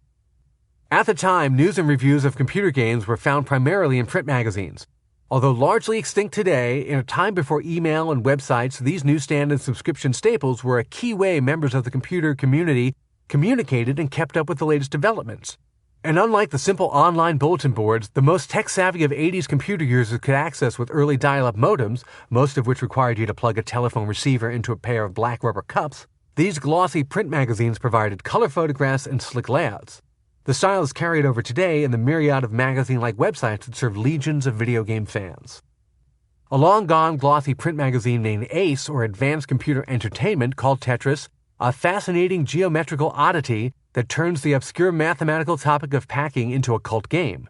It goes on to note that Mirrorsoft had already managed to rewrite the basic game code to work on a variety of computer systems, including the Commodore 64 and Commodore 128, the Atari ST, and the Amiga, a more advanced system from Commodore that became a favorite with gamers and programmers despite its $1,200 plus price. These were sold alongside the original IBM version, sometimes for $24.95 versus the $34.95 price for the IBM version.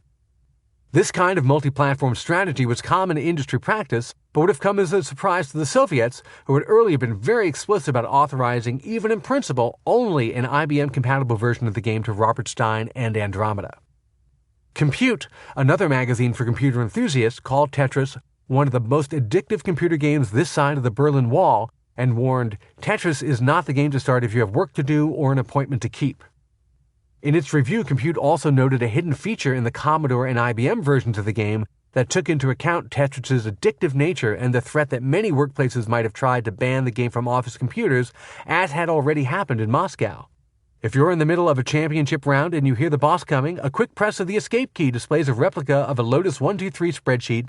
Press the escape key again, and the game's on. There's always been a web of connections among computers and computer games and the wide-ranging world of science fiction and fantasy novels, films, television programs, and even comic books. Fans of one tend to be fans of the others, and they form a close-knit inner circle of people who get it, which was especially important during the 80s and 90s when nerd icons like Lord of the Rings and the Avengers were the furthest thing from mainstream movie tentpoles. That's what makes a love letter to Tetris from sci-fi author Orson Scott Card so notable. In one of his regular columns in Compute magazine shortly after Tetris's original release, he wrote, "Every now and then a game comes along that is so dangerously addictive that it sucks your brains out through your fingers. I have played until I see these dumb little concatenations of 4 tiny squares sliding down before my eyes as I'm trying to read, as I'm watching TV, as I'm driving." He also pointed out an interesting quirk in the original PC version of Tetris. In the publisher's haste to get the game to market, the home computer version included no copy protection, making it as easy to duplicate and pass around as the original code was back in Moscow. To run, many programs, especially computer games, required a code key that was printed in the game manual, making it hard but not impossible to share. Infocom, famous for its funny talking adventure games, took this to another level, packing game boxes with printed accessories including maps of game locations or fake newspaper clippings, each with a vital piece of information required to complete the game.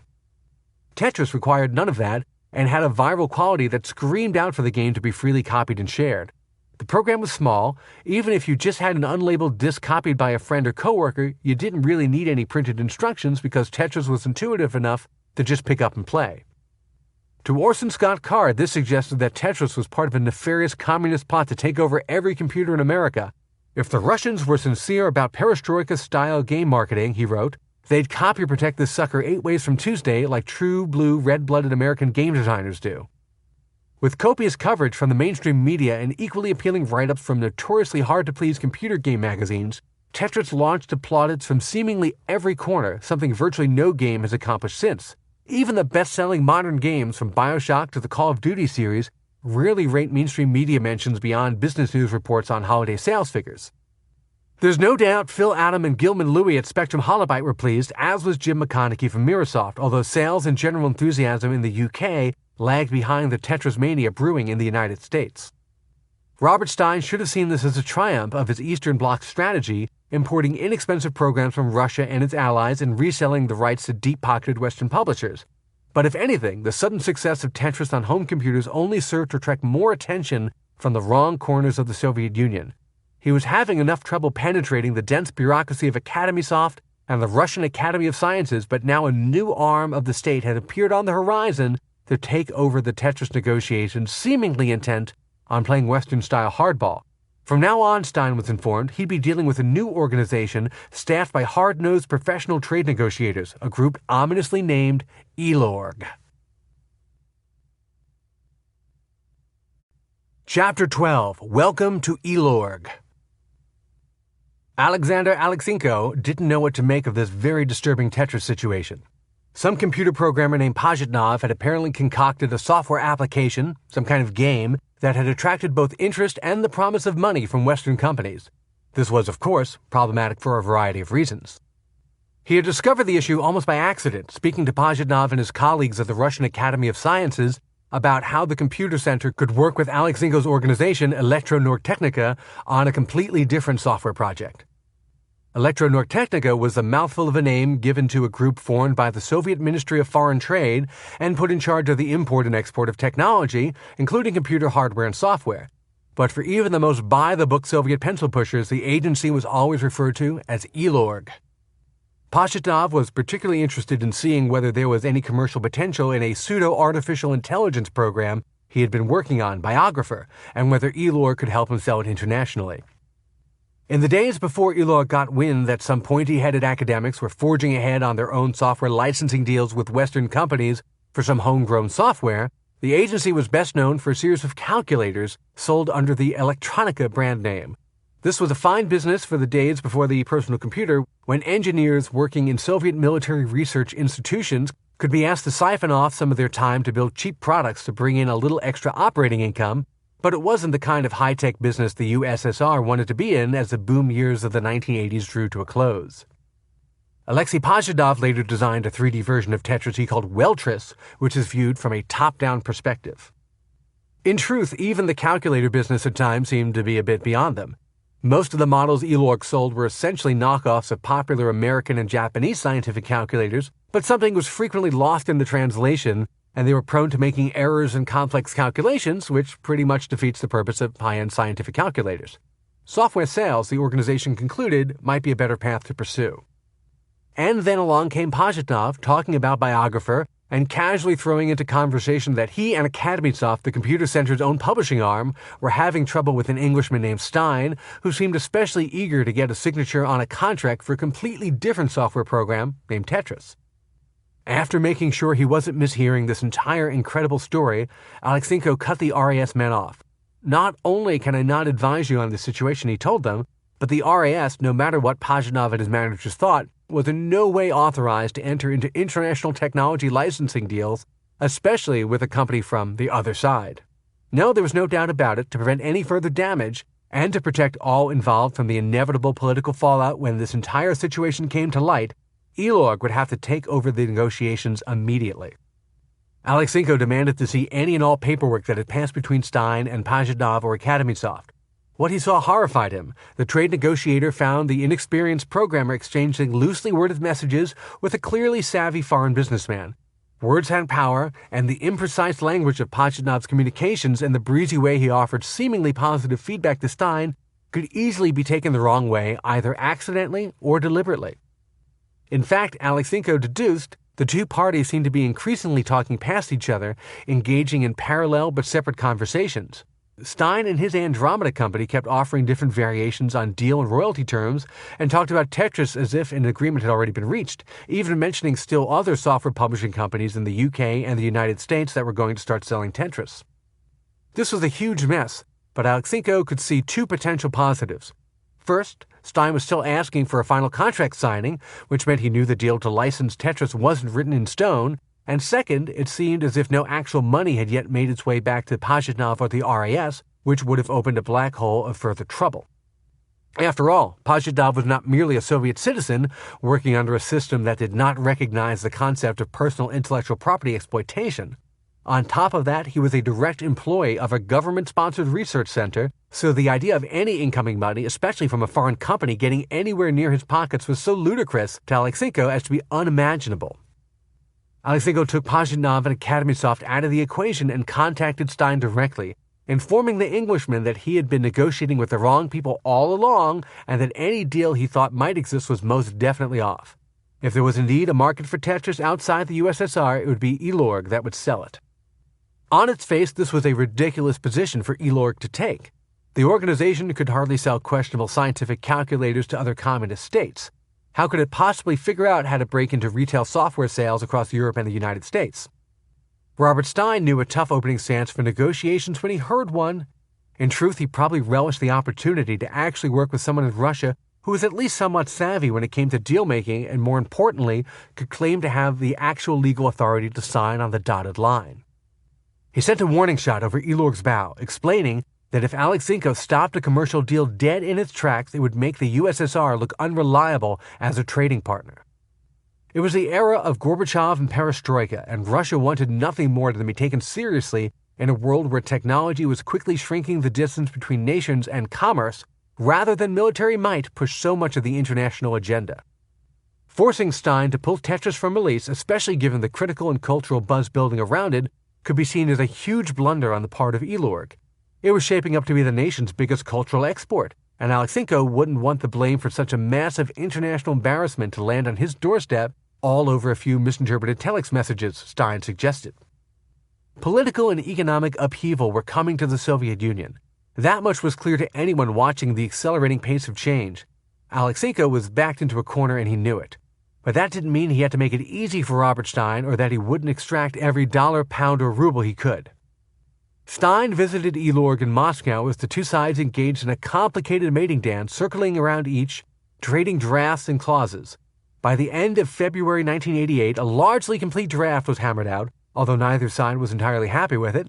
Some points, such as a rule that Elorg would have final approval over any versions of Tetris to be sold, were meaningless to Stein. Unapproved versions were already on sale, and future sub-licensing to software developers and publishers around the world would make keeping up with every version impossible, but they were welcome to try if they wanted. More important for him was to get to contract the state as explicitly as possible that Andromeda had the rights to license Tetris for many different types of computer hardware. The IBM-compatible version that started the negotiations would do him little good in a world where young game players increasingly turned to Apple, Commodore, Amiga, and other computer brands. But the months continued to drag by with no signs of the elusive final document both parties were ready to sign. Just when it seemed that February's draft agreement between Andromeda and Elorg would be trapped in a never-ending cycle of Soviet bureaucracy, Stein was told a final version was ready for ink-on-paper signatures. It was May 1988, long after he had already sold Tetris licensing rights to Robert Maxwell's Microsoft and Spectrum Holobyte companies, and a newly westernized version of Tetris was already selling briskly in software stores. But somehow, his ambitious plans to monetize Tetris had not derailed the negotiations. Stein was vindicated in playing fast and loose with the standard software licensing model, but it still wasn't enough.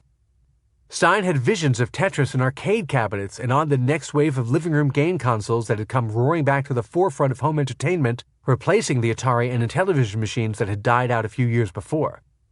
That would require further negotiations, but at least now he was officially in business with Elorg. Stein confirmed to his partners at Microsoft that the Russian deal had been signed for the computer game they were already selling and assured them that the rights for arcade games, then still quarter-eating profit centers for game publishers as well as home consoles, which he referred to as TV games, would be ironed out shortly. As before, it seemed to all involved that it would be perfectly fine to go ahead booking new business, and the new agreements with the Soviets would eventually sort themselves out. Privately, Stein was less sure of how the Soviets would feel about expanding the licensing agreement into other game platforms. These Russians, with their outdated computers who could barely get it together to send a telex or fax, knew next to nothing about TV-based game consoles like the Nintendo Entertainment System. At least the Russians knew about arcade games. The late 1970s and early 1980s heyday of Space Invaders, Pac-Man, and Asteroids was impossible to miss, even behind the Iron Curtain. There was even a small but robust local market for rough-looking arcade games that awkwardly echoed Soviet themes. Even with the initial contract signed, the rights to Tetris were becoming tangled in a web of sub-licenses between different companies, each allegedly kicking up a percentage of the profits to their licensor and finally to Andromeda, where Stein would remit the appropriate amount to Elorg.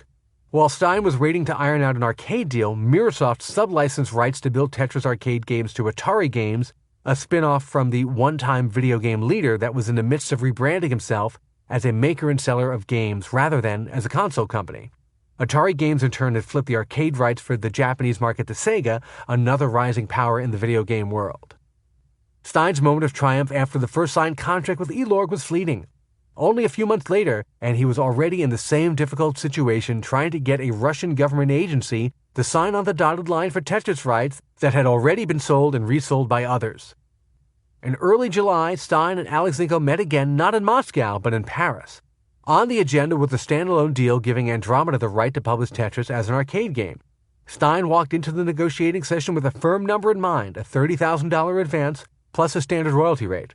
Surely the cash-strapped Russians would jump at this, he assumed, and probably thank him for such a sizable infusion of Western currency. Everyone would shake hands, drink vodka, and go home happy. But Alexenko was in no mood to be bought off. Everything about dealing with Stein rubbed him the wrong way, and there was always a catch, an excuse, or a problem when they tried to resolve even the most rudimentary issues. Alexenko laid into Stein. What was the point of even discussing a hypothetical deal for arcade machine rights, he asked, when the computer version of Tetris has been on sale in the West since January, and Elorg had yet to see any money from the tens of thousands of copies reportedly being sold? Stein sat back, claiming to be shocked that his Russian sparring partner was unhappy. No one, especially him, was trying to keep Elorg from collecting what was rightfully owed, he insisted. It's just that collecting money from retail sales requires the funds to flow from a store to a distributor to a publisher and so on, and it can take some time for the money to make its way back to where it belongs. It's just the nature of the retail business, he explained. Alexenko might have been unsatisfied with the explanation, but there was only so much he could do to force the money out of Stein. Frustrated, he demanded revisions to their existing agreement, allowing for penalties and interest for late payments. But the Elorg negotiator had more on his mind than just royalty payments. Tetris had also stirred up some political drama at home, and there was potentially more of a problem than any missing money. The same issue that had so bothered the Russian ambassador at the San Francisco launch of Spectrum Holobyte's Tetris had made its way back to the motherland. International press clippings about the cult hit status of Tetris had been read at the Ministry of Trade. The manner in which Gilman Louie and Phil Adam had dressed up the Western version of the game with Russian scenes and music, especially the reference to Matthias Rust, the young pilot who landed his plane near Red Square the year before, was cause for concern. Some in the Russian government viewed this as a serious insult and reason enough to throw any Tetris negotiations off track. Pressed on the issue, Stein sensed it was potentially more important to the Russians than the money, and he sent word to Jim McConaughey at Microsoft requesting tweaks to the Russian cultural references in the next revision of the game. Keep the behind the Iron Curtain feel, he suggested. Just get rid of the obvious reference to Rust's plane. It seemed as if Andromeda and Elorg were back at square one, going from handshakes and signatures to adversaries again, all within the space of a few months. Tetris, however, would not be contained by petty squabbles between trade negotiators. Already a web of licenses and sub-licenses was spreading across the globe, including one deal indirectly signed with a small Dutch-American programmer and publisher living in Japan named Hank Rogers. More than any of the complex agreements that surrounded the game, this was the single deal Robert Stein would come to regret the most. Chapter 13. Tetris Takes Las Vegas. A cacophony of lights and sounds assaults even the most jaded observer. Long halls extend into the distance, disappearing into a sea of tents, tables, signs, and booths. The high ceilings towering above give the entire space the feel of an airplane hangar converted into a bustling bazaar. And then there are the people, an endless sea of quivering humanity, tens of thousands packed shoulder to shoulder, despite the enormity of the space. Some are dressed for business, jackets and ties straining against the Las Vegas heat. Some are engineers or creative types stuffed into extra-large t-shirts. Most fall somewhere in the middle, men in polo shirts with a company name neatly stitched over the left breast, vacantly staring out from assigned stations at their employers' booths or else wandering the massive halls looking for the elusive next big thing. This strobing hell on earth is the Consumer Electronics Show, or CES, an annual exposition and trade show held in the Las Vegas Convention Center each January since 1978. The brands, trends, and technologies have changed over the decades, but the basic premise remains the same. Electronics makers, retailers, distributors, inventors, and investors all descend on a packed convention center for several days to see the latest and greatest consumer technology. Some years it might be hi-fi stereos that generate the buzz. Other years it may be 3D televisions or home automation. The modern era of the show is dominated by a handful of major companies hiding inside their own walled micro-cities, like the grown-up version of a child's fort complete with meeting rooms, lounges, private showrooms, and even their own security forces. Sony, Samsung, LG, Toshiba, and others act as feudal states, each within a catapult's throw of each other, competing to draw the largest crowds to their presentations. If your neighbor is showing off 80-inch televisions, you had better have 100-inch models. Today, video games have their own trade show, the equally overpacked, epilepsy-inducing Electronic Entertainment Expo, or E3. But for many years, video games were a big part of CES. And in 1988, video games and the machines that play them were hot topics at the Consumer Electronics Show. Companies such as Nintendo and Sega seem to finally have cracked the living room console code with products like the Nintendo Entertainment System, reviving a dormant market once dominated by the now extinct Atari 2600. At CES in early 1988, Hank Rogers was standing in a long, slow line, even if he wasn't quite sure why. Deep queues inevitably formed in front of most of the video games on display at the show as attendees waited for a chance to get a few minutes of hands-on time with a new game. The ritual was reminiscent of how kids would stand in line waiting to play their favorite games in an arcade, only this time it was a captive audience of industry professionals waiting to play new video games in the name of research. Even better, you didn't need a stack of quarters, just an official show attendee badge. Something Rogers saw at the Spectrum Holobyte booth grabbed his attention. Up on one of the monitors was a simple geometric pattern of blocks falling from the top of the screen to the bottom. It looked primitive, even for 1988, and seemed to be aiming for some kind of enforced minimalism. But despite the lack of flashy graphics and colorful characters, Rogers took note of the long line of people waiting to play. Taking a chance, he settled into the back of the line, peering over the heads in front of him to see what was going on. At the front of the line was a simple gaming setup with a desktop PC connected to a keyboard and monitor and Tetris on the screen. Standing next to the Tetris demo station was Spectrum Holobyte president Phil Adam. Rogers watched as 4 or 5 people in front of him stepped up to the game and with only the most minimal of instructions started playing. Each in turn seemed to be stacking the different shaped blocks on top of each other, and sometimes a series of blocks that formed a horizontal row would disappear. Within a few minutes, every player would fill the screen with blocks, causing the game to end. Up close, Tetris was even more of an enigma. The game didn't even make full use of the screen. Instead, all the action took place in a narrow vertical well in the center of the screen, with the large areas to the left and right taken up by simple decorative background images and a score counter. The general rule for most games, even puzzle games, was to take advantage of as much of the screen real estate as possible, and certainly not to restrict your game to about 1/3 of the field. And then it was his turn. Hank Rogers leaned over the keyboard as the first tetromino fell, using the keys to rotate and drop it. He repeated the process, awkwardly at first, quickly filling the well and topping out of the game. The experience was over quickly, and far from being knocked out, Rogers wasn't quite sure what he had just witnessed. He walked away from the kiosk, past Phil Adam, who seemed to be enjoying the level of attention his game was receiving. Rogers thought the strange experience called Tetris really wasn't much of a game at all. Other games at CES, and the other games he typically sought out to license for international distribution, were more graphically intense, more musically intense. They had characters and stories, and if you were lucky, some kind of pop culture personality to hook an audience. This was simple, too simple. And yet there was still a constant line at least a half-dozen people deep in front of the game. Sometimes a player would finish a round, move aside to let the next person play, and then simply walk right to the back of the line to wait for another chance to play. With so many eye-catching options available at CES, that was unprecedented. Was this something he could even license? Rogers thought about the potential for international sales, unexpectedly finding himself standing at the back of the line again, waiting to play another round of Tetris.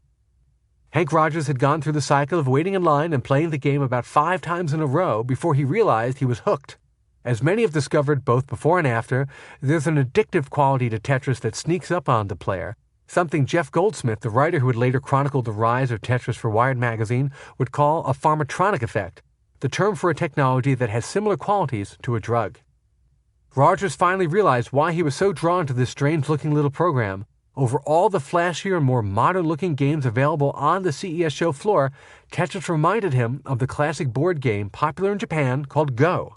In that game, players compete over a series of black and white stones, while in Tetris, you play with simple 4-segment shapes and primary colors. Tetris shapes have the same simplicity as the pieces of Go, he thought, yet it has this great depth to it. From that moment in 1988, standing in line at the Consumer Electronics Show in Las Vegas waiting for yet another chance to play, Hank Rogers decided to go after Tetris, and in some ways, he has never stopped. After his revelatory experience at CES, Rogers went to work trying to figure out how he could get involved with Tetris. It was too late to get in on the ground floor because the game was already being released commercially for personal computers in 2 of the biggest software markets in the world. But he operated mainly in Japan, in a culture that had a deep appreciation for both classic puzzles and original, even edgy new video games. It seemed like a perfect match, and ever since the unexpected success of the Black Onyx, his groundbreaking role-playing game, Rogers had moved away from programming and designing and into making distribution and licensing deals, not entirely unlike Robert Stein's business. It was actually the second Black Onyx game that convinced him to market and sell games rather than make them himself. Despite employing a small team to help him with the inevitable sequel, the Black Onyx 2, Rogers still rolled up his sleeves and did a lot of the hands-on work of writing game code. It was 1984, and his team of programmers had been at work on Black Onyx 2 for several months, but little headway was being made. Looking over their work based on his own design documents, Rogers was shocked to find that less than 5% of the game had been completed. The frustrated programming team simply didn't know all the shortcuts and tricks Rogers had taught himself building the first game on the NEC 8801 computer. He needed a game to put in stores to build on the success of the original, and the optimal window was closing fast. Rogers programmed day and night, sleeping in a closet at his office at times. The game was completed on time, but he was frustrated with the breakneck pace and never seeing his children. Having gone through the process twice, Rogers told himself he would never put himself through it again. Instead, he pivoted his company, now called Bulletproof Software, and took to traveling the world looking for games to bring back to Japan. At the time, he noted that American movies were big in Japan, and the hit pop music of the time was a kind of bastardized version of American pop music. For a famously insular culture, the people of Japan seemed suddenly open to accepting entertainment from beyond their shores. Rogers took a chance that video games could fall into the same category, and that games being played and enjoyed elsewhere in the world could also be played in Japan. He looked for games that were already popular in other countries. Because of the language and cultural barriers, he looked for games that were easy to understand and for which he wouldn't have a huge uphill battle to simply teach Japanese gamers how to play. Once he found a likely candidate, he'd license it and bring the original code back to his team of programmers. While building an ambitious role-playing game from scratch might have been too big a job for them, taking an existing game and tweaking it for the Japanese market, particularly in terms of language, was both easy and cost-effective. The business model was surprisingly successful because Rogers had become a kind of software anthropologist, adept at seeing games through an international lens and figuring out which concepts would work across barriers of culture and language. Tetris seemed to fit his template perfectly. It was popular enough at its CES showing to get even a jaded game industry executive like himself to line up multiple times to play, and following that, it had picked up steam as a cult hit among PC gamers. It was also dead simple, requiring little to nothing in terms of translation and localization. The fact that the game had been a success in the West after originating in Russia was further proof of that. The wheels were turning, and Rogers knew he had to acquire the Japanese rights to Tetris, not only for computers, but also for game consoles, arcade machines, and any other platform that might make sense. In fact, it seemed like overkill to use a powerful, expensive desktop computer. His original NEC 8801 had cost the equivalent of $10,000 to play something as simple as Tetris. The game should be available to everyone and easy to play anywhere. Jim McConaughey at Microsoft in the UK had struck the original deal with Robert Stein, a deal that, as far as McConaughey knew, was wide-ranging enough to cover arcade machines and game consoles, if not on paper, then at least in principle. And if making a sub-licensing deal required cleaning up some of the paperwork and dates after the fact, so be it. That seemed to be the order of the day with Tetris so far, and perhaps just a byproduct of trying to work across the Iron Curtain. But it was a team of Phil Adam and Gilman Louie at Spectrum Holobyte, Microsoft's sister company in the United States, that had control of the Japanese rights to Tetris, so Hank Rogers would have to deal with them directly. After living in America during high school and college, Rogers imagined negotiating with an American company would be easy, and he invited Louie and Adam to Japan, where the trio negotiated a deal for Bulletproof Software to publish Tetris. One part of the deal covered computer distribution via floppy disks, another covered living room game consoles. Rights for coin-operated arcade versions of Tetris were stuck in a holding pattern, and Stein was still trying to get Elor to agree to a separate arcade deal. But if two sister software companies, both owned by media mogul Robert Maxwell, were trying to simultaneously sell and sublicense the same game at the same time, a turf war was almost unavoidable. When Louie gave McConaughey a courtesy call to let Microsoft know that Spectrum had successfully made a deal for Tetris in Japan, a key video game market, the Englishman was not happy. He informed Louie that no matter what the two companies had discussed about who would sell Tetris rights where, Microsoft had seen an opportunity to license new versions of the game to a major player and taken it. The suitor was Atari Games, and the deal covered an enormous swath of geography and hardware, including living room consoles of all kinds from both North America and Japan. The Atari brand was traditionally best known as a maker of game console hardware, including the Atari 2600 and its descendants.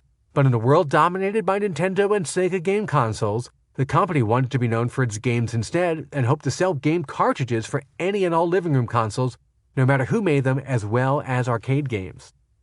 By this point, what Gen Xers remember as the classic Atari company founded by Nolan Bushnell, a serial entrepreneur who went on to create the Chuck E. Cheese restaurant chain, had already been split in two after a major video game industry crash in 1984. The successful arcade game division became Atari Games, and the unprofitable console remainder became Atari Corporation, which continues to spiral into obscurity.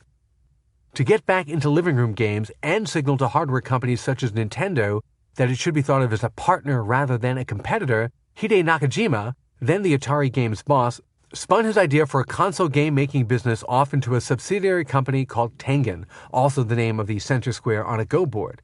It was the Tengen division of Atari Games that wanted to make Tetris games for consoles and arcades, and more importantly, was about to grab those rights away from Hank Rogers. Gilman Louie was furious at the idea that instead of the reasonable cash advance Rogers and Bulletproof Software was offering, Microsoft was essentially giving away Tetris to Tengen. But even though the computer versions of Tetris from Microsoft and Spectrum Holobyte were doing reasonable business, the game was always a bigger deal in the United States than in the UK. Microsoft's McConaughey had never really signed on as a true believer in Tetris, and his deal with Tengen turned the game into little more than a bargaining chip. Other Tetris-like games conceived by Alexei Pajitnov include Hatris and Faces, which are about stacking parts of hats and faces.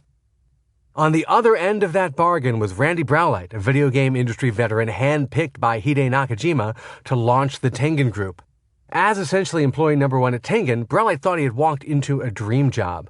Nakajima had given him free rein to operate, to find a location, to hire a staff. Coming from a smaller niche game maker named Strategic Simulations, or SSI, known for wonky war games such as Panzer General, Braulight had an exciting opportunity to build a major games business from the ground up. Being anointed by Nakajima carried serious weight. The Japanese executive commanded fierce loyalty from his charges after he helped lead an employee buyout of Atari Games in 1986 from its majority shareholder Namco, itself a rival game publishing company. But it was clear early on that the leadership at Atari Games, with their background in the coin-operated arcade game business, knew very little about running a retail publishing operation. Braulight built a publishing pipeline for getting console games into stores, used the crack engineering and programming staff at Atari Games to create home console versions of the company's biggest arcade games, and sought out new games to publish under the semi-autonomous Tengen brand. The idea was a sound one. Tengen would have just enough Atari brand association swagger, but would not be held back by any of the company's historical industry baggage. As had happened many times since Tetris first crossed computer screens in 1984, a deal was put into motion because people started playing the game and couldn't stop. In 1988, a handful of Tengen engineers came to Braulight confessing that they had all become addicted to the Spectrum Holobyte version of Tetris. What's more, the engineer suggested, because Spectrum was selling only a computer version, Tengen should convert the game to work on game consoles. That sounded like logical advice to Braulight, who took the idea up the chain to Nakajima. The Atari Games head agreed that Tetris would make a good console game, especially for the then-hot Nintendo Entertainment System, which was by far the number one console Tengen wanted to sell games for at the time. As was common in the still young video game industry, Nakajima and Jim McConaughey sealed the deal with a simple verbal agreement. The deal was for Tengen to make and sell non-PC versions of Tetris for the US and Japanese markets, and for Mirasoft to get worldwide PC game rights to one of Atari's up-and-coming coin-op arcade games called Blasteroids. At least it was up-and-coming according to Atari. McConaughey thought so as well and willingly gave up a massive chunk of the Tetris rights presumably owned by Mirasoft and Spectrum Holobyte in a non-cash exchange for Blasteroids. For Gilman-Louie and Phil Adam, this was pure madness. Not only was Tetris just beginning what they hoped was a long and profitable career as a must-play game, but also this Blasteroids game was an obvious dog. Released the previous year in arcades by Atari Games, Blasteroids took the classic Asteroids game that helped make that company's reputation in 1979 and updated it with color graphics and new enemies. But 8 years later, a handful of graphics upgrades and a tweaked name could only serve to remind people this was essentially the same game as they had played back in the 70s. The basic premise, a triangular ship floating around a flat plane version of outer space and breaking big asteroids into smaller ones, simply hadn't aged well. Blasteroids was also missing the special touch of the original Asteroids creator, Ed Logg, considered one of the greatest classic game programmers of the era. Ironically, Logg would soon get a new assignment from Atari to work on the Tengen version of Tetris. But even if Blasteroids had been a decent game, there was no getting around the fact that Mirasoft had given away Tetris rights for nothing and that Hank Rogers, who had a handshake agreement with Gilman-Louie for many of the same rights, was going to be left out in the cold despite offering to put cash on the table. Louie knew that even if he was right, and Spectrum had the legal right to sub-license Tetris, he'd lose when push came to shove. In Robert Maxwell's eyes, Mirasoft was the favored company, the one he'd built, and Spectrum, though he owned it, was merely a foreign acquisition. That was a massive thumb on the scale in favor of Mirasoft's deal with Tengen. It also didn't help that Robert Maxwell's son Kevin had been handpicked by his father to oversee Mirasoft. There was no way around it. Tengen was going to get those US and Japanese rights to make new versions of Tetris. Louie argued with McConaughey that they had to at least offer Hank Rogers some sort of concession, allowing both sides to save face and to avoid damaging any future relationships. McConaughey gave just a little, and Hank Rogers was able to keep the Tetris rights for personal computers in Japan.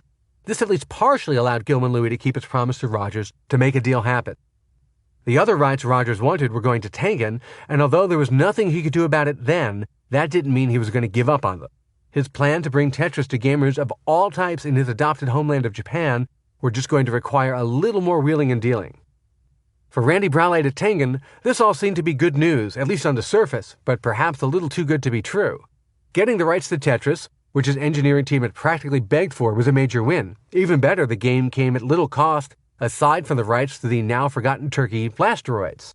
But the stories about how the game came from the Soviet Union through a little-known middleman and finally to Mirasoft were unusual enough to cause concern, especially because all information about the original rights owners from somewhere behind the Iron Curtain were funneled through one man, Robert Stein. Browlight had a nagging sense of worry. This was still a young industry, barely 15 years old, and many of the new companies springing up to capitalize on the second wave of console video games were not particularly well-backed or financially stable. But for now, the industry was hot and no one could do any wrong. If it came from a smaller publisher, the unusual story of Tetris's origins might have stopped Browlight. But when it came to signing a license with anybody, the company he had most confidence in terms of ability to back up a publishing or licensing agreement, was Mirasoft. They were a huge company, well-heeled and backed by the reputation of Robert Maxwell. To Browlight, that made Mirasoft the most credible licensor in the industry.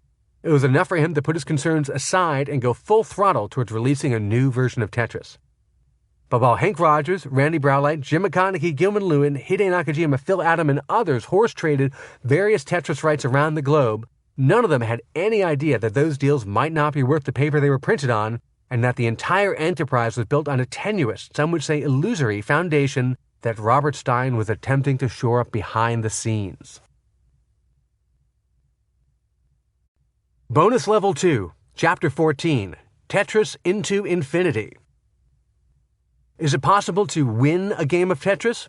The idea of what constitutes a winning state is an ongoing source of debate among game theorists. Modern games with strong narrative elements, characters, virtual actors, and cinematic presentations are often less about winning and more about reaching the conclusion of a story.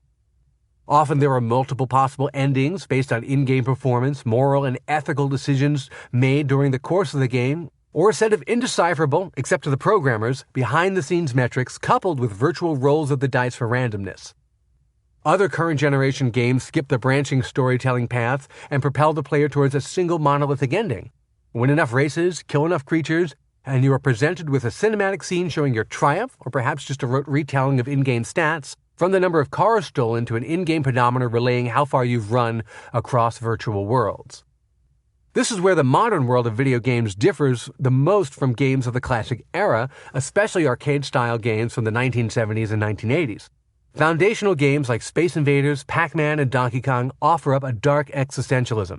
Essentially, these classic games tell players they are born to die, with no hope for reprieve from the churning abyss and only the chance to forestall inevitable demise through skillful play or, in some cases, a supply of extra quarters. That's because games of this style, often quick reflex games with a thin layer of narrative sitting on top of primitive graphics and controls, have no natural end state to strive towards. With limited memory available to programmers, there was little early games could do to provide variety or a developing story within a game. Each level of Donkey Kong or Pac-Man by necessity repeated much of what had come before, recycling the on-screen graphics, sound, and animation. Such was the limited palette available to the first several generations of game designers and programmers that the only option for continued play was to essentially reset the screen after the player reached a predetermined goal and increase the speed of the game to make the following level feel more advanced than the nearly identical one that had come before. Eventually, no matter how skilled the player, human reflexes reach a point where they can no longer compete with even a primitive computer program. Speed kills, and in early video games, the increasing speed of enemies and obstacles whittles away virtual lives until it's game over or time to insert another quarter. Or so the theory went. In actuality, the human mind has proven surprisingly skillful at adapting to the increasing speed and challenge of early video games, at least when playing against an opponent that has one hand tied behind its back. Although capable of incredible speed, these vintage games created only the illusion of an artificial intelligence playing against the gamer, countering and parrying and adopting new strategies on the fly. In truth, every bit, literal bits, the most basic subdivision of computer memory, was devoted to handling the blocky graphics and making things on the screen move as expected. These games were incapable of randomness, the true measure of an infinitely adaptable system. Even today, many argue that computerized random number generators are not truly random. Instead of randomness, there was the pattern. Pac-Man and Donkey Kong are the examples most often cited, but the idea applies to nearly every early Twitch-based game. The sometimes literal hoops you need to jump through come racing by at increasing speeds, but following a predetermined pattern. And it's only fitting that a game system that predetermines your eventual demise would then bring about that end through the careful application of predetermined patterns. Anyone who came of age in the early 1980s will remember magazine articles and paperback books promising to teach the secrets of almost any arcade game. The most popular being Pac-Man, perhaps Tetris' only true rival as the most important video game of all time. In that coin-op classic, an unusual creature called Pac-Man, or in the original Japanese Pac-Man, makes his way through a neon maze, avoiding ghostly apparitions and eating tiny dots. According to his creation myth, Pac-Man is said to have been inspired by the image of a pizza pie with a missing slice. If that is to be believed, he or it is literally food eating food, a recursive existence mirrored by the matching exits on each side of the maze, which merely lead to each other, offering no escape from the endless cycle of consumption and destruction. In that way, a Pac-Man maze is like the theory of a curved universe, and going far enough in one direction brings you back to your starting point, a grim confirmation of the born-to-die philosophy of many early video games. Like blackjack strategy books for Vegas visitors, Pac-Man guides promise success as long as you memorized and followed a prescribed pattern of play. Like playing perfect blackjack strategy, the idea was to make your initial investment, usually a quarter, somewhat less than the minimum at any blackjack table, last as long as possible through rote memorization rather than instinct and insight. It's not surprising, then, that one of the earliest and most successful arcade game strategy guides was written by Ken Houston, an infamous blackjack player who mastered team card counting and ended up being banned from casinos around the world. First published in 1981, Mastering Pac-Man is a classic of the genre, both for its various patterns to memorize and for Houston's playful descriptions of the still-new arcade phenomenon, referring to Pac-Man as a little yellow fellow who looks like he has a smile on his face. In truth, the original Pac-Man game was programmed by its creator, Toru Iwatani, to have no ending. The levels repeated themselves with faster, tougher enemies, and the player would eventually succumb or in theory continue forever as long as his or her reactions were fast enough. But the game is a fantastic example of the limitations of computer programming at the time. Once you pass the 255th level, if you can even get that far without falling asleep because it's essentially the same as the 254 preceding levels, an internal subroutine that keeps track of your progress hits a programming bug, corrupting half of the screen with a jumble of letters and symbols. It's as if Pac-Man's curved universe is collapsing on itself, a big crunch following the presumed Big Bang that created the maze, dots, and creatures in the first place. Naturally, gamers being gamers, this end state, also known as a kill screen, has been turned into part of the game itself, and to achieve a perfect score, one must play all the way to the 255th level, encounter this collapsing universe, and consume all the dots on the still stable half of the screen before simply acceding to the encroaching entropy. In that way, Pac-Man is decisively a finite game, and there is a definitive end state beyond which a player cannot proceed. For anyone planning on giving this a shot, that highest possible score is 3,333,360 points, a number first discovered by Billy Mitchell, one of the more colorful members of a loose-knit community of professional and semi-professional gamers who specialize in pushing vintage arcade machines to their mechanical limits. This subculture was profiled in part in the excellent 2007 documentary The King of Kong about the race for the best ever score in Donkey Kong.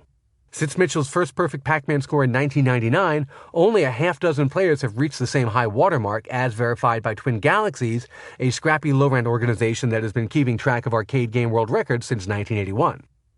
Tetris, which never really existed in one single official form, is somewhat harder to evaluate.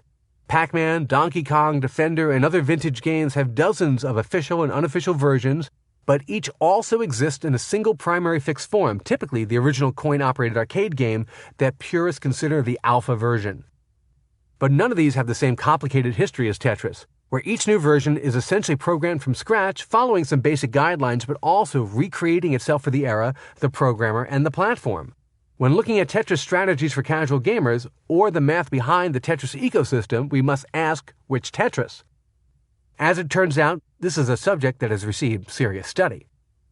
Academic papers on video game topics are usually smart-ass responses to class assignments and have titles such as The Heuristic Circle of Real-Time Strategy Process, a StarCraft Brood War Case Study, or Popular Music, Narrative, and Dystopia in BioShock. There are many undoubtedly interesting areas to explore academically, but the majority of work in this area falls into a big gray zone of humanities, examining the culture of game worlds and the lifelike virtual societies that sometimes exist within narrative games. Research papers touching on Tetris are refreshingly direct in their approach. With no alien cultures to analyze and no overt symbolism hiding inside an army of ravenous zombies, questions are focused on the basic interaction between the gameplay grid and Tetraminos.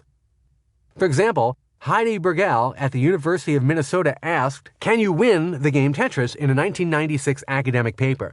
More pointedly, Caitlin M. Tsuruda at St. Mary's University asked in a 2010 paper, "If the game is played at a constant speed, does a winning strategy exist such that a perfect player could play indefinitely?" The basis for these and other explorations start with the established baseline game specs. The playing field is always 10 units wide and 20 units tall and starts with a completely blank field soon filled with 7 basic Tetramino shapes, each the exact size of 4 of the units, or cells. An attentive player with lightning-fast reflexes could easily keep the game going for a very long time, but based on the rules established above, is it possible to continue forever? Or could one program a computer to play with a perfect strategy such that the computer program displaying the Tetris game and the computer program playing the game would be locked in a never-ending battle, neither able to gain an advantage, continuing an endless conflict until eventual catastrophic hardware failure? Bergel says, although mathematicians have spent many hours studying Tetris, surprisingly little is known about the mathematical properties of the game. And in truth, that study is difficult because the possible variations in game and player behavior are nearly infinite. 7 Tetramino shapes across a 10 by 20 grid is enough variation by itself, but add in the player's ability to move the pieces left and right and to accelerate their descent, and the possible patterns explode. But the puzzle pieces don't simply move left and right, they can rotate, spinning through 4 different positions each, creating a factorial expansion of potential decisions. In this scenario, some Tetraminos are more friendly to you than others. Long straight pieces can swap between horizontal and vertical orientations easily, but the troublesome Z piece, known by its zigzag shape and for the fact that it's rarely helpful to the player, exists in 2 distinct flavors, the right-hand Z and the left-hand Z. No matter how often you flip the piece around, a right-hand Z will never become a left-hand one. Inevitably, it seems, whichever Z piece you could use to fill a space on the grid to clear a line, you'll get the opposite one. Taking full advantage of this is a bizarre subgenre of Tetris variants with aggressive names from Hatris to Bitch Tetris. In these, the game analyzes the pieces already in play and deliberately sends down the least helpful tetramino in any given situation. Spend any time playing one of these, and the game almost always devolves into a string of Z-shaped pieces, one after the other. According to Rigel, even under the best of circumstances, a traditional game of Tetris has a hard cap at around 70,000 tetraminos. That's a number that seems mind-boggling, especially if played in real time, but it's a long way from the sought-after infinite game. The problem comes from those pesky Z-shaped tetraminos, which wage their own kind of World War Z against the player. In fact, if the game decides to really play hardball and only send Z-shaped pieces down the line, you'll lose after 120 pieces no matter how perfectly you play. If you consider that statistically 2 out of every 7 pieces are the dreaded right and left-handed Z-shapes, enough will eventually appear to end the game no matter how many lines you clear in the meantime. Rigel calculates that by the time you reach 69,600 tetraminos, enough Z-shapes will have appeared to reach the top of the game grid. It's a problem most of us will never have to face because the average game lasts a few dozen lines at most. But remember that these calculations apply only to a very traditional version of Tetris adhering to a set of very specific rules. Countless offshoot versions exist, and some deliberately offer a very different gameplay experience, and others are just subtly different because they were programmed by different people for different platforms. The classic Tetris World Championship, held annually in Portland, Oregon, still uses the version of Tetris originally published by Nintendo in 1989 for the Nintendo Entertainment System. Unlike many programs that live on multiple types of devices, Tetris is almost never ported in the traditional sense, where computer code is translated from one language to another. Instead, Tetris is closer to an oral tradition, passed down generation to generation. Whether for 80s IBM computers, Macs, the Nintendo Entertainment System, or your smartphone, almost every version of the game is reprogrammed from scratch, like a mimic of a painting by a Renaissance master artfully copied. In some cases, this has resulted in a karaoke-like copy of the original, comprising new elements designed to resemble the master copy but still not exactly right. In other cases, you might get a cover version played by the most amazing set of studio musicians available, like the Funk Brothers and MFSB teaming up to produce a sound-alike that far surpasses the original. Sometimes, such as the many attempts to make Tetris into a 3D game over the years, all the rules go out the window. What that means is that we can imagine any number of fanciful variations on the game and model out the math behind each one. For example, a Tetris game that gave us only square shapes or long bars could easily be played indefinitely.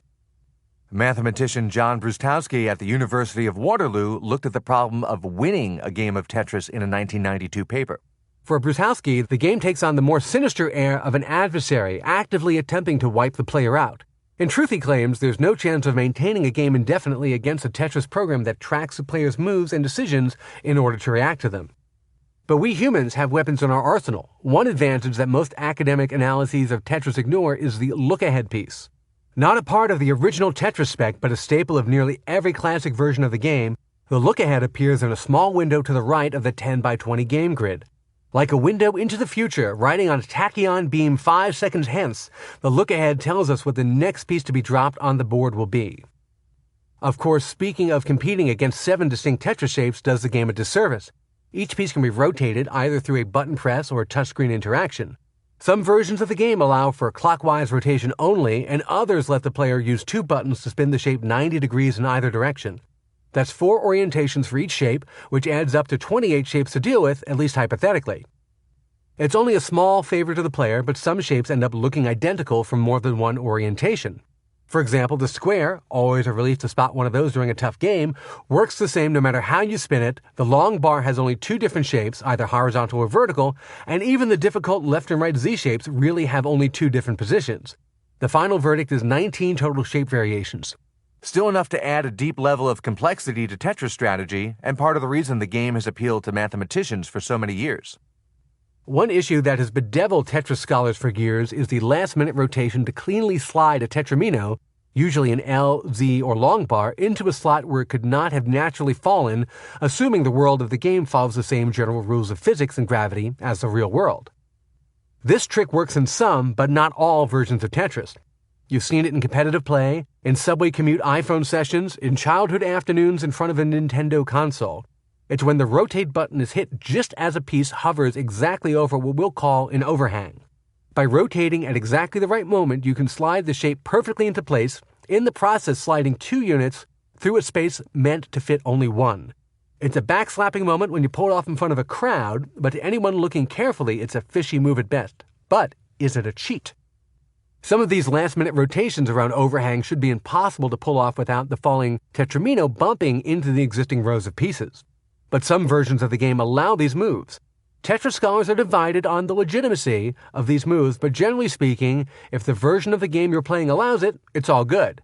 That goes back to the golden rule of video games. They just do what they're programmed to, bugs and all. That's something to keep in mind next time you see someone throw a game controller down in disgust, exclaiming that the game was cheating. Brutowski in his analysis takes a somewhat stricter view, saying, disputes over the validity of rotations in the vicinity of full cells can be resolved by a Euclidean referee. The well and the piece are copied to the plane, and a rotation in the original well is allowed only if it can be performed in the plane without ever having the piece intersect a full cell. In plain English, his position is, even if the game programming allows it, it's still a cheat.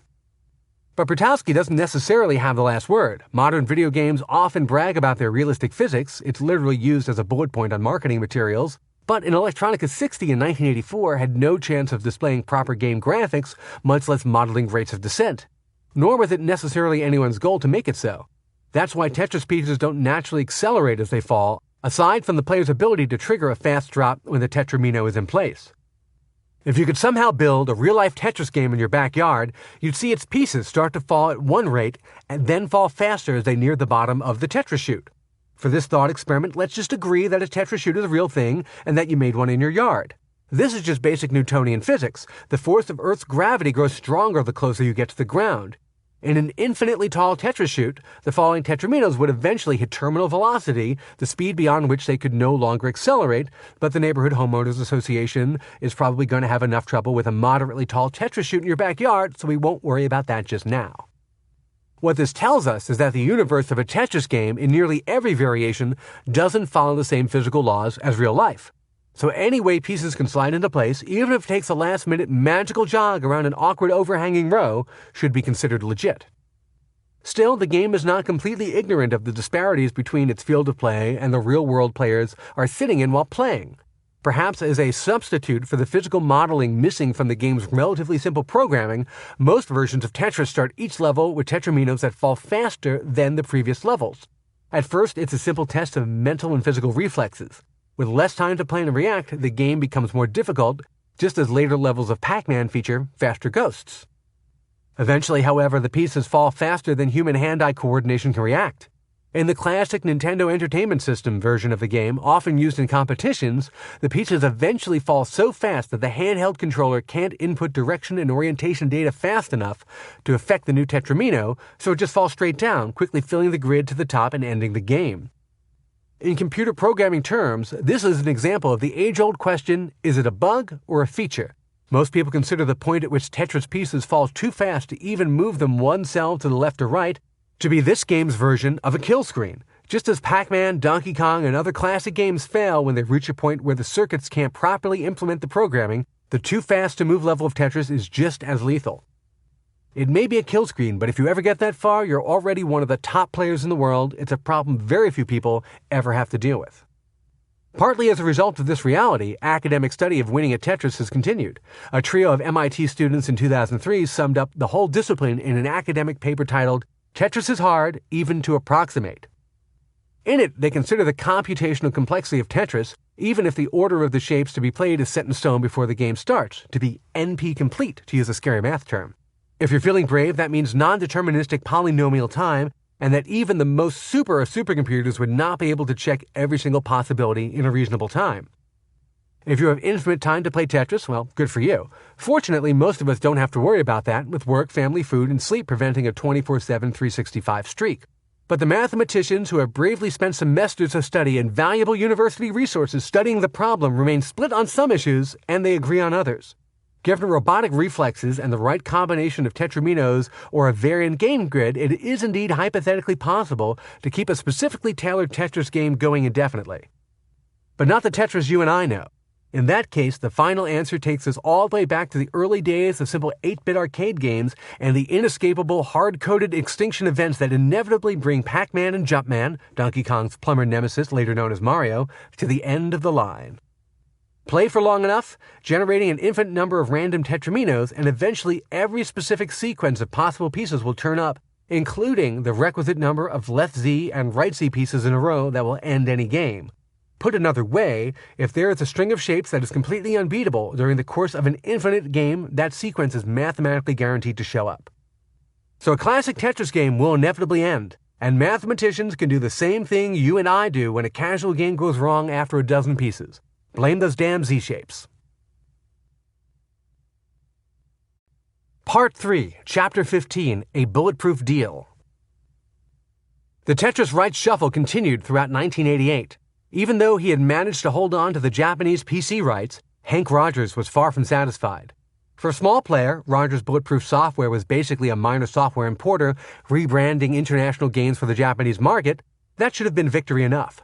But Rogers had a habit of doggedly pursuing what he wanted, no matter the cost. It had brought him to Japan in the first place and pushed him to build the groundbreaking Black Onyx, the first fantasy role-playing game in Japan. That alone would have been enough to secure him a small but important role in the history of the games industry, but Tetris was a fish he would not let go of until he reeled it in. It still bothered him that the Black Onyx was a flash of prescient brilliance, that he had pioneered a new genre of game for a major market long before any of the industry giants had seen the opportunity, but that those same giants were fast to react once Rogers had a genuine hit on his hands. New role-playing games from Dragon Quest to Final Fantasy were everywhere, and his small team just couldn't keep up. With Tetris, he got the same premonition of a major force in the making, the tip of an iceberg just peeking from the calm surface of the water, and he wasn't going to let his rivals from Sega, Atari, or anywhere else snatch it away from him.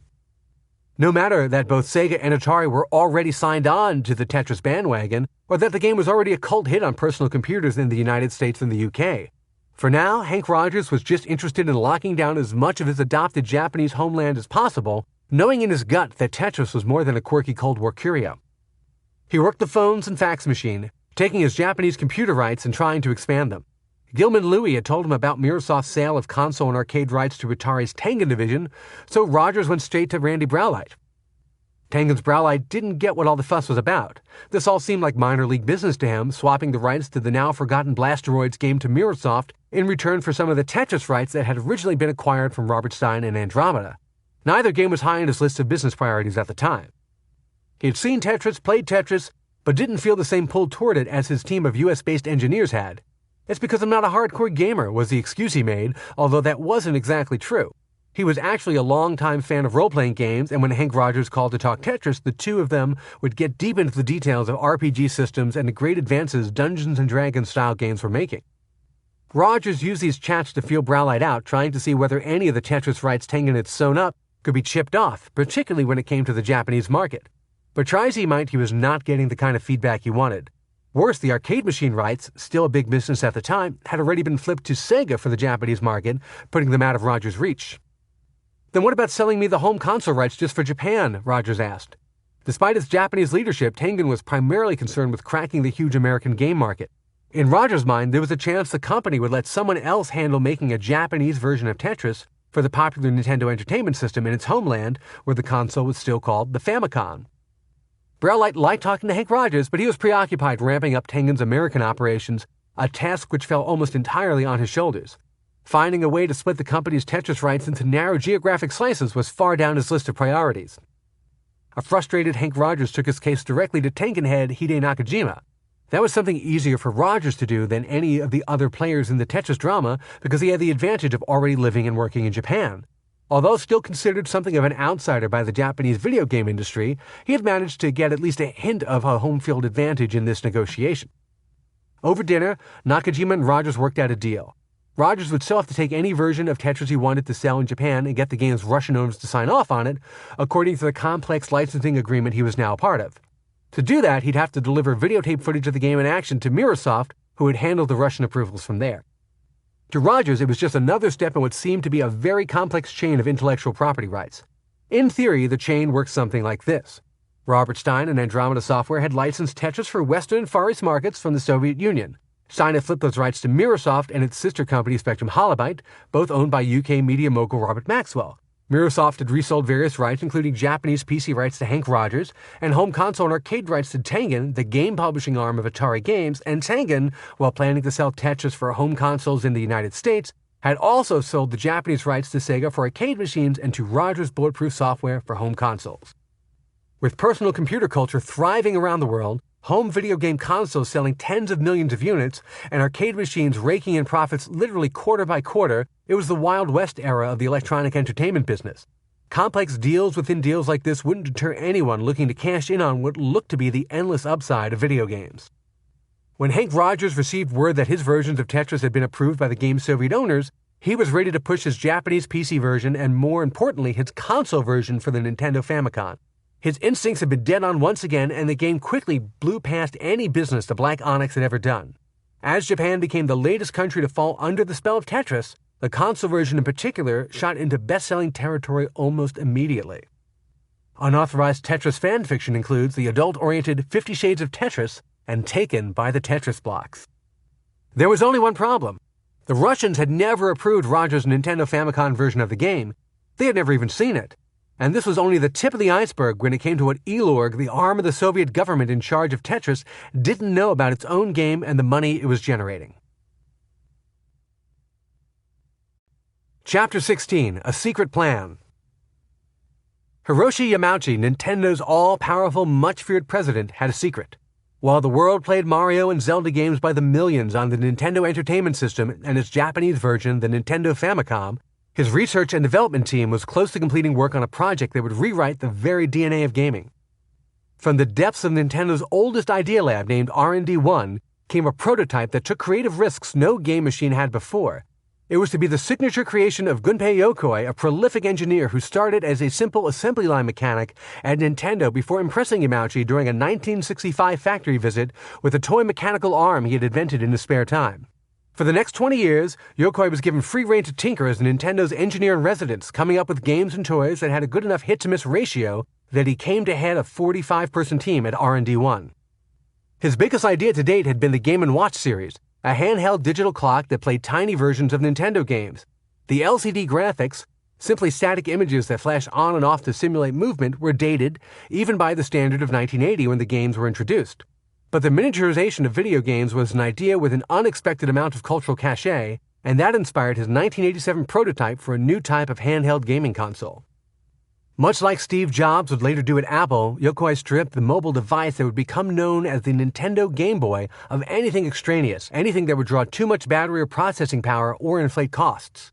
He rolled back the clock on gaming, shrinking the screen, making it monochromatic, and running the entire thing off of 4 standard AA batteries. By all accounts, it should have never even gotten out of the gate. Competitors were already planning more powerful handheld devices such as the Atari Lynx, which had a larger full-color screen but a higher price and terrible battery life. Instead, Yokoi created handheld game hardware for the masses, not as powerful, but inexpensive, portable, and able to run for up to 30 hours on a single set of batteries. Nintendo rarely made decisions based on conventional wisdom, and its president at the time was known for his uncanny sixth sense about what would sell and what wouldn't. Yamauchi, then a severe-looking 60 and known for personally approving every game released on one of his consoles, did the same thing with the Game Boy that he did with all of Yokoi's prototypes.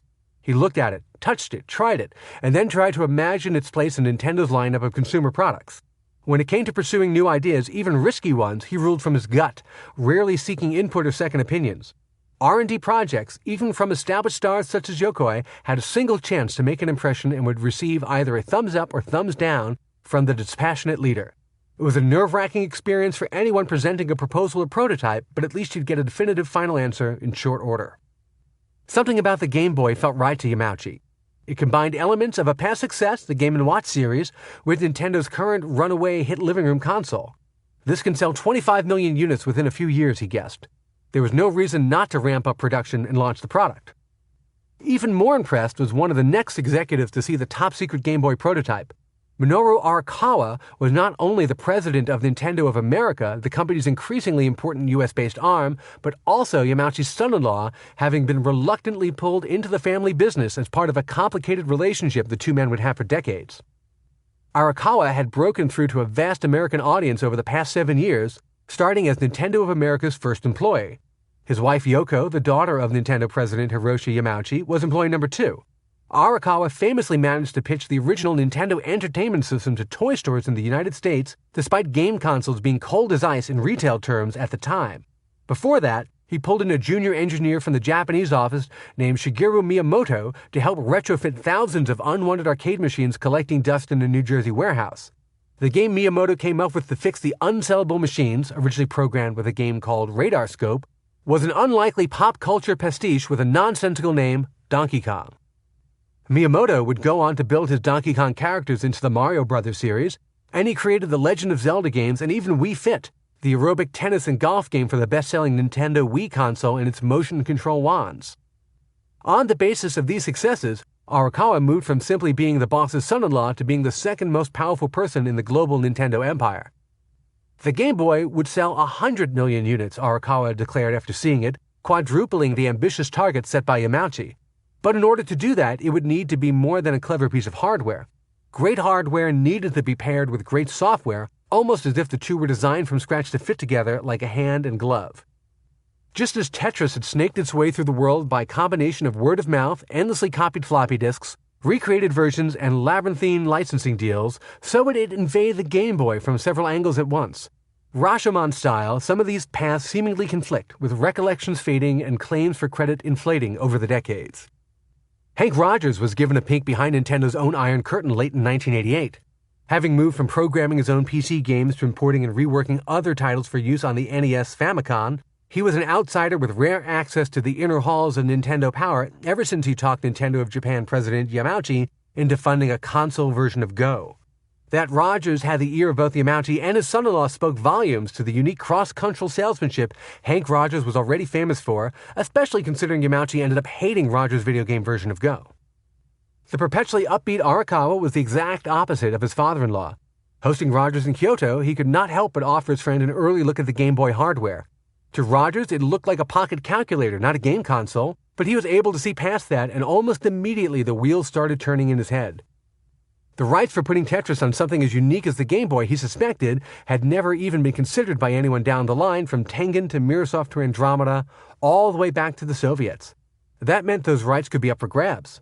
You should include Tetris with the Game Boy package, Rogers told Arakawa. Many game devices at the time came with a single game inside the box called a pack-in game. It ensured that anyone buying a device or receiving one as a gift could open it and play something immediately. Like the sample blades that come packed with a new razor, it was an inducement to try one and then buy more. It was a risky move, pitching a Tetris game for the Game Boy without already owning the rights to produce the game for handheld devices, but Rogers felt reasonably sure he could go out and get those rights, especially if the Game Boy was still a closely held secret known only by a few Nintendo insiders. That would be a tough sell to someone like Arakawa.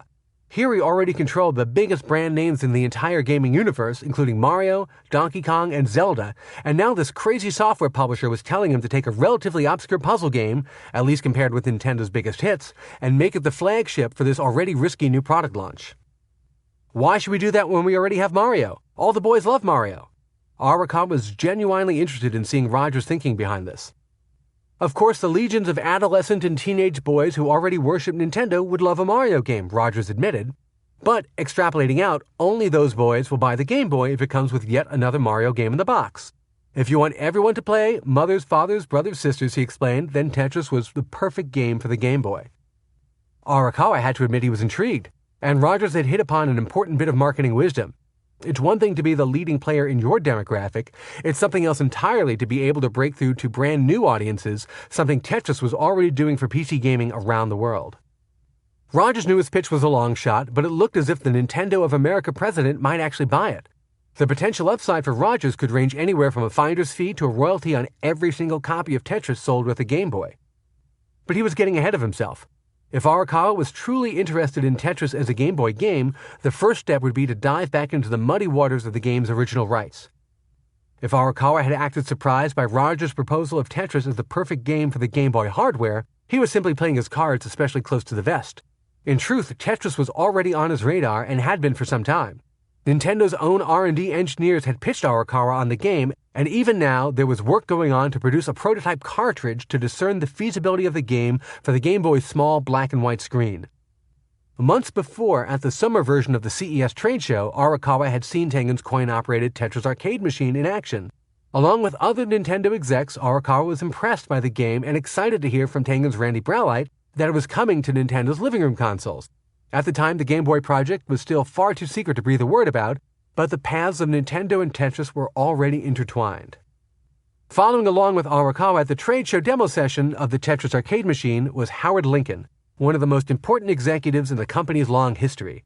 At the time, he was the senior vice president and general counsel for Nintendo of America, and later he'd be elevated to chairman before retiring to become the president of the Seattle Mariners baseball team, itself owned and controlled by Nintendo and its chairman, Hiroshi Yamauchi. Lincoln, 48 at the time and looking every bit the stereotypical corporate lawyer, was often the odd man out at video game industry events. He wasn't particularly interested in the games themselves or gaming culture, and his measured monotone and Anchorman-like mane of graying hair was a sharp contrast to Arakawa's enthusiasm or Yamauchi's intense focus on product perfection. Yet, beneath that calm exterior, he was Nintendo's legal attack dog, and many opponents, from opposing lawyers to rival company CEOs to congressional committee members, would come face to face with his relentless onslaughts in and out of the courtroom. Only his most despised foes received the ultimate Howard Lincoln sanction, a personal message of scorn, sometimes even in verse. His most famous may be a short poem directed at Sega president Tom Kalinske in 1992 after a nasty back and forth between the two. Dear Tom, roses are red, violets are blue, so you had a bad day, boo-hoo-hoo-hoo, all my best Howard.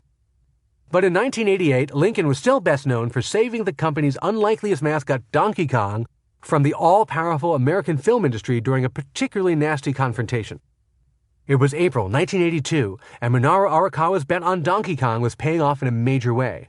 Until that is, Arakawa's boss and father-in-law, Hiroshi Yamauchi, called from Japan to report a threatening telex message from Sid Sheinberg, the president of MCA Universal, the movie studio head perhaps most famous for discovering a young directorial talent named Steven Spielberg. The language of the telex was unmistakably Sheinberg's aggressive take-no-prisoners tone. Donkey Kong, a huge hit in bars and arcades around the United States, was a clear violation of Universal's trademark for King Kong, and Yamauchi had 48 hours to both turn over any profits from the game to MCA Universal, as well as destroy any arcade machines still in Nintendo's possession. There was no room for negotiation, and no time to figure out a workaround. This was a clear attempt by Sheinberg to deliver a killing blow. Arakawa felt trapped. He had taken the role of Nintendo of America president reluctantly and had since then struggled to establish his own identity and grow the business while keeping one eye over his shoulder on his famous and famously demanding father-in-law. This threat from MCA Universal would be seen back in Japan as a failure of Arakawa's leadership, just as Nintendo of America was starting to grow into an independent, powerful entertainment entity. The Nintendo World Store in New York has on display a Game Boy handheld that was badly burned in a 1990s Gulf War bombing. It is still powered on and playing Tetris. As he would many times over the years to come, Howard Lincoln rode to the rescue. After a series of tense negotiations in which Lincoln jousted with Sheinberg and MCA's lawyers, the case ended up in court, which is exactly what he wanted all along. In U.S. District Court in New York, Lincoln was able to show that MCA Universal had never owned a trademark for the character, and that the studio had previously even argued that King Kong was in the public domain in another case it fought against RKO Pictures, which had made the original 1933 film. The judge gave Nintendo a summary judgment in its favor, along with $1.8 million in damages and legal fees from MCA Universal. The lesson was clear. Anyone interested in taking Nintendo of America to court would have to face off against Howard Lincoln. By the end of the Donkey Kong case, he was no longer the company's outside counsel, but instead Arakawa's second-in-command and deeply involved in every major decision the company made. The next major turning point for Nintendo he was involved with was the battle to put Tetris on the Game Boy. By the time he and Arakawa played the coin-op version of Tetris in the summer of 1988, Lincoln was vaguely aware that Nintendo was working on a handheld product, but he didn't know exactly what it was or that it would be called Game Boy. When he later put the threads of information together about this potentially revolutionary new product, he almost fell out of his chair, asking, why would anyone name a product Game Boy? But he knew that was typical Nintendo behavior to rely more on instinct and quirkiness and less on focus groups and marketing experts. He eventually learned to give up arguing about product names. Howard Lincoln wasn't a gamer by any standard. In fact, games generally bored him, even the instant classics Nintendo was churning out on a regular basis in the late 1980s. But even to him, Tetris was different, so when Arakawa set his sights on figuring out who, if anyone, currently controlled the rights to make Tetris for handheld devices, Lincoln wasn't surprised. But initial reports in the field were discouraging. Lincoln and Arakawa were frustrated to hear Nintendo lawyer Lynn Havslow report back that she'd run into a dead end. The convoluted tangle of licenses and sublicenses with different rights holders for seemingly every platform in every region, and the fact that no one had thought of specifically carving out handheld rights in this era prior to smartphones or Game Boys made it a seemingly impossible task.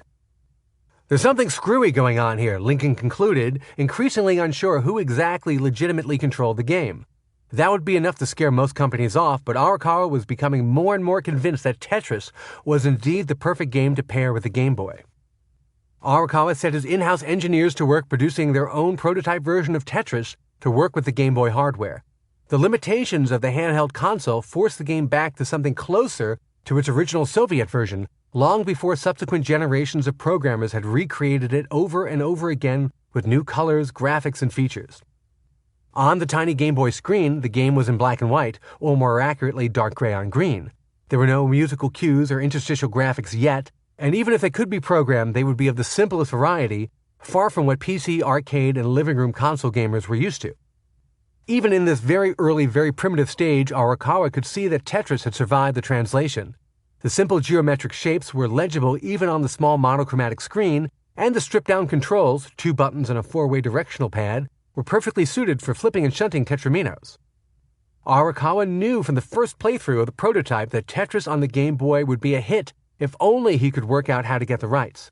It was especially vexing that Tetris seemed to be everywhere already, on different game-playing devices in different countries, and had been covered by everyone from the New York Times to CBS News, yet slicing off this one tiny chunk of it for the Game Boy was proving to be such a problem.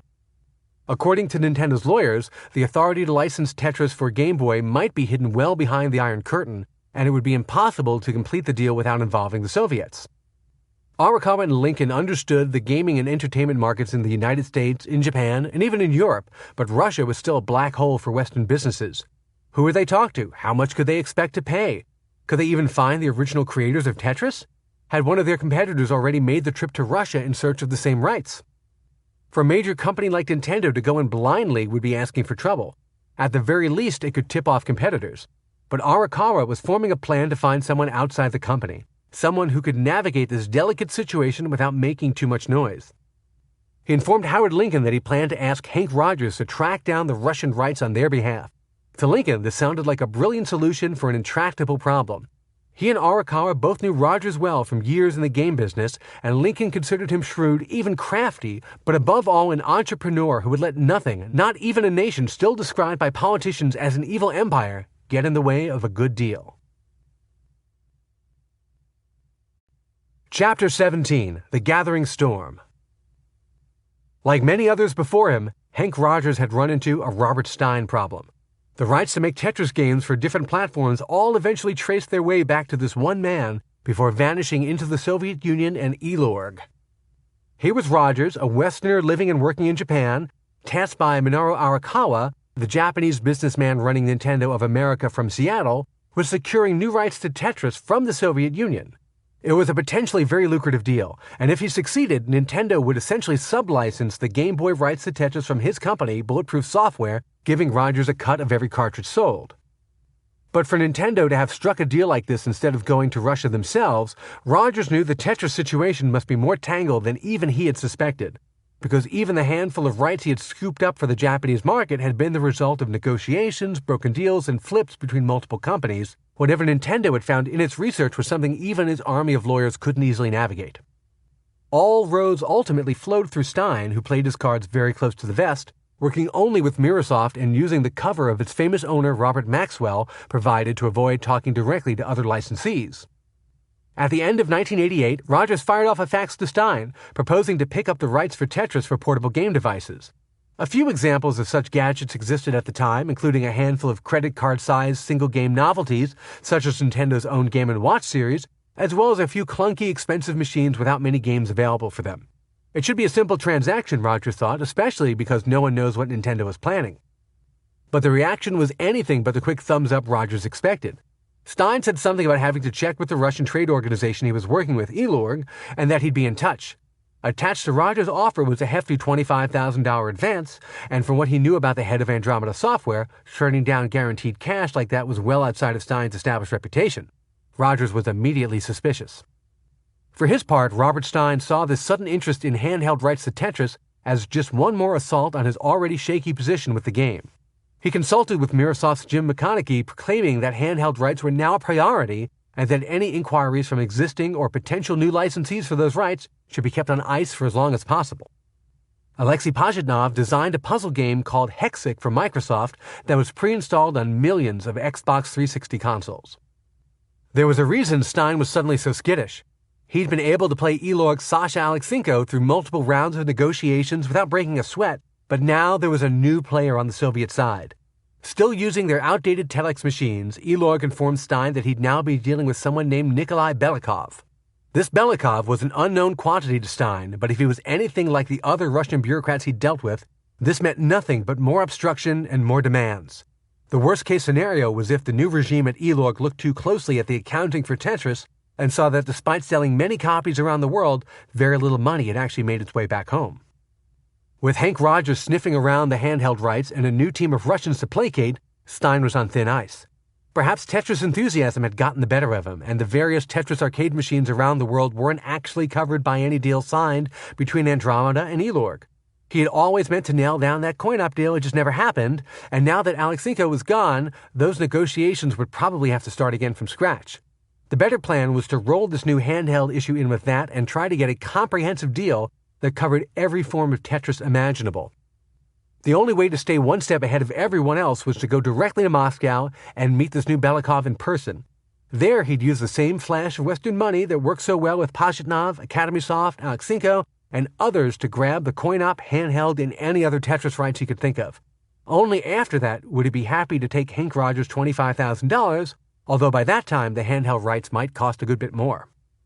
But Stein's stumbling response to Rogers' inquiry got his business partner's attention, and the idea of handheld rights for Tetris was suddenly big talk at Microsoft.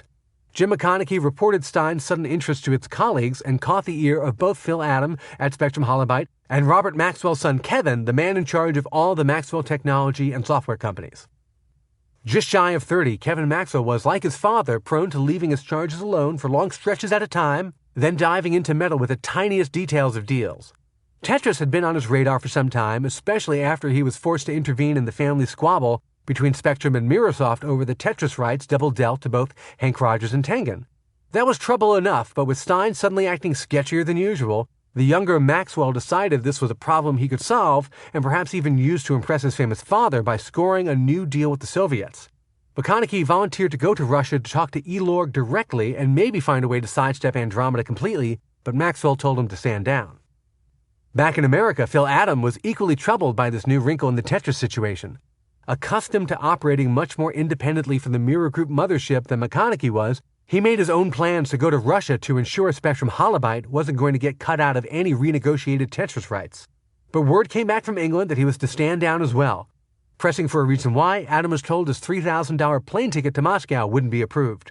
It was an unnecessary expense because Kevin Maxwell was going to Moscow to personally meet with Elorg and solve the Tetris problem. Adam was frustrated, dismissing the younger Maxwell as someone who didn't know the games industry, yet who was now locking him out of the very game he had helped champion.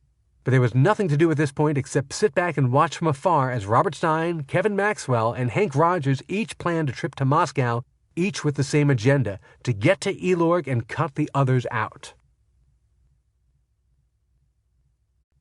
Chapter 18, The Big Bet.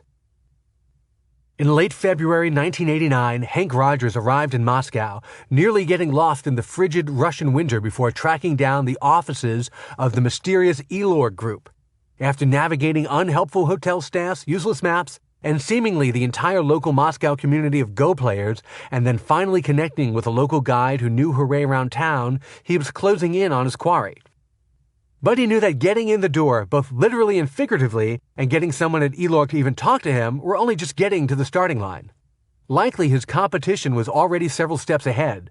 Both Robert Stein and Kevin Maxwell had been invited to the trade group's offices and had meetings on the books, an important detail in Soviet bureaucracy. For his part, Rogers was in town on a tourist visa. Even discussing business with anyone could conceivably put him on the wrong side of the law in a country not known for being especially hospitable to meddling foreigners. It was remarkable that the grim-faced workers at Elorg, who seemed to have arrived straight from communist central casting, hadn't kicked Rogers out. He just hoped it was good news and not the beginning of some governmental nightmare. Even the guide who had miraculously appeared at the last moment to lead him to this otherwise anonymous government building could just mean he was being tracked the entire time. Rogers pushed these thoughts from his mind, focusing instead on the fact that he was being led to a meeting room rather than being kicked out on the street. It was time to put on his game face and figure out what he was going to say to the Russian trade negotiators to convince them to carve out a new set of rights for a handheld version of Tetris and to license him to Rogers and Bulletproof Software and through him to Nintendo, one of the largest game companies in the world. Waiting inside the conference room was Evgeny Nikolaevich Belikov, although Hank Rogers would come to know him simply as Nikolai. An electrical engineer by training who had never studied English formally, he was brought into the agency in part to clean up the confusing mess of international Tetris deals and the conspicuous lack of money coming in from them. Belikov was not the sort to fly off to Paris for a relaxed negotiating session with Robert Stein over wine and French food, as his predecessor had done. Instead, he suspected there was money out there that should be coming into Soviet coffers, and that someone on the other side of the ideological divide between communism and capitalism was keeping it all for themselves. If Belikov distrusted Western companies from Andromeda to Microsoft, he had good reason to, and he let his brusque Soviet attitude and tank-like build make up for his lack of practical experience in business and negotiating. Even though unsavvy about licensing deals and royalties, he knew that having a new Tetris suitor show up on his doorstep today could work in his favor, giving him more leverage to wield against his next two expected guests, Robert Stein and Kevin Maxwell. Even letting this newcomer in the front door was a major breach of protocol, but Belikov was intent on sizing up Hank Rogers and seeing whether he was someone who could be of use to him in his plan to pit his so-called partners, Stein and Maxwell, against each other. His plan was simple. Tell this newcomer to return the next day, by which time Alexei Pajitnov could be called in from the Russian Academy of Science to make this a more official meeting and to increase the number of potentially paying suitors to 3. Rogers was welcomed back the following morning and led to one of Elorg's ornate conference rooms filled with an imposing lineup of stone-faced Elorg suits. He had several versions of its pitch ready to go, and which he would use depended on how familiar Belikov and his men were with the video game industry, software licensing, and international business deals. Most importantly, he had Nintendo's deep pockets, and with that came the ability, he hoped, to outbid anyone else looking to tie up the handheld rights for Tetris. The room he was led into was large enough for dozens of people easily. In a city where he had seen little but depressing constructivist architecture and strictly enforced Soviet minimalism, the mere existence of this room felt like a genuine state secret. This was his first experience with anything in Moscow that smacked of conspicuous consumption. Rogers sat at one end of a long table and looked down at the Elorg team at the far end, like estranged spouses sharing a formal dining room. Seated alongside the obvious Soviet cogs was a slim-bearded man, as calm as he was out of place. He was the man no one in the West had spoken directly to outside of a handful of telexes, Alexei Pajitnov. Belikov had brought Pajitnov still laboring away at the RAS Computer Center to add an air of authority to his planned meetings with Stein and Maxwell. With the game's creator at his side, there was no one in the room who could command more authority about what would be done with Tetris than Belikov.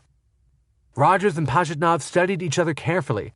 If anyone else understood the trials of building a groundbreaking video game almost single-handedly, a project that had almost broken Rogers, it was Pajitnov. The Black Onyx, his reputation-making masterwork, was in a way infinitely more complex than Tetris, yet not nearly as elegant. Just as Rogers had seen his newly created Japanese RPG genre taken over by the major players in the Japanese game market, Pajitnov's perfectly simple game had been taken over by the Soviet government, now hawking it for profit with its creator wheeled out infrequently and then only for the sake of appearances. The Elorg negotiators' stone-faced demeanors were anything but an act. Rogers took the initiative, practically leading the meeting and wondering exactly how unschooled these men were about the deals they were trying to strike.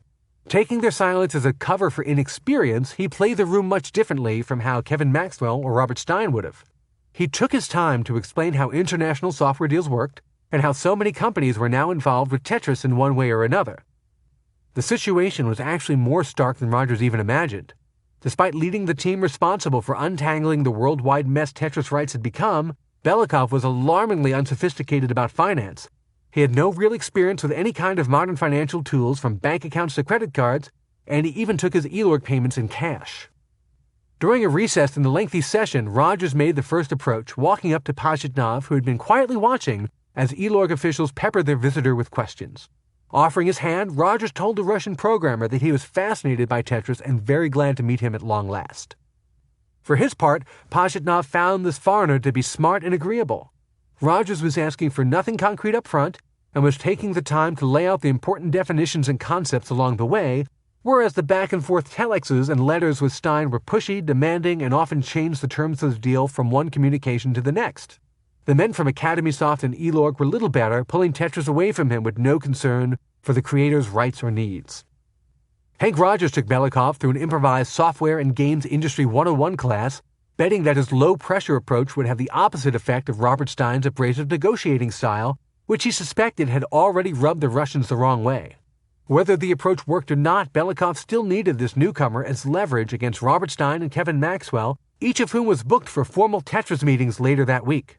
Deciding that Rogers was at least legit enough to serve a purpose by turning a two-way runoff into a three-way one, Belikov offered the formal invitation Rogers had been waiting for.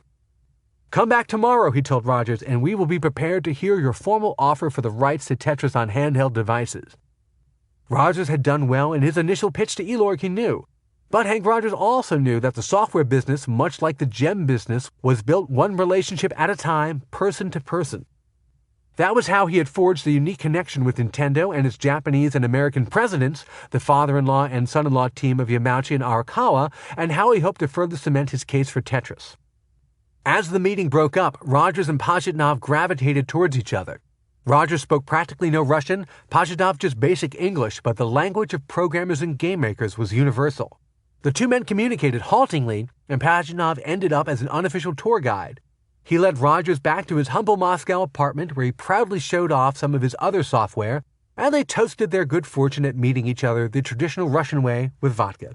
Both men could sense they were now part of an unspoken alliance, although it was not yet clear against whom and for what purpose. Rogers spent another sleepless night in his comically unappealing hotel room. The sputtering television had to be unplugged to save him from electrocution, dinner required an advanced reservation for the restaurant connected to the hotel, and room service was quite literally a foreign concept. But it didn't matter. This was his chance to do an end run past them all, from Tengen to Spectrum to Sega, and get his Tetris supply straight from the source. Arriving early for his meeting, Rogers was prepared for anything, or so he thought. In his briefcase were breakdowns of potential revenue and royalties from the handheld Tetris games he hoped to sell with Nintendo, as well as an important visual prop he hoped to impress Belikov with. A copy of his own bulletproof software version of Tetris for the Nintendo Famicom in Japan, proof that even through the complex maze of rights already circling the globe, Tetris was alive and well and building a fan base. Seated once again across from Belikov, Rogers danced around the exact nature of the Game Boy device being made by Nintendo. It was a concept the Russians might have had trouble understanding, because the entire Soviet video game culture at the moment consisted of a handful of imported PC games along with a few locally grown ones such as Tetris, plus a few hard-to-find arcade machines. "Forget about whatever royalties you're currently getting through Robert Stein," he told them. "This is going to top all of that very quickly and bring in a substantial amount of money." He knew to hit this point hard because it was already clear that the existing master agreement with Stein and Andromeda was trickling in very little money to Moscow, if any. To drive home that point, Rogers reached into his briefcase and produced the most concrete example he could think of to show his commitment to Tetris, a copy of the game his company had produced for Nintendo's Famicom. It was already a top seller in Japan, where Rogers had successfully sub-licensed, to the best of his knowledge, both the PC and home game console rights to Tetris. The palm-sized rectangular Famicom cartridge was tucked into a red cardboard box and featured a red adhesive label over its gray plastic body. That was the only clue as to the game's national origins, because Rogers' version skipped the backward Cyrillic lettering and Russian iconography of some other publishers' versions. Rogers scanned Belikov's face as he pushed the game box towards him, but saw no glint of recognition. "What is this?" Belikov asked, completely taken off guard by the Famicom cartridge. Rogers could feel the pit of his stomach fall. Maybe these Russians just don't know what a game cartridge is or what game systems look like in Japan. He quickly ran through the tortured history of his involvement as a Tetris licensee, from his own bulletproof software back through Tengen, Spectrum Holobyte, Mirrorsoft, and Andromeda, and how all these different publishers were already selling their own versions of Tetris for PCs, arcades, or home consoles in every major game market in the world. The more he went on, the more Rogers realized that Belikov had absolutely no idea what he was talking about, and the more he tried to explain the tangle of interconnected deals, the angrier the Russian grew. What was this, Belikov demanded, some kind of pirated version of Tetris being sold without permission? Of course this was genuine, Rogers pleaded. The box itself gave copyright credit to both Bulletproof Software and Elorg, as required by his sub-license through Tengen and Microsoft, and it even gave a creator's credit to Pajitnov, phonetically spelled there as Alexei Pazinov. Rogers explained how he had paid a significant sum to pick up the home console rights for Japan from Tengen, but Belikov didn't budge, insisting he had never heard of Tengen. What's more, he roared, as far as Elorg was concerned, their sole licensor was Robert Stein and Andromeda, and that deal covered nothing but Tetris games for home computers. No arcades, no consoles, no handheld devices. Wait, Rogers said, you must have seen the videotapes of gameplay footage that each licensee was required to pass up the chain for approval by the people in this very room. Surely there must be some record of that. Belikov was hearing none of it. He had seen no videotapes, and he knew of no other deals beyond the first flush of computer games, for which, he added, there was still very little money coming in. After coming all this way, navigating a strange new country, and talking his way through the front door of this secretive Soviet trade group, Rogers could feel it all slipping away as the seconds ticked by. What was worse, he had 200,000 Tetris Famicom cartridges in production, and if the Russians shut him down, his company would be finished. Everything he had built through Bulletproof Software was tied up in that inventory. What would Arakawa and the other Nintendo executives think if he came back from Russia, not only without the handheld rights for the Game Boy, but also having inadvertently shut down Tetris sales for the Famicom and Nintendo Entertainment System? Belikov could see, despite his anger, that Hank Rogers was genuinely surprised by this revelation. Wanting to definitely show Rogers that all the different Tetris games he was now hearing about could not possibly have been authorized by him or the staff at Elorg, he sent for the file containing the current version of Robert Stein's contract. He proffered the papers to Rogers, and both men scanned page after page until they found the specific section that outlined the rights granted to Stein and Andromeda. The contract clearly referred to Tetris for computers with no mention of any other gaming platform. Rogers understood the wording of the contract better than anyone else in the room, having done countless similar deals himself over the years. Yes, it looked like someone along the way had overstepped their bounds, or at least interpreted the terms of the deal very, very loosely. A working version of Tetris can be unlocked as an Easter egg on certain Hewlett-Packard oscilloscopes by hitting the right combination of buttons. Even if he was an unwitting party to it, Rogers was a key player in a long line of Tetris games that the Soviet Union considered unauthorized and illegal. That he had inadvertently revealed this while coming to Elorg hat in hand, asking for special consideration on handheld game rights, made it even worse. Rogers riffled through the options in his mind while the Russians exchanged angry glances. If there was a way to pull out of this nosedive, now would be the time. What leverage could he possibly have with these people? Moscow had made an impression on him over the past few days, and it was not an entirely positive one. He had seen the deprivation, the practically non-existent consumer economy, the lack of basic goods and services. He had heard Belikov and the Elorg negotiators complain about money time and again, especially about the thin trickle of money coming in from Tetris. That was the key, he realized. These guys weren't part of some massive global superpower. They were victims of the slow but steady decline in the fortunes of the Soviet system, and their backs were against the wall just like everyone else in their country. If he was going to win Belikov over, he'd have to speak in a universal language. Rogers did some quick back-of-the-envelope math and leaned into Belikov. "I've sold about 130,000 copies of this Tetris game," he explained, pointing towards the red box Famicom game that had gotten the Russians so angry in the first place. He pushed a hastily written check across the table towards Belikov. It was made out to Elorg, and it was for just over $40,000. Belikov was shocked, even if he maintained his normal unyielding expression. In all his direct dealings with Stein and Andromeda, or indirect dealings with Microsoft and others, this was the first time anyone had willingly put money on the table like that. No arm-twisting, no threats, just payment. Rogers explained that this was Elorg's money, free and clear, a legitimate royalty payment for game cartridges already sold. Both parties could have walked away from the table after that at least slightly satisfied that a wrong had been righted. But, Rogers urged, now that we've cleared the air on this, maybe we can move forward and talk about new opportunities. Belikov listened as Rogers went over some more details of the existing Andromeda contract, but the Russian was already thinking about the next two meetings he had lined up, one with Kevin Maxwell, the other with Robert Stein. These new revelations about versions of Tetris he considered unauthorized cast both meetings in a whole new light. He now had new levers to work to pressure both men into weak negotiating positions if either one was even worth dealing with now. In front of him sat Hank Rogers, until a day before a complete stranger, but this stranger had already put $40,000 in his hands. How much more could there be where this came from? He couldn't imagine a partner with deeper pockets than the Mirror Group, but what good would that do if royalty payments were not made in full and on time? In that moment, Belikov decided that Hank Rogers would be brought into the game and given equal standing to Elorg, Mirrorsoft, and Andromeda. He stated that the only valid Tetris contract at that moment was the one between Elorg and Robert Stein, and that it was intended to cover Tetris games for computers rather than for home game consoles such as the ones made by Nintendo. Rogers agreed, but realized there was still some wiggle room in the language about what exactly was covered by the definition of a computer.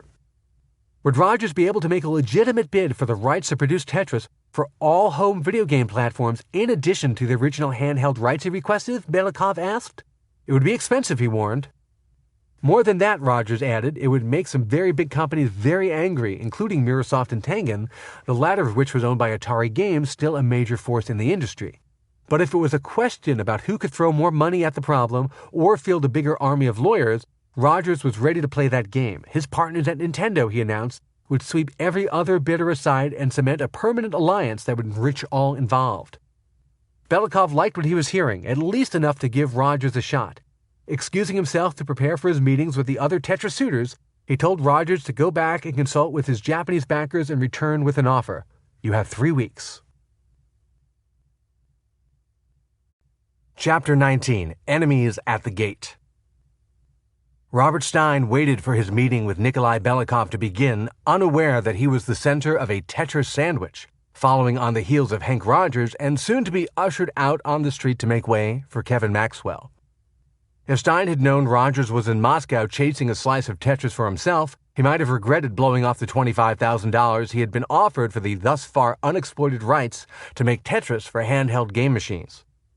Instead, he was worried about how the brusque Belikov would come at him over any perceived lapses in their dealings. The previous head of the Elorg team was easier to deal with and at least came through with some of the new paperwork Stein needed to keep the flow of Tetris money coming in. Sometimes business operations outran the actual signed contracts, but at least with Alexenko he felt fairly certain he could eventually talk his way into whatever kind of signed contract he required. And what he needed this time was an on-paper deal for the arcade rights to Tetris and a second one for the handheld rights that he could then resell to Rogers or anyone else who was willing to bid more. The first part of this was especially important because Tetris arcade machines were already in circulation, although Stein figured it unlikely anyone in Moscow was aware of that. Enter Belikov. Playing exactly to type, the large Russian pushed a pile of papers toward Stein. It was the original contract from 9 months earlier in May 1988, and Elorg was now asking for a list of revisions. This is already a done deal, Stein pleaded. We're here to talk about new business. But Belikov was having none of it. He ran his finger down the page of contract revisions and highlighted why it was so important for Stein to sign the revised contract. New penalties for late payment of royalties would kick in and in fact be backdated to the original date of the contract. They were finally coming after Stein for the money. He wouldn't have admitted to withholding anything Elorg was entitled to, at least not in the long run, but if the Russians wanted to stick to a strict payment schedule, Tetris was getting big enough worldwide that it was worth the extra hassle. Besides, Stein was eager to talk about arcade and handheld games. Niet, Belikov told him. Sign this amendment first, then we can talk about other deals. From the look on his face, Stein could tell there would be no moving this Russian bear, at least not today. Best to take these new documents back to his hotel to give them due diligence, Stein figured. So he returned to his room at the Cosmos, a gaudy gold-colored horseshoe of a hotel built for Moscow's would-be moment of international triumph, the summer 1980 Olympic Games, a moment tarnished when the United States and more than 60 other nations boycotted the Games over the USSR's involvement in Afghanistan. There he went over the contract amendment document more carefully and reluctantly decided to sign it. Some more paperwork and accounting to keep him busy, but a small price to pay to get all his other Tetris rights in order. He grabbed a sheet of paper and a pen and hand-wrote general terms for the arcade and handheld Tetris rights, fully intending to serve the document to Belikov the next day as a binding deal memo, not even waiting to get it properly typed up and duplicated. Was Stein so caught up in the moment that he failed to notice a subtle language change in the original contract amendment? It was one that would act as a poison pill designed to blow up all his expectations and put almost all of Tetris back in play. While Robert Stein was at his hotel reading over the contract amendment, another visitor appeared at the Elorg offices. Kevin Maxwell was the head of both the Mirror Group's major software publishers, Mirrorsoft and Spectrum Holobyte, but in truth, he had little experience in the video game business. He had pulled rank to take over the Tetris negotiations for reasons that had more to do with family than business. His father, Robert Maxwell, had long-standing ties to Russia and more importantly had the ear of General Secretary Mikhail Gorbachev. Pulling off a complex deal in the USSR, essentially stealing the Tetris rights away from the troublesome Robert Stein, would no doubt cast Kevin in a good light, a welcome change from the regular power struggles that occurred at the highest levels of the Maxwell empire, both inside and outside the family. Navigating that particular familial hierarchy was famously difficult, and Kevin felt great pressure to please the elder Maxwell, both as a child and as an employee. Kevin and his brother Ian, the two youngest sons of 9 children, each adopted parts of their father's outsized personality. Whereas Ian mirrored Robert Maxwell's charm and flair for salesmanship, down to the bold, eye-catching ties they wore to stand out in meetings, Kevin adopted some of Robert's darker traits. He was drawn to the aggressive business tactics and ruthless drive for empire building that had created the Mirror Group in the first place.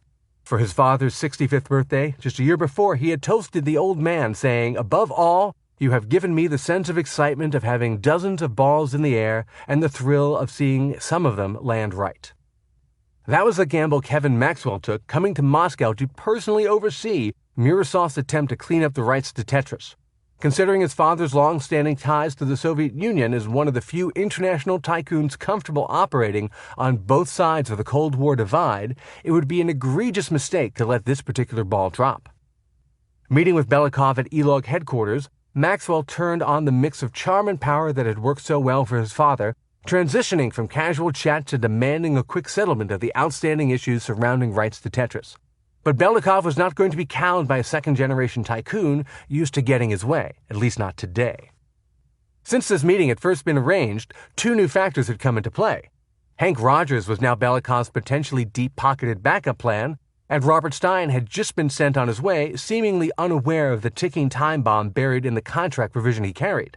Both men were exactly where Belikov wanted them to be, and now it was time to put Kevin Maxwell in his place. Cutting Maxwell off, Belikov slid a red box across the table.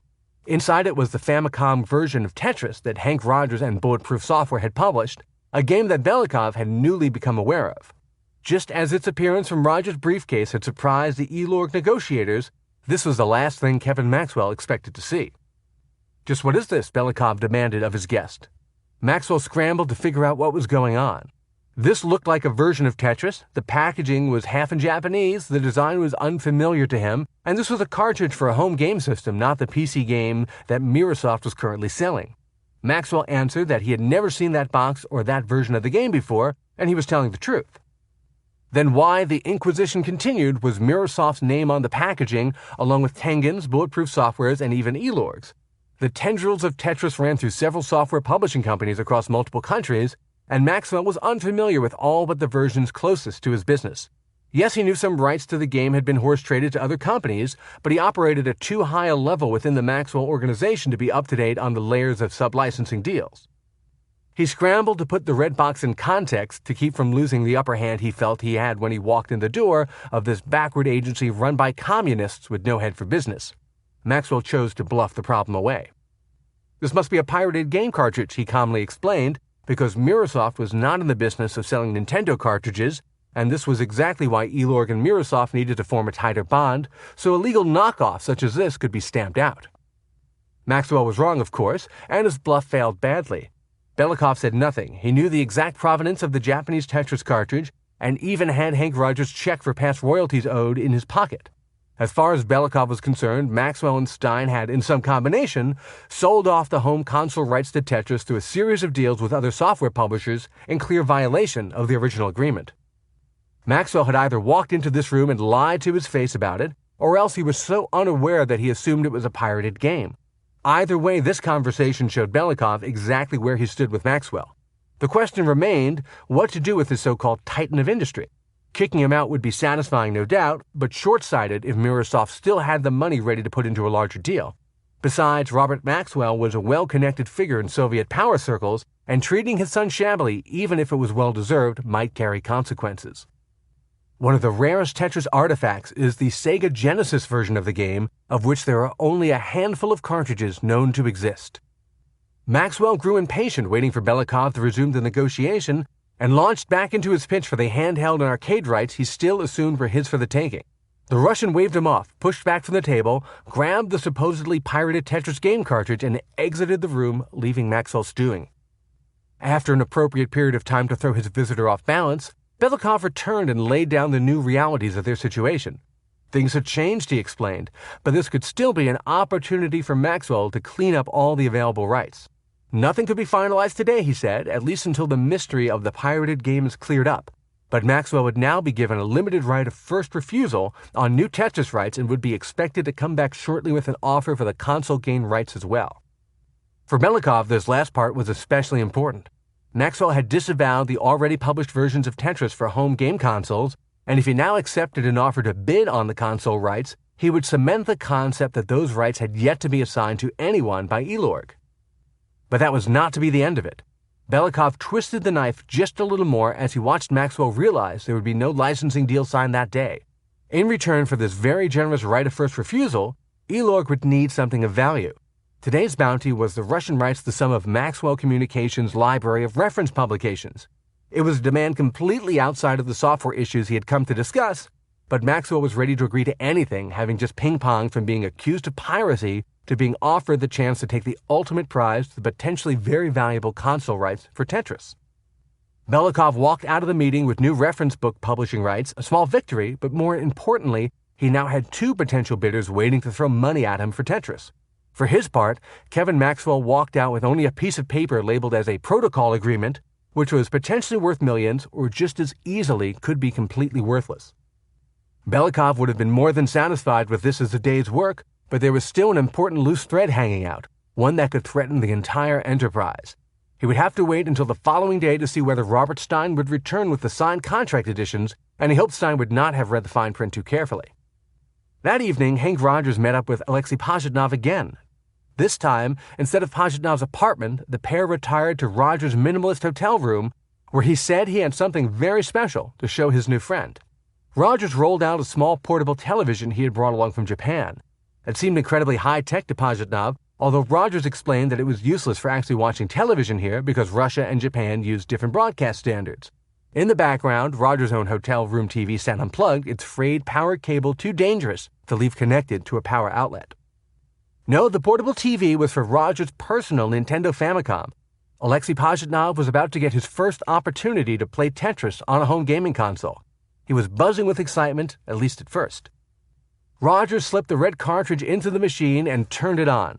As the television came to life in a warm glow, Pajitnov squinted at the small screen. The Tetris graphics seemed fuzzy and indistinct to him, a victim of the low-resolution signal put out by the console. As a computer guy, he was used to higher resolutions and sharper graphics, even in something simple like Tetris. He shrugged. There was just no way around the technical limitations of playing a game on a soft-focus television screen instead of a crisp professional computer monitor. Gripping the rectangular gamepad that controlled every Famicom game, Pajitnov struggled through a few rounds of Tetris. As the bricks piled up toward the top of the screen, he wondered why he wasn't doing better. Being the game's creator should give him some kind of edge, right? This game played faster than his original version, but not so much that he should top out so quickly. He realized it was the gamepad. On the computer version, he needed only one hand to play, using the arrow keys on the right side of the keyboard to control the game. It was a perfect system for right-handed players like himself. But the Nintendo gamepad required using both hands, and the most important controls, the ones for moving and dropping the tetraminos, were under his left thumb. Pajitnov wasn't sure how to react. He didn't want to insult his new friend and ally, but the console version of Tetris just didn't feel right. The timing was off, dropping tetraminos too quickly, and the gamepad controls were awkward, favoring the left hand too much. He complimented Rogers on his achievement as sincerely as he could, but inside he was less than impressed. Still, just knowing Tetris was this far out into the world already was a heady feeling, and if no one else could program a version of Tetris as perfectly tuned as his original, that was certainly understandable. The next morning, Robert Stein arrived back at the Elorg offices ready to turn the tide of the negotiations back in his favor by pushing both the amended agreement and his own handwritten deal memo for the handheld and arcade rights at Belikov as a tit-for-tat deal. Belikov looked over Stein's proposed deal, but this was a pretense. The handheld rights were already almost certainly going to Hank Rogers, and it was just a matter of seeing which party would end up with the potentially bigger deal for home consoles. But Belikov sensed Stein had been pushed close to his limit, and getting that signed contract amendment was vital for Belikov's plans. "We're not ready to sign off on the handheld rights," Belikov told Stein, keeping the idea in play if just out of reach. But to keep his target intrigued, he dangled something else, rights to the coin-op arcade machine version. Stein knew that Tetris arcade machines were already in operation in Japan and the United States, so he needed those rights on paper before someone else nabbed them and left him in a very tight spot. So fine, he'd signed the amendment for his original Tetris contract and deal with the new penalties for late royalty payments. He was happy to get that outstanding issue nailed down, but less happy when Belikov told him he had 6 weeks to come up with a $150,000 advance against arcade game royalties. With the high advance, the late payment penalties, and the now you see them, now you don't handheld rights, it's little wonder Robert Stein missed the entire point of his meetings with Elorg. A subtle change in wording was included in the backdated amendment to the previous year's contract. It read that the deal covered not simply Tetris games on computers, but also PC computers which consist of a processor, monitor, disk drives, keyboard, and operating system. It was this more specific definition within the deal, now backdated to its original date, that would later prove so pivotal in a courtroom on the other side of the world. For now, however, it was simply a trump card Belikov could save and play at the right moment. For a bunch of Soviet bureaucrats who not too long ago could barely handle selling defective calculators to Eastern Bloc nations, Nikolai Belikov and his Elorg crew were suddenly wheeling and dealing like experienced technology salesmen. Perhaps some of Hank Rogers' entrepreneurial spirit had rubbed off on them. Perhaps they were tired of being treated like backwoods rubes by everyone who wanted a slice of the Tetris action. Over the course of a few days, Belikov had managed to get a $40,000 check from Hank Rogers, as well as a promise of a potentially multi-million-dollar deal from Rogers' mysterious backers at some company called Nintendo. He had sent Kevin Maxwell away with next to nothing, while keeping the media company Air in play as a second bidder for the console rights to Tetris, and finally he had exacted a small measure of revenge on Robert Stein, who would at the very least have to finally start paying Elorg on time, and who might even come up with $150,000 in advance for arcade game rights. Back at his hotel room, Hank Rogers was now part of a much larger game than he expected. Far from a mid-sized deal for handheld Tetris games, he now had a chance to broker a master deal between Elorg and Nintendo for nearly everything. Just his small cut of a deal like that could be worth countless millions, and he knew he had to act fast. The Russians would not wait around forever, and to seal a deal like that, he would have to coax the top leadership of Nintendo into action and drag at least a few of the most powerful executives in the video game business back to Moscow with him. He was sure of one silver lining. No one at Elorg, at Microsoft, or anywhere else outside of himself and perhaps Minoru Arakawa understood just what a massive product the Nintendo Game Boy would be, especially if paired with Tetris. He could make it all happen, but it had to be now. Chapter 20. Meet at the Chicken. Howard Lincoln couldn't believe what he was hearing. He could live with the fact that Hank Rogers had returned from Moscow reporting that some Soviet trade group with a name right out of a James Bond film was in charge of the rights to Tetris. And he was downright happy to hear that Elorg was getting jerked around by several other video game companies and was ready to drop them all in favor of Nintendo. But there was one fact that made him furious. One of the main rivals in question was the Atari game subsidiary named Tengen, and Tengen was planning a major release of Tetris for the Nintendo Entertainment System. Lincoln, along with the rest of the top tier of executives at Nintendo of Japan and Nintendo of America, was locked in a long-term legal battle with Atari Games and its charismatic leader, Hide Nakajima. Once close allies, but now bitter enemies, the two companies had a falling out over Tengen's attempts to hack a lockout chip system built into Nintendo consoles and games. The system, called 10NES, was put into place by Nintendo to keep tight control over who made games for the NES, and a version of the digital lock and key system has been in place on virtually every game system since then, including PlayStation and Xbox consoles. The basic technology in question was simple. Program a game, make it into a cartridge, plug it into a Nintendo console, and then hit the power button. Nothing happens. That's because you don't have a special microchip inside the cartridge that acts as a key. The console looks for this chip, sometimes known as a lockout chip, and if it detects one, the game starts. If it doesn't, nothing happens. Nintendo made the proprietary lockout chips for its consoles, and if you wanted to make a game for the NES, you had to buy these special chips directly from Nintendo. and you could only do that if you agreed to Nintendo's standard terms for royalty rates and gave the company the right to sign off on the actual content of your game. Nintendo tightly controlled the supply of chips, essentially limiting what games other companies could publish and how many copies of each game they could manufacture. Guinness World Records has declared a version of Tetris projected on the side of a 29-story building in Philadelphia in 2014 to be the largest architectural video game display. For Nakajima, the problem was not so much the copy protection built into the lockout chip system, but instead the stock publishing agreement Nintendo presented to him when he came calling on Lincoln and Arakawa at Nintendo of America's offices in Redmond. Arakawa went to great lengths to explain the many demands Nintendo made of its publishing partners and why these deals needed to be exactly the same for everyone, no matter who was involved. Besides, Arakawa explained to Nakajima, it's not just the contract details that are important, it's your relationship with Nintendo, and if you needed any help getting into Walmart or Sears or Kmart, our sales guys could help you. Lincoln could see his boss was going out of his way to help make the partnership happen, and both he and Arakawa considered Nakajima a friend, someone they knew very well in a close-knit industry. Nakajima had walked into the meeting assuming that as a major player in the games business with deep personal connections at the highest levels, he could appeal for more favorable terms. No, Arakawa told him it was the same deal for everyone and he could either take it or leave it. Frustrated, Nakajima started down two parallel roads. First, in 1987, he signed on as an official Nintendo licensee, agreeing to what he considered to be a bad deal, just to get the first round of Tengen games into stores and onto Nintendo systems. At the same time, Tengen set up a special engineering unit to find a way to reverse engineer the Nintendo 10 NES security system. The goal was to build a game cartridge that would play in a Nintendo console without the special lockout chips Nintendo held a monopoly on, and to cut Nintendo out of the loop entirely. Tengen engineers quickly claimed they had made a breakthrough and had discovered a way to bypass the Nintendo technology. The company prepared to release a slew of games that would play on the NES without the need for Nintendo's custom lockout chip.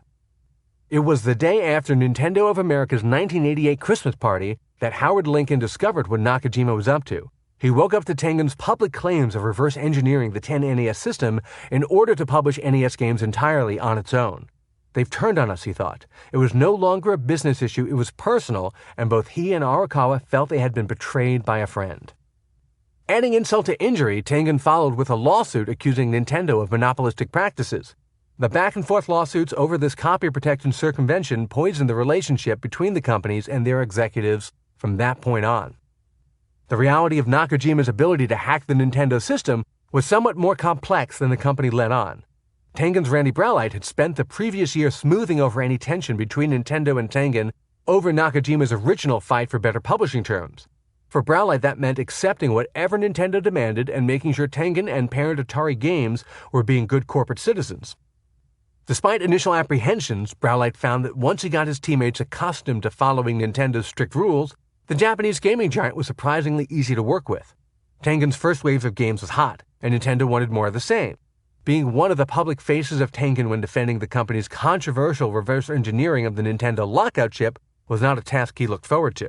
Still, reverse engineering existing technology was a well-established legal right in most cases, and Browlight felt confident in saying that Tengen had figured out the secret to bypassing Nintendo's technology honestly. It was only later that he came to suspect that the story might have had other angles. It turned out that Tengen lawyers had gone to the U.S. Patent and Trademark Office and talked their way into obtaining a copy of Nintendo's trade secret patent documents, claiming they were needed for their own legal filings. With the actual proprietary schematics for 10 NES under the same roof as the engineers working on reverse engineering the system, the company's efforts were tainted. Even though Tengen maintained that this happened entirely independently from the in-house reverse engineering plan, it was too late. It would eventually all come to be seen as fruit from a poisoned tree. Browlight soon became worried that his team had not done a clean job of reverse engineering the Nintendo lockout chips, especially because he had been quoted widely, from the New York Times to the Wall Street Journal, defending Tengen's honor. Like Lincoln and Arakawa, he would also come to feel betrayed by people he considered close friends, even mentors. But for now, the push to release new chip-free Nintendo games, including a new NES version of Tetris, continued. For Lincoln and Arakawa, it was galvanizing to hear that Tengen was also mixed up in the Tetris negotiations. Rogers might as well have waved a red cape in front of two bulls. Lincoln, by nature the more aggressive of the two, was especially determined to go for the throat. Only a week after Rogers had made a sojourn to Russia, Howard Lincoln was packed for his own trip to Moscow, this time with a new purpose: find a way to take down Tengen. Rogers had succeeded beyond anyone's wildest dreams, bringing back the handheld rights he was originally looking for and a chance to snatch up the rights to make Tetris games for living room consoles around the world. If the global fever for Tetris continued its slow but steady spread across these new platforms, that could be a deal worth tens of millions. As it turned out, he was wrong. It was worth significantly more. Not wanting to lose the thread, Arakawa had sent Rogers right back to Moscow, this time with a New York lawyer named John Hughes who had the perfect resume for the job. He had worked in the Soviet Union previously, was fluent in Russian, and had put in time with mercurial oppressive regimes, having worked in the Nixon administration. With Rogers as the video game expert and Hughes on board to translate his ideas into legal language the E-Lorg negotiators could more easily understand, the pair had Belikov itching to sign the master deal thanks to the deep pockets of Nintendo and the reported $5 million minimum guaranteed payment the pair had been authorized to offer. It was an amazing amount of money for the Russians, who until then had been picking up smaller sums, from $150,000 for Robert Stein's arcade game rights to $40,000 from Rogers for royalties on his Japanese NES cartridges.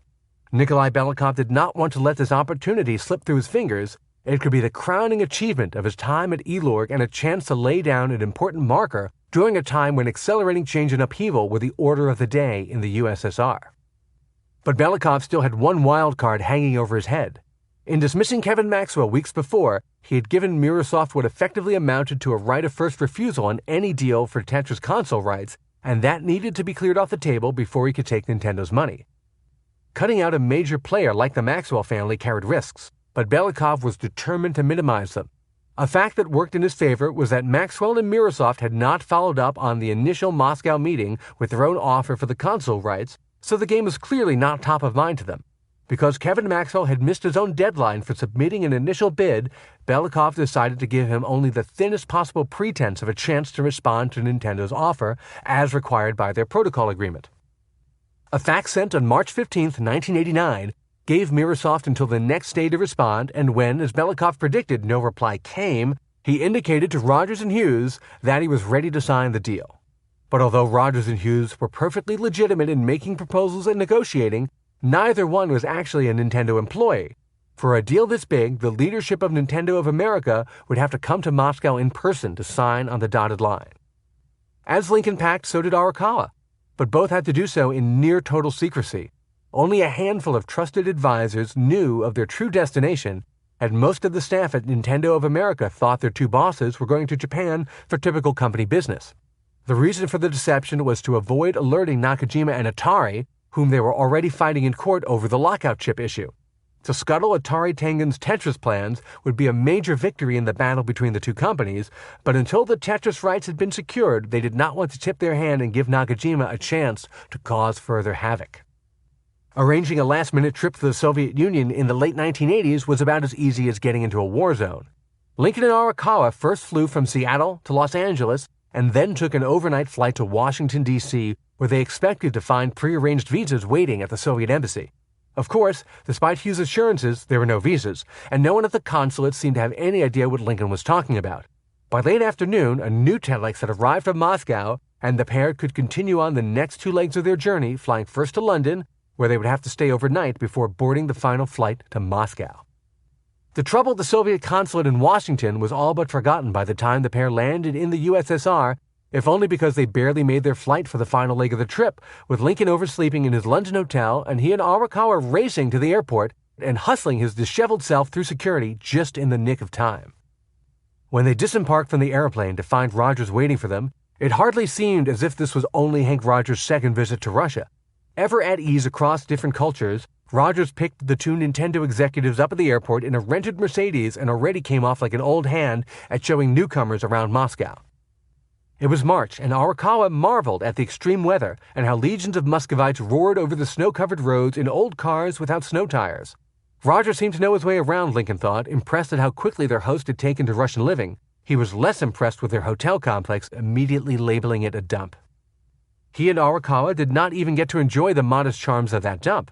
They were shunted off to a secondary building next door, more like a Soviet condo complex used when the hotel's regular rooms were either full or in too extreme a state of disrepair for human habitation. Walking into a supposed luxury apartment, the two men found a single sparse bedroom. The second bed would be the living room couch, and a collection of kitchen appliances that was apparently just for show. Nothing was hooked up to the water or gas lines. Lincoln took one look and said, "God, this is just awful, but it's probably the best hotel they've got." Retiring for the night after a brief sojourn in the city streets for supplies, Arakawa marveled at just how different Moscow was from the United States and Japan. The few stores that seemed to have anything worth buying only accepted US dollars, which he took to mean that these were set up purely to service the small but financially important contingent of foreign business people living in or visiting the city and were off-limits to locals. Lincoln woke the following morning in the condo's sole bedroom, and Arakawa stirred on the couch down the hall. He recalled the instructions Hank Rogers had given him for how the team was to assemble for a breakfast meeting before heading to the Elorg offices. Meet at the Chicken. In the center of the lobby of the hotel they were supposed to be staying at instead of the overflow building next door, was an unexplained piece of sculpture that looked to everyone involved like a chicken. So Meet at the Chicken became the easiest way to get everyone together. Eating in Moscow was still a challenge. Reservations had to be made, usually a day in advance, or diners would be turned away even if they carried precious foreign currency.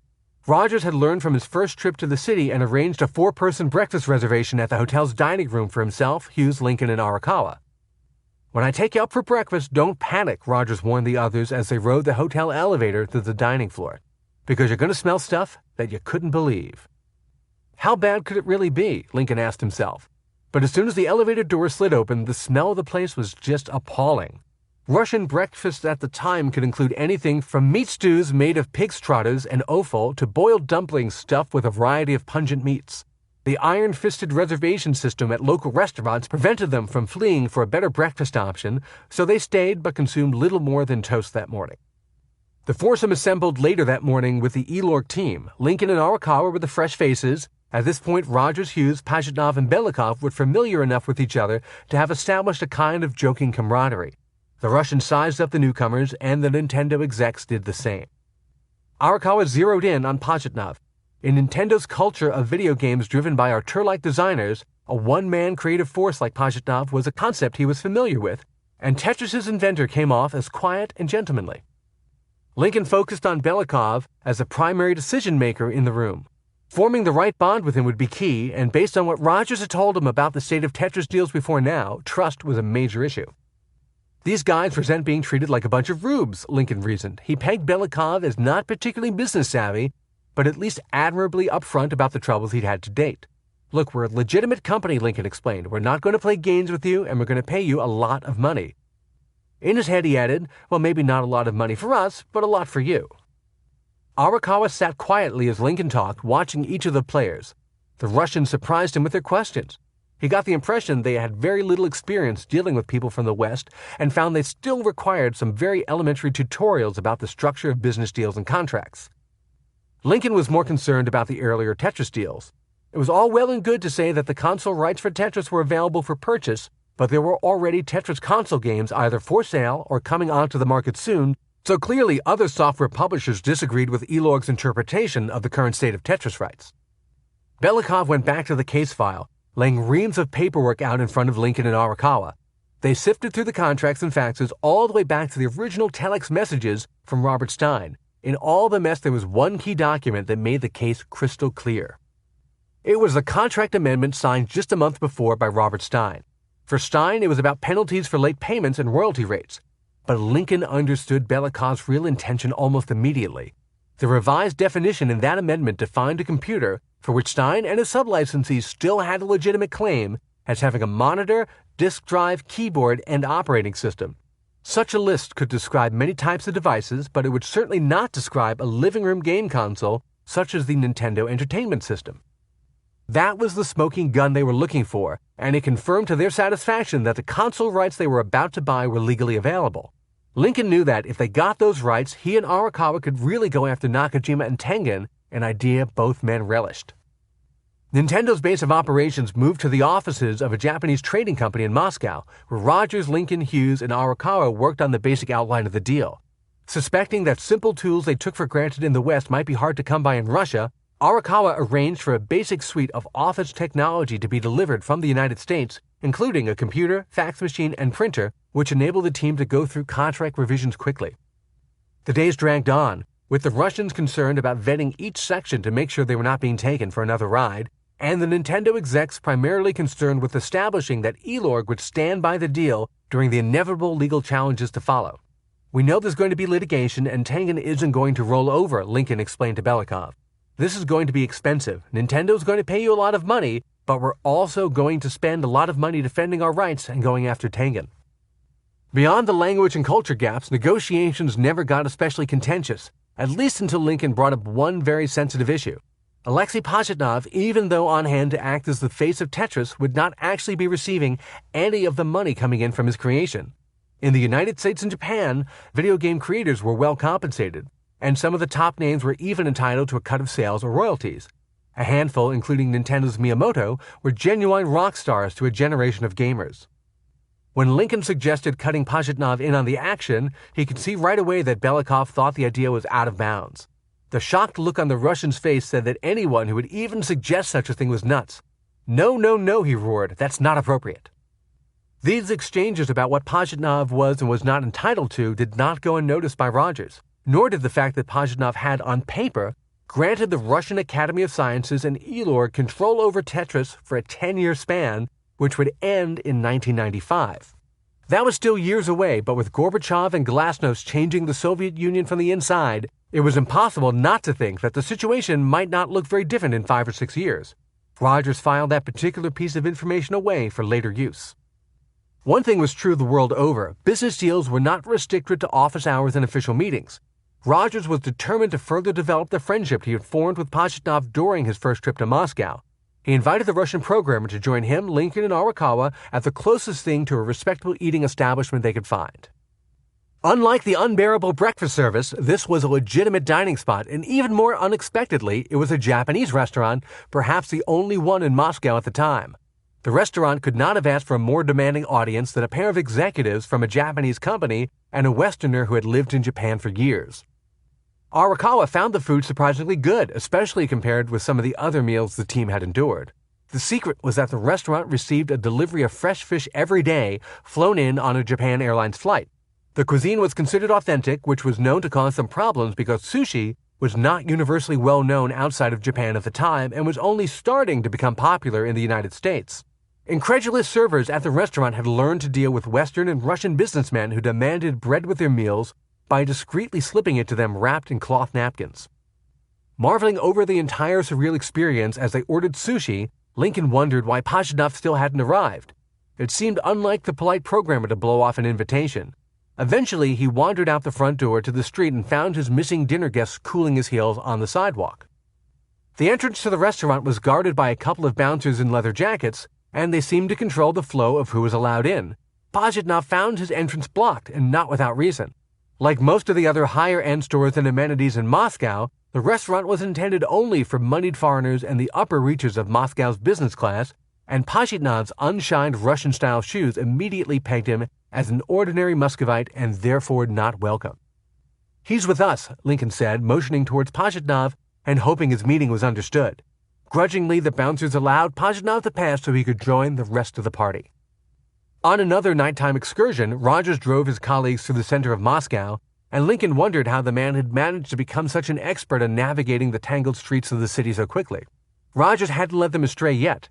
They eventually parked in front of a building on a street of identical-looking buildings on a block among endless blocks of similar structures around the city, each place rising up with a single entry door on the sidewalk that was invariably crowded by a bunch of people hanging out.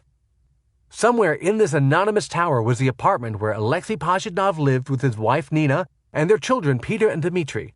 Rogers had been there before on his last trip to the city, but for Lincoln and Arakawa, it was a new experience. They rode the elevator up, trying not to look down through the wide gaps in the floor through which they could see the shaft descending below. After this inauspicious start, Lincoln was surprised to find what seemed like a fairly nice middle-class apartment, and the group bonded over vodka. The Pajitnov children were amazed to see a Game Boy unit Arakawa had brought, making them some of the first people outside of Nintendo to play with the new game system.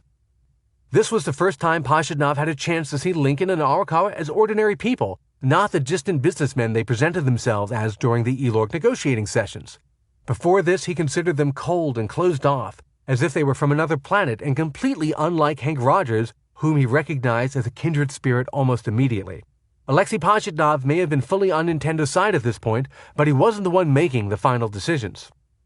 As the writing of the licensing deal drew to a close, Belikov seemed to get cold feet, throwing a handful of last-minute roadblocks in the way.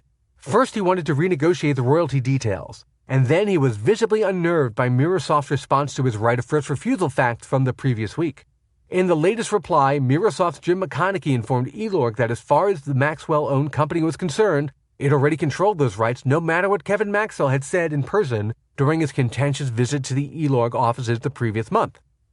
It wasn't enough to derail the signing, but even as Arakawa, Belikov, and Pajitnov put pen to paper on the final contract, it was clear this fight was far from over. The overall air of tension continued into the evening hours because there was precious little to do in Moscow for uninitiated visitors. Lincoln had grown weary of trying to find decent restaurants, at one point saying to Rogers, "It would really be nice to see the Bolshoi," referring to the famous theater and opera company that represented Russian culture to much of the outside world. Not long after, Rogers pulled Lincoln inside. "I've got you and Arakawa tickets to go to the Bolshoi Theater." He drove his two partners to the theater that night in his flashy rented Mercedes, dropping them off right in front of the Roman-style pillars at the main entrance. "I'll pick you both up right here after the show," he promised, before pulling away into the night. Lincoln and Arakawa entered the hollowed theater, originally built in 1821 to house expansive opera and ballet companies, not knowing exactly what to expect. Despite being acquired at the last minute, their tickets were far from back-row tourist seats, and the two men were amazed to find themselves escorted to an upstairs box overlooking the entire audience. It was just more Hank Rogers magic as far as they were concerned. Lincoln looked down over the crowd as the performance was about to start. An imposing, nearly bald-headed figure strode through the center aisle, instantly recognizable even from behind. Leaning over to Arakawa, Lincoln motioned towards the man taking his seat. "Hey, that's Gorbachev." Arakawa strained to see for himself, while another man who had been sitting silently in the same box inserted himself into their conversation, confirming the identity of the famous audience member. From his demeanor and dress, Lincoln deduced their seatmate was a member of the Russian equivalent of the Secret Service. Below, Gorbachev sat by himself briefly until a long line of official-looking men marched up the aisle and joined him in the same row, leaving the entire row behind them empty. The government agent explained that the group the General Secretary sat with were all members of the Central Committee. Sitting in their premium seats, Lincoln and Arakawa realized they had no idea what the night's entertainment would be. They had simply wanted to attend a performance at the Bolshoi and had never bothered to ask Rogers what show the tickets were actually for. The printed theater program was no help either, written entirely in Russian. As the performance started, a few musical cues gave it away for Lincoln. It was to be an evening in celebration of the 19th century Russian composer Modest Mussorgsky.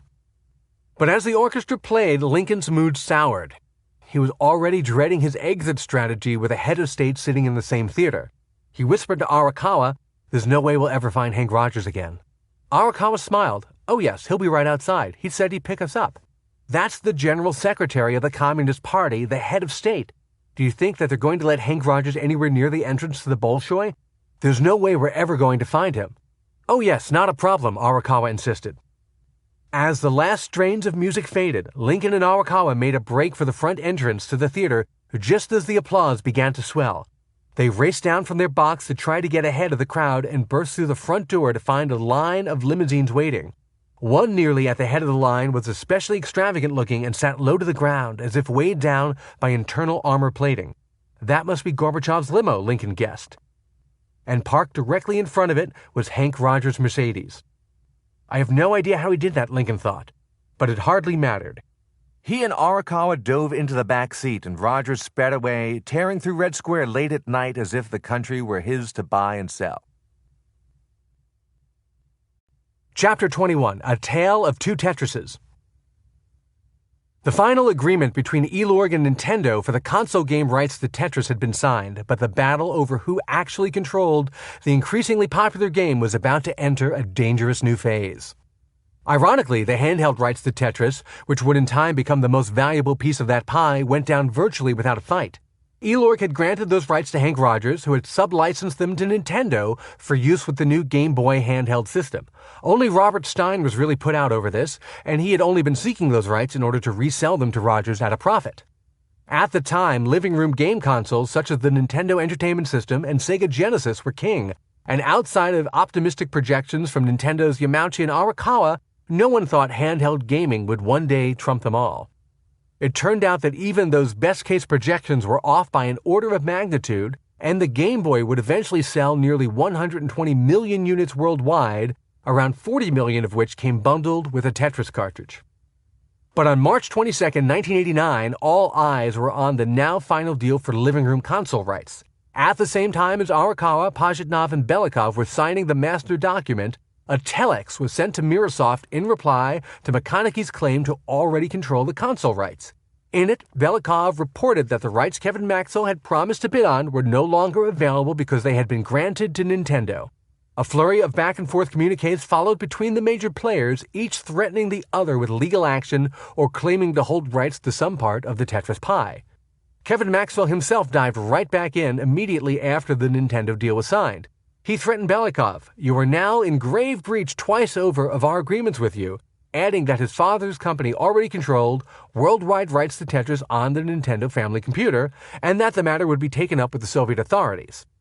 The Maxwells, father and son, were a true wild card because of their deep pockets and because of Robert Maxwell's purported personal connections with General Secretary Gorbachev. Still, it was surprising how quickly Kevin Maxwell had escalated to the nuclear option, essentially threatening to get his dad to call Belikov's boss. And this was far from an empty threat. Robert Maxwell and Gorbachev were, if not close friends, at least members of a cross-cultural alliance that had served both sides well. Maxwell, with his roots in Eastern Europe and left-leaning politics, was taken more seriously as a newsman when he could get the leader of the USSR to return his phone calls, and Gorbachev benefited from having an influential Western ally who bought ink by the barrel, especially as he was attempting to rewrite the very economic foundations of the Soviet Union, a plan that would soon spiral far out of his control. As Lincoln, Arakawa, and Rogers prepared to leave Moscow, it was Arakawa who was especially glad to be putting the experience behind him. The deal had been signed, a small miracle in itself, but doing so while simultaneously preparing to fight off the other Tetris suitors and essentially teaching the E-Log negotiators about the basics of software licensing was an extraordinarily taxing feat. Once the extent of Nintendo's potential investment became clear, the Russians started seeing dollar signs, or ruble signs, everywhere. "If you like Tetris, we have many other fine Soviet games you could buy," they offered, as if a team of Russian programmers had been sequestered in a secret computer lab for months to churn out the next Tetris. "Or our giant factories can produce Nintendo consoles here in Russia or manufacture the actual cartridges." Arakawa had seen enough of the institutional dysfunction in Moscow to stay far away from any deeper entanglements.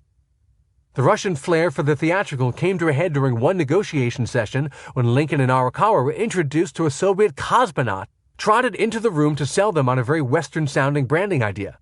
Imagine, they were told, the launch of a glorious Soyuz spacecraft, the pinnacle of Soviet space technology rising up from the launch pad with the Nintendo name painted on the side. In disbelief, Lincoln cut them off and said Nintendo would have to think about it. Between that and his third world hotel accommodations, Arakawa had had enough and vowed never to return to Moscow. If any follow-up meetings were required, Howard Lincoln would have to handle them. And Lincoln did indeed return to Moscow 3 more times. One area the Russians were not eager to let go of was the potential tie-in between Nintendo and the Russian space program. On a visit later that year, Belikov escorted Lincoln, accompanied by Lincoln's 17-year-old son Brad, to the heart of Russia's space training program, Star City. Officially designated as closed military talent number 1, it was the highly secure site outside of Moscow where cosmonauts had trained since the 1960s. Star City was home to the Yuri Gagarin Cosmonaut Training Center, named after the first man in space, and over the years it grew from a small training facility to a fully formed company town, housing the families of more than 250 full-time employees. Apartment blocks sprang up around the training grounds, as did a post office, high school, and movie theater. In later years, Star City would host international groups from other space programs, participate in an exchange program with American high school students, and even erect a statue of a small dog atop a rocket in tribute to Laika, the ill-fated first dog to orbit the Earth in 1957 on the Sputnik 2 spacecraft. But at the tail end of the Cold War, this was still an area far off-limits to tourists, especially Americans. Except, of course, to Howard Lincoln, who was given a grand tour by another cosmonaut. He was escorted into a gigantic round room where a narrow ring of walkways surrounded a deep circular pool. Through the clear water, he marveled at the submerged space equipment, including a mock-up of a full-size spacecraft. It was in these underwater environments that cosmonauts trained for the zero-gravity environment of space. One level down, trainers could observe through portals that cosmonauts, tethered to oxygen tubes and lowered into the water by cranes, went through mock missions. Lincoln's next stop was a full-size replica of a Soyuz space capsule. He squeezed inside to see what the interior of a Soviet spacecraft looked like.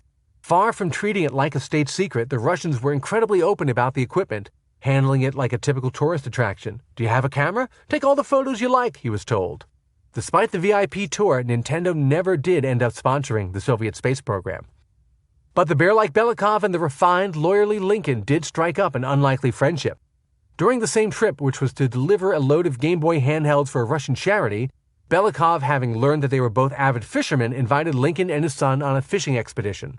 This will be great, Lincoln thought, a camp on a lake, a fishing lodge probably used by high-ranking government officials, but his dreams of a relaxing fishing trip evaporated almost immediately as he and Brad piled into a waiting car with Belikov. Their driver raced through the 100-mile trip as if his life depended on it, hitting 80 or 90 miles per hour on single-lane roads running through thick birch forests. Along the side of the road, Lincoln watched as Russian women cut long grass with large scythes and piled it in the carts with wooden wheels they pulled behind them. It was as if they had left the Moscow city limits and traveled several decades back in time. The fishing lodge was little better, with father and son trapped in a small hut surrounded by Belikov and a gang of Russians who looked like they were ready for a wild weekend of fishing and drinking, but mostly the latter. Lincoln followed a short path behind the hut through the woods to where he was told the shower facilities were, and found a dilapidated pool filled with what seemed to him like 100 years' worth of crud and mosquitoes. If the Soviet elite had a weekend escape spot, this was not it. An impromptu party broke out the first night, which consisted of everyone stripping down to towels to sit in a giant steam-filled room and gather around a selection of vodka and cheese on a table. One of the Russians cut hunks of cheese with a pocket knife, while mosquitoes swarmed inside and out. Lincoln saw his son scratching at mosquito bites and looking miserable, so he administered the only remedy available. "Here, drink some vodka and you'll feel better." At 5 the next morning, the group assembled at a nearby dock to wait for their fishing boat. As the small craft motored up to the dock, Lincoln hesitated. Taking one look at their stumbling pilot and fishing guide, he thought, "This guy's clearly drunk." But it was too late to back out, already 100 miles from civilization deep in the woods. The boat puttered out to the middle of the lake, but the fishermen had little luck pulling in a catch. Something didn't feel right to the experienced fishermen, and Lincoln started to wonder how deep the lake actually was. As if to answer his question, a group of locals wandered past the boat, literally wading through the middle of the lake right beside them. Like almost everything else he had seen in Russia, this was a facade stretched over a threadbare reality. It was little wonder Nintendo's millions were so sought after. Back at the E-Log offices, Lincoln saw Belikov was deeply disturbed by something. The Maxwell family had been pushing the Tetris issue with levels of government far above E-Log, and pressure was leading to a lot of uncomfortable questions. "Mr. Lincoln, we're going to honor our commitment," Belikov assured him. "We have a contract, and we're going to honor it." Behind the scenes, the situation was more severe than Belikov was letting on. Throughout the spring of 1989, a series of faxes and telexes was traded between the major players, which only seemed to antagonize everyone involved. E-Log telex both Mursoft and Robert Stein, finally informing them that they were forced to conclude the contract concerning Tetris for handheld with another firm. Tetris would indeed be coming to the Game Boy through the license granted to Hank Rogers and sub-licensed to Nintendo. Adding fuel to the fire, Howard Lincoln gleefully sent a fax to Hideo Nakajima of Atari Games, parent company of Tengen, on March 31st, ordering the company to, quote, "cease and desist any activity related to Tetris for the NES," a move directly targeting the tens of thousands of NES Tetris cartridges Tengen was said to be preparing for sale in the United States, along with a massive advertising campaign. If Tengen did have to drop its Tetris plans, that would lead to a significant financial loss for the company, which would be stuck with warehouses full of product it couldn't sell. Sending a personal fax to the head of the company rather than dealing through lawyers was in keeping with Lincoln's combative style, similar to how he went directly at Sid Sheinberg at MCA Universal over the King Kong-Donkey Kong dispute. But for both Lincoln and Arakawa, this was more than just a business deal, it was personal. There was a real anger at the way they felt Nakajima had betrayed them, and that motivated this full frontal assault. Once they were sure they had the home console rights locked down, they went for the throat. In early April, Tengen responded to Nintendo, claiming the console rights the company had received from Microsoft were clear and unequivocal. If the plan was to force Nakajima and Tengen into firing the first shot in what could be a costly legal battle, it succeeded. In early April, Atari Games filed a U.S. copyright application for the Tengen version of Tetris. The company then filed a preemptive lawsuit against Nintendo to establish its claim over Tetris. At the same time, Robert Maxwell, patriarch of the Mirror Group, had taken a new interest in Tetris. Debriefed by his son Kevin, the elder Maxwell went straight to the top, taking his case to General Secretary Gorbachev. Phil Adam, the president of Spectrum Holobyte, was one of the many industry figures now scrambling to deal with Elorg and hold on to whatever Tetris rights he had. In the case of Spectrum and Mirrorsoft, the PC game rights did not seem to be in any danger, but Adam was dispatched to Moscow to shore up that part of the relationship and hand-deliver a royalty check. After originally being denied a chance to negotiate with Elorg in favor of Kevin Maxwell, he was also entrusted with a vital new mission, to personally deliver a letter from Robert Maxwell intended for Gorbachev. But in a comedy of errors, the letter was never signed. Adam waited in vain in England for Maxwell to meet him and sign the letter, but Maxwell instead took off in his private helicopter for a dental emergency. Adam instead went to Moscow empty-handed, and when he arrived, the tension at the Elorg offices was obvious. During their meeting, standing at attention about 10 feet behind Belikov in a half-dark room were two military men. Adam tried to ignore them, but in the poor lighting, he could still tell each was stiffly holding something by his side. Only after he left the room did he realize the men were armed with rifles. Robert Maxwell eventually did reach Gorbachev directly after lodging complaints through both the British and Russian governments. But the Soviet leader was too distracted to focus his efforts on a video game. The economic reforms he had kickstarted were picking up steam, but also pulling the nation towards political reform and weakening his grip on power. These economic and political earthquakes were matched by a real earthquake in Armenia that stole Gorbachev's attention away from the in-person meeting Maxwell had finally managed to arrange. In the end, Gorbachev paid the matter only lip service, famously telling Maxwell that he, quote, should no longer worry about the Japanese company. But even if the supreme leader of the Soviet Union was not going to follow through and get personally involved, plenty of people throughout the chain of command got the message that a close ally of Gorbachev's was not happy with how Elorg was handling business. Belikov got the worst of it, being questioned by prosecutors and having his files searched. He assumed he was under constant surveillance. To prepare for their countersuit against Tengen and Atari Games, Lincoln carefully went through all of Elorg's paperwork on Tetris with the help of a bevy of Nintendo lawyers, including John Hughes and John Kirby, who had been instrumental in the case against MCA over King Kong. The team focused on the definition of a computer in the amended contract with Andromeda and conducted detailed interviews with Belikov, Pashidnov, and others on the Russian side. Lincoln was worried about one thing in particular. As part of the agreement between Nintendo and Elorg, the Russians were required to send anyone necessary to the United States to testify in court. It was now looking increasingly likely that Nintendo and Atari Games Tengen would end up in a courtroom showdown, but with Belikov and Elorg suddenly out of favor with the Soviet government, he was afraid his witnesses would run into bureaucratic roadblocks just getting out of the country.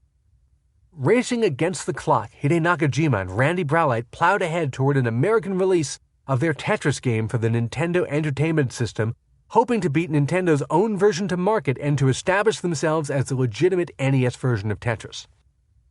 They had every reason to believe their plan for Tetris domination would be successful. Not only did Atari lawyers assure them that the Tetris rights they had acquired from Mirrorsoft were legitimate, but they had one of the most talented game programmers in the industry creating an entirely new version of the game finely tuned for Nintendo's popular console. Ed Logg, best known as the designer or co-designer of massive arcade hits like Asteroids, Centipede, and Gauntlet, was one of Atari Games' star staffers and an early proponent of Tetris.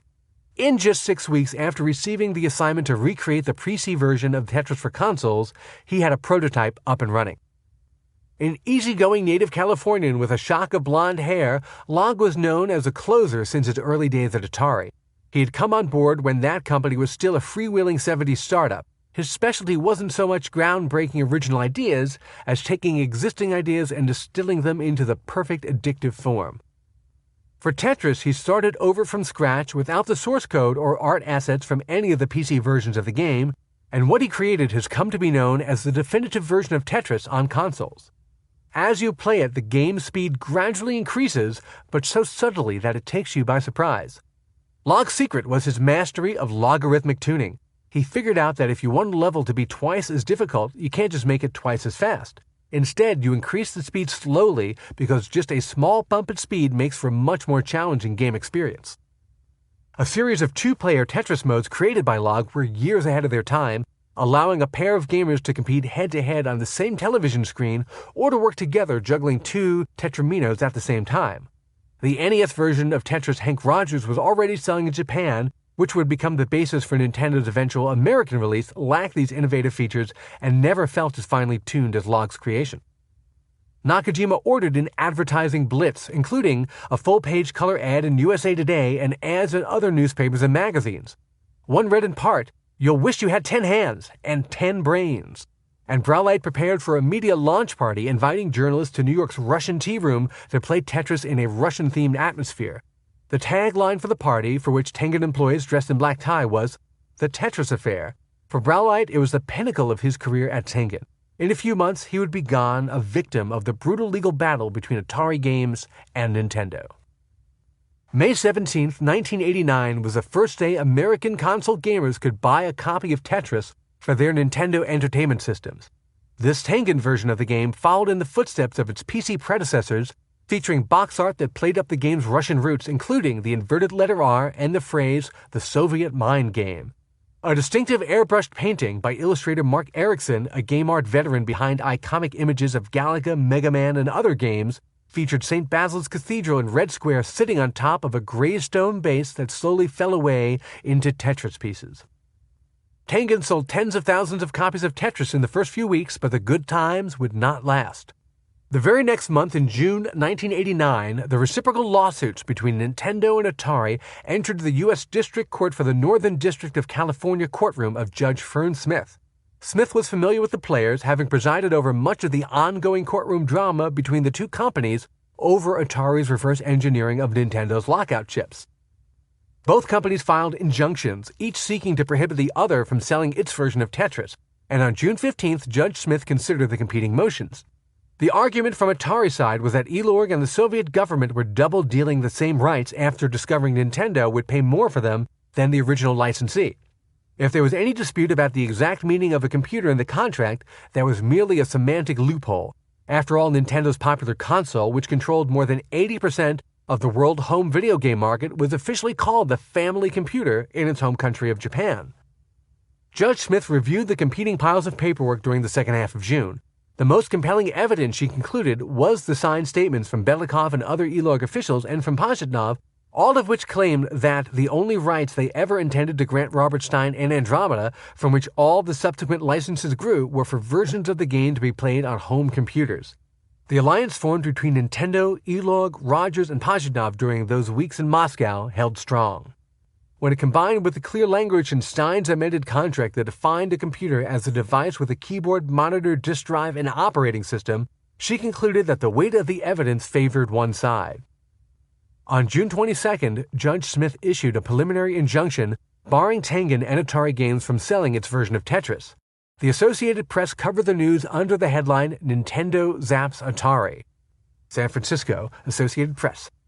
A federal judge awarded Nintendo Co. a potentially lucrative victory over video rival Atari Games Corp. On Wednesday, ruling that Nintendo could market a home video version of the Soviet-designed video game Tetris.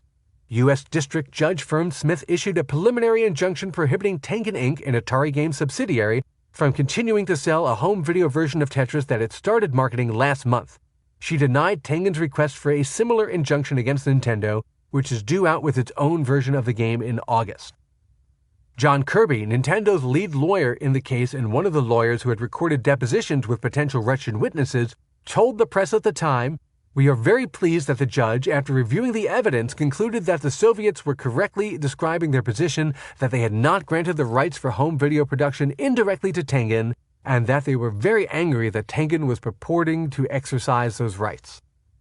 Tengen spokesperson David Ellis could only tell the AP that the company, quote, "in good faith understood it had the rights for Tetris under the Nintendo video game format." The effect of the judge's ruling was immediate. Less than 4 weeks after Tengen's version of Tetris had gone on sale, it was pulled from store shelves. The remaining inventory was locked away in a warehouse and never officially seen again. The fate of those remaining cartridges remains a mystery today. The most likely theory is that they were bulldozed under a landfill, which would not be the first time that grim fate befell a pile of unsellable video games. Years before, the original Atari company, which eventually begat Atari Games and Tengen, buried millions of copies of its unsuccessful E.T. movie tie-in game in a landfill in New Mexico. The exact location of those game cartridges was a matter of speculation for decades until a 2014 excavation in the town of Alamogordo uncovered some of the lost copies of the E.T. game. Before June 22nd, however, around 100,000 copies of Tengen's Tetris had shipped, and many remain in the wild today, traded among collectors or sold on eBay. Concerned the excellent Tengen version of the game would vanish forever, fans would rent copies in stock at Blockbuster video rental stores and then fail to return them, paying whatever the replacement fee was in order to hold on to the cartridge. Even with the injunction in place, the case was technically still alive pending a trial, but Atari Games was losing money every day its Tetris cartridges were under lock and key. Randy Browlight admitted in a deposition for the case that Tengen had invested in 300,000 copies of Tetris at a raw cost of $3 million before advertising and marketing. Gaming giant Electronic Arts currently makes 8 different versions of Tetris for various mobile platforms. With Tengen's version of the game effectively banished, the runway was clear for Nintendo to launch its own version of Tetris in July, which quickly sold 3 million copies. It continued to sell for years afterward. More importantly, Nintendo's Game Boy and Tetris bundle was finally released on July 31, 1989. This pocket-sized 1-2 punch was an incredibly successful example of hardware and software synergy. People bought the Game Boy just so they could play Tetris, and the most dedicated fans would actually glue the game cartridge into its slot in the machine, ensuring that the Game Boy would never be unfaithful to its lifetime partner. This led to a secondary problem. Many non-gamers who became addicted to Tetris on the Game Boy never bothered to buy another game, throwing a wrench in the razor and blade model where game hardware is sold at a slim profit, if any, and the real money comes from ongoing game sales. But with 120 million Game Boy units eventually sold, no one at Nintendo could say they were unsatisfied with how the new platform was received. Even with Tengen's game off the market and Nintendo's NES and Game Boy versions selling briskly, the legal case wasn't over. Howard Lincoln, Minoru Arakawa, and the Nintendo legal team were prepared for a long haul and a trial full of complex testimony about technology definitions and Soviet trade practices. Despite his concerns and the pressure on Elorg from Robert Maxwell's allies in the Kremlin, Belikov was granted permission to leave the country. He flew to California, where Nintendo kept him in the wings ready to testify. While waiting, Lincoln brought the Russian home to the Seattle suburbs to have dinner with his family and see some of what the country had to offer. Like every 1980s cliché about Russians encountering American excess, Lincoln stood back and watched as Belikov marveled at the size and selection at QFC, a large grocery store on Mercer Island outside of Seattle. The Russian admitted he had never seen anything like it in his life. But Lincoln's hand-wringing over bringing Belikov, Pajitnov, and any other required players to California was unnecessary. Through John Kirby, Nintendo had petitioned for a summary judgment, effectively asking the judge to end the trial before it even began, on the basis of what it said was clear and compelling evidence. Howard Lincoln didn't think this sounded terribly likely, especially as these two companies had a long and tortured history in court together. He didn't think it would go all the way to a jury trial, but assumed there would at least be some testimony in front of Judge Smith, particularly from Belikov, whom he had imported from Russia for exactly that reason. Getting a summary judgment without going to trial was, in his experience as a lawyer, what he would call a tough haul. But Judge Fern Smith short-circuited everyone's plans for a trial, issuing a summary judgment on November 13, 1989, just before the case was set to begin. San Francisco Associated Press. The home video rights to a Soviet-designed video game called Tetris belonged to Nintendo rather than rival Atari Games Corp. U.S. District Judge Fern Smith canceled a scheduled trial and said she would rule that Nintendo owned the rights to the game. The legal skirmishes between Nintendo and Atari Games Tengen would hobble along for a few years to come over both Tetris and the reverse engineering of the 10NES lockout chip system, but the eventual conclusion was already obvious to everyone involved.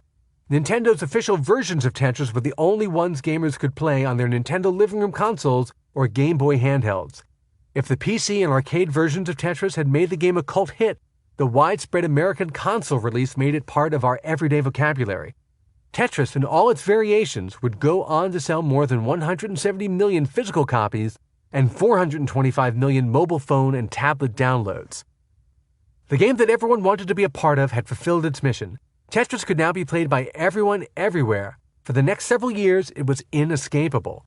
In the 25 years since Judge Smith's decision, Tetris has become a rite of passage for new game platforms and a benchmark for smartphones, smartwatches, tablets, and any other new technology hardware to measure whether it is truly capable of being a mainstream entertainment device.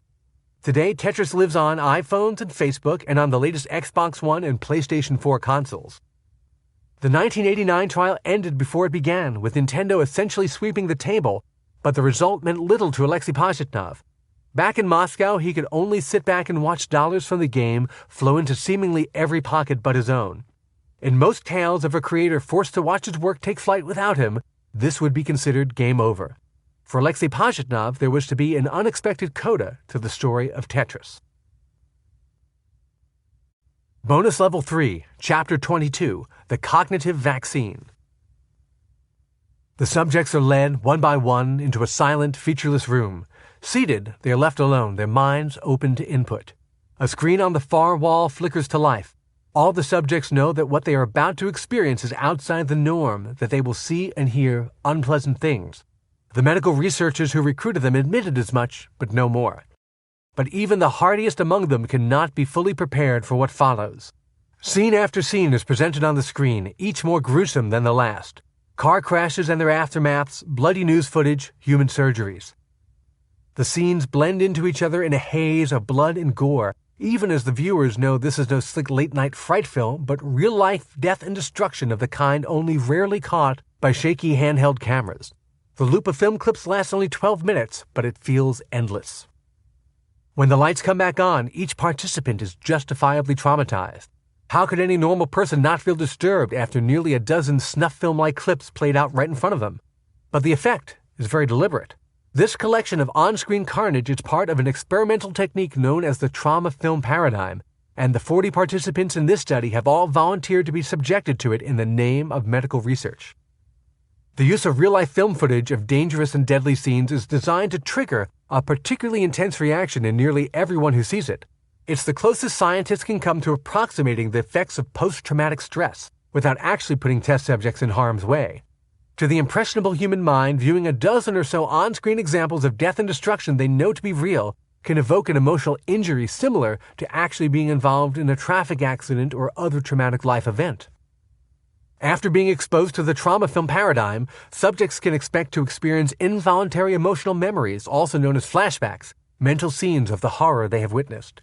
It's the same effect, if not to the same degree, experienced by soldiers and survivors of violent crimes.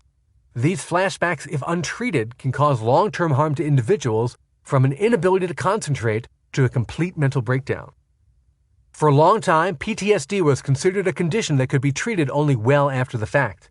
Months or years later, victims of PTSD could be treated through a combination of medication and therapy, not in the immediate aftermath of a traumatic event. The most popular treatments, including cognitive behavioral therapy, which is a kind of action-oriented problem-solving short-term therapy, can't be applied to PTSD until the disorder fully blooms. But was there a better way? Professor Emily Holmes and her colleagues at the Department of Psychiatry at Oxford University in England asked this question back in 2010. The period when memories, such as those formed by being injured in a war zone or accident, deeply implant in the brain, occurs relatively quickly after the trauma. All the more established therapies were predicated on the concept that the harm had already been done, and the only fix available was to treat the symptoms much later on. Holmes had studied PTSD for years, fascinated by how traumatic experiences can come back in the form of mental images, forcing victims to relive the pictures again and again in the mind's eye.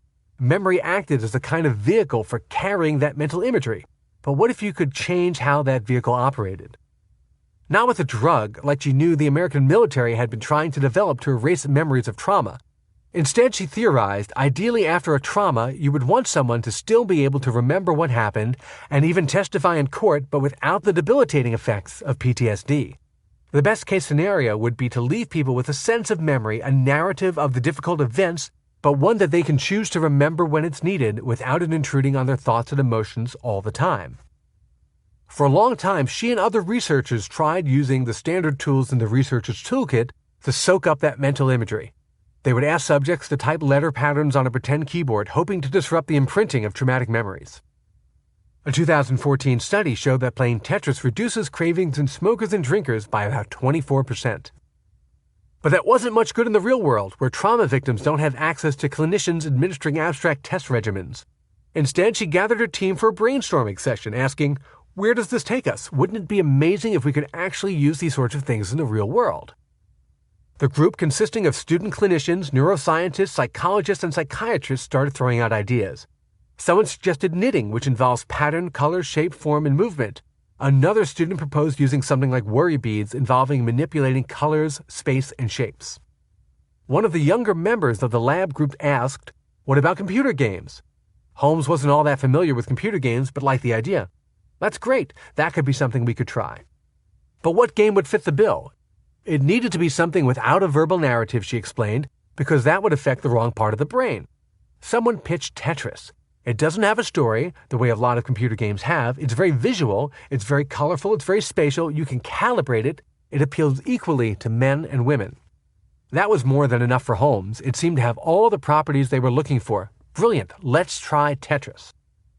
And so the experiment took shape. Oxford is a university town and was easy enough to put up advertisements asking people if they'd like to be involved in a medical experiment. Under clinical trial rules, Holmes couldn't pay participants but could offer a few pounds per hour to cover travel costs and expenses, and she quickly ended up with a few dozen volunteers ranging in age from 18 to 47. People came into the lab one at a time whenever their schedules allowed over the course of weeks. The experimenters quickly became acclimated to the trauma film, administering it over and over again, but for each participant, it was a fresh, shocking experience. Holmes thought of the small, sparse room the subjects sat in to view the film clip as, quote, "the office you don't really want to have," and the lack of visual distraction made the on-screen horror all that much more effective. After the film clips had created a traumatic atmosphere for the volunteers, each was given a simple mood test and then set to work at a handful of time-killing busywork tasks for 30 minutes, roughly twice the time they spent watching the film loop. That was just enough time for the memories of what they witnessed to start the consolidation process in their brains, whereby recent memories are essentially transferred from short-term memory, which is constantly in flux, filling up with and dumping information, to the long-term storage that acts as the brain's permanent hard drive. How this information is transferred and rewritten determines how we'll recall and re-experience life events later on. For victims of trauma, terrible life-changing events can literally be seared into the brain, stamped so deeply that they bubble to the surface with uncontrollable frequency in the form of debilitating flashbacks. The next step in this experiment was key, and timing was crucial. Medical science suggests that memories undergo much of this consolidation process over the course of 6 hours following exposure to trauma. At the same time, the pathways used by the brain to transfer that experience are actually quite limited in bandwidth, as if you're trying to download an online movie over a slow dial-up internet connection.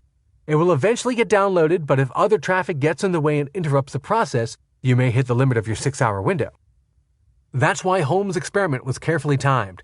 After 12 minutes of on-screen carnage and 30 minutes to give memories time to begin forming, the test subjects were randomly selected to join one of two groups.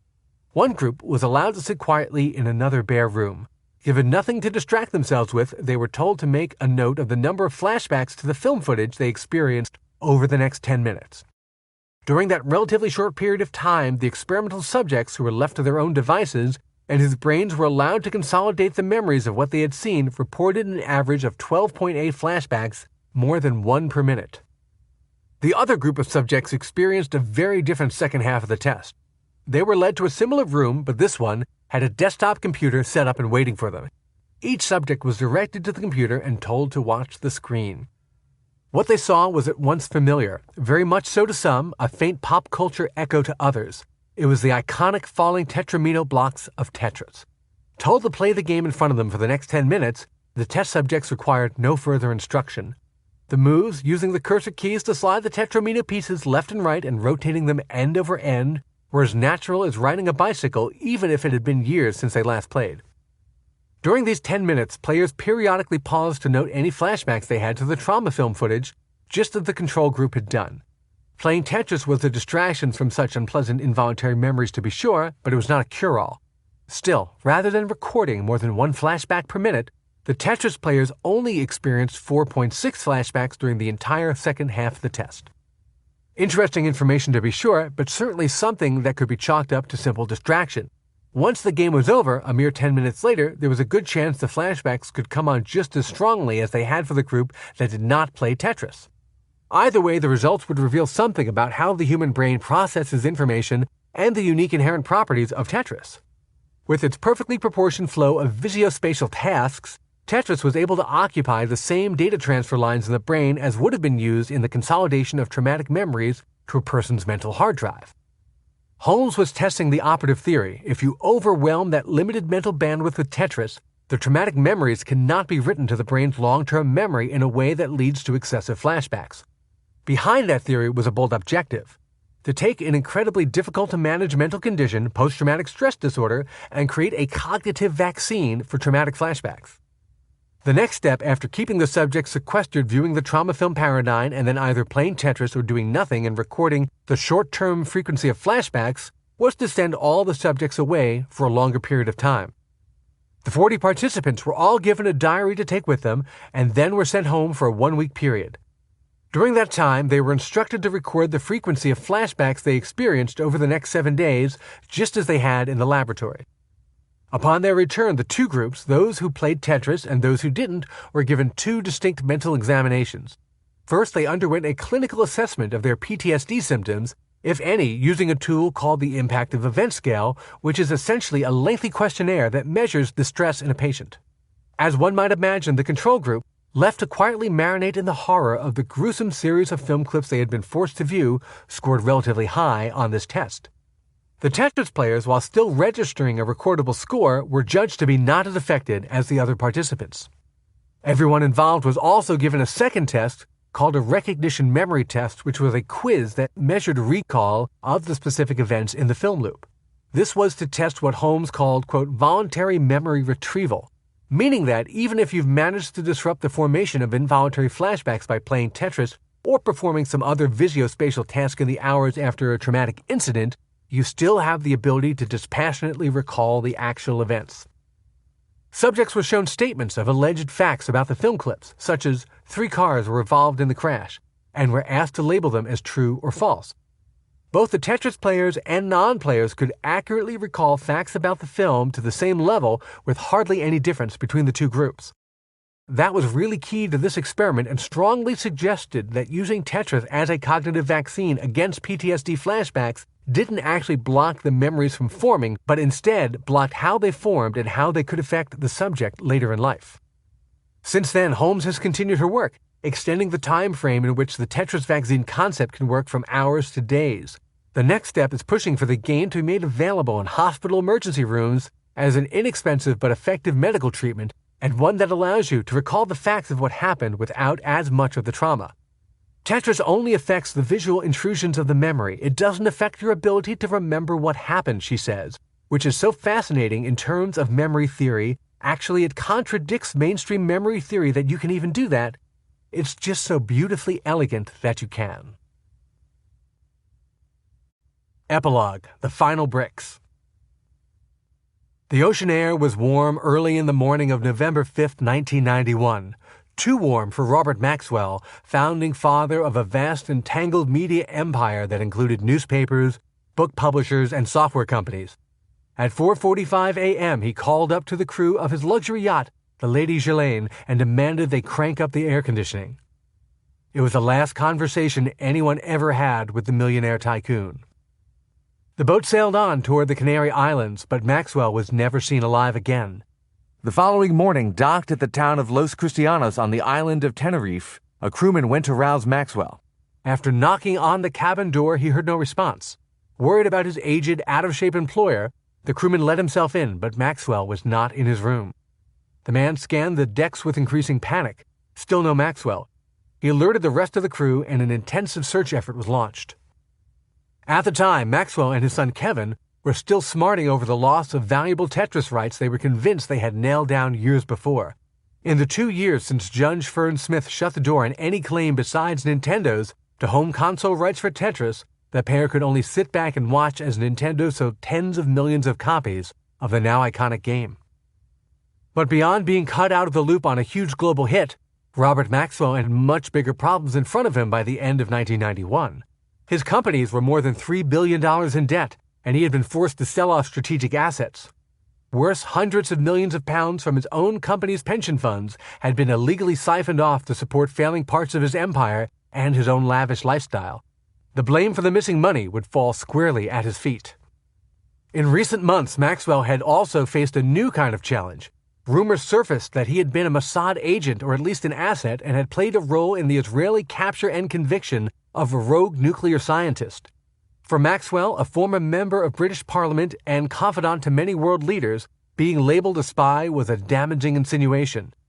He went to great lengths to keep the story, which he called ludicrous, a total invention, from being covered in the British press. A fishing boat about 100 miles from where the Lady Ghislaine had passed the night before spotted Maxwell's body floating in the Atlantic. The 68-year-old Maxwell had grown from a handsome war hero to a 300-pound senior citizen with serious heart and lung problems. It took a Spanish helicopter to lift his body from the water. Theories behind Maxwell's death are numerous. Some say he had a heart attack and fell overboard. Others that this was a suicide brought on by impending financial doom. Conspiracy theorists point to the many enemies he had made over the years in the bruising world of media and politics, or his alleged spy activities, and claim a late-night assassination.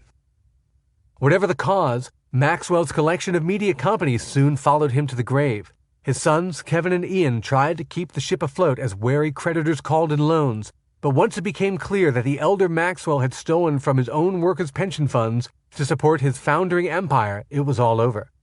The Maxwell companies jointly filed for bankruptcy in 1992. Kevin Maxwell was left holding the bag after his father's death and went on trial for fraud over the company's collapse.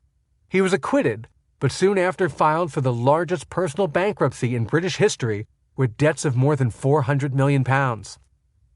His subsequent public life has been tabloid fodder, with failed businesses, a failed marriage, and continuing squabbles over the Maxwell legacy.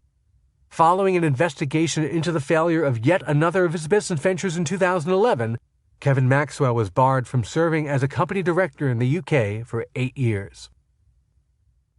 After Judge Smith's ruling, the game was essentially over for Atari Games in Tengen. Randy Browlight had already left the company by that time, hoping to avoid the fallout over the ongoing lockout chip patent dispute.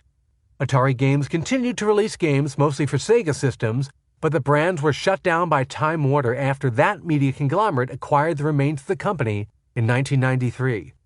Spectrum Holobyte lost its dynamic partnership when Phil Adam and Gilman Louie went their separate ways, and the company itself was soon subsumed in the Maxwell collapse. Adam would move on to other game publishers, including Interplay, where he worked on entries in classic game series such as Fallout and Descent. Louie, after a stint finding technology partners for the CIA, became a key member of Silicon Valley's venture capital class. Both men still prominently list their connection to Tetris in their bios on LinkedIn or for speaking engagements. Robert Stein eventually lost even the last slice of PC game rights he had managed to hold on to for Tetris. By his own estimate, he probably made from $200,000 to $250,000 from the game, but played a different way, it could have been tens of millions. He largely withdrew from the industry after a 2007 heart attack. Minoru Arakawa and his father-in-law Hiroshi Yamauchi continued to sustain Nintendo's stratospheric success from opposite sides of the globe, perfectly in keeping with their arm's-length relationship. Arakawa announced his retirement from Nintendo of America in 2002 after it became clear he would never lead Nintendo of Japan, and he retired to Hawaii at the relatively young age of 55. Hank Rogers had also moved his base of operations back to Hawaii by that time, and it wasn't long before they worked together again. Howard Lincoln moved up to become chairman of Nintendo of America in 1994 before retiring in 2000, but he didn't go far. Instead, he set up shop across town as chairman and CEO of the Seattle Mariners baseball team. It wasn't an entirely random move. The team's principal owner since 1992 was Nintendo of Japan chairman Hiroshi Yamauchi, who later transferred his ownership stake to Nintendo of America after his 2002 retirement, just 5 months after his son-in-law's. Yamauchi died in 2013, having never once come to see his American baseball team play. Vladimir Podhilko, the Moscow medical researcher and friend of Alexei Pajitnov, who first saw the clinical applications of Tetris, co-founded a 3D software company called Animatech with Pajitnov and later emigrated to the United States. But he didn't find the dot-com boom success he hoped for, and in 1998, said to be facing intense financial pressure, Pochilko murdered his wife and son in their Palo Alto home before taking his own life. Vadim Gerasimov, the high school student who so brilliantly translated Pajitnov's original version of Tetris to work on IBM-compatible computers, and who occasionally shared co-creator credit, earned a Ph.D. from the Massachusetts Institute of Technology before moving to Australia, where he works as an engineer for Google. The global success of Tetris made Alexei Pajitnov a minor celebrity on the technology and video game circuit. Over the next couple of years, he attended the Consumer Electronics Show in Las Vegas and other trade events as a guest of Tetris's various licensees, but he was still considered a bystander to his own creation. Hank Rogers, however, made millions from Tetris in the first few years after the Elorg deal was signed. Rather than taking his winnings and moving on, he never forgot the bond he formed with Pajitnov in Moscow over nights of vodka and game design talk. In 1991, he helped Pajitnov and his family emigrate to the United States, where the programmer set up shop in Seattle and worked on new software ideas before signing up for several years with the only other organization besides the Soviet Union regularly referred to as an evil empire, Microsoft.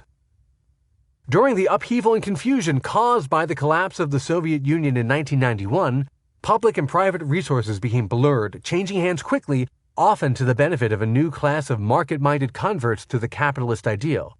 Elorg, the state-run trade group, became a private organization.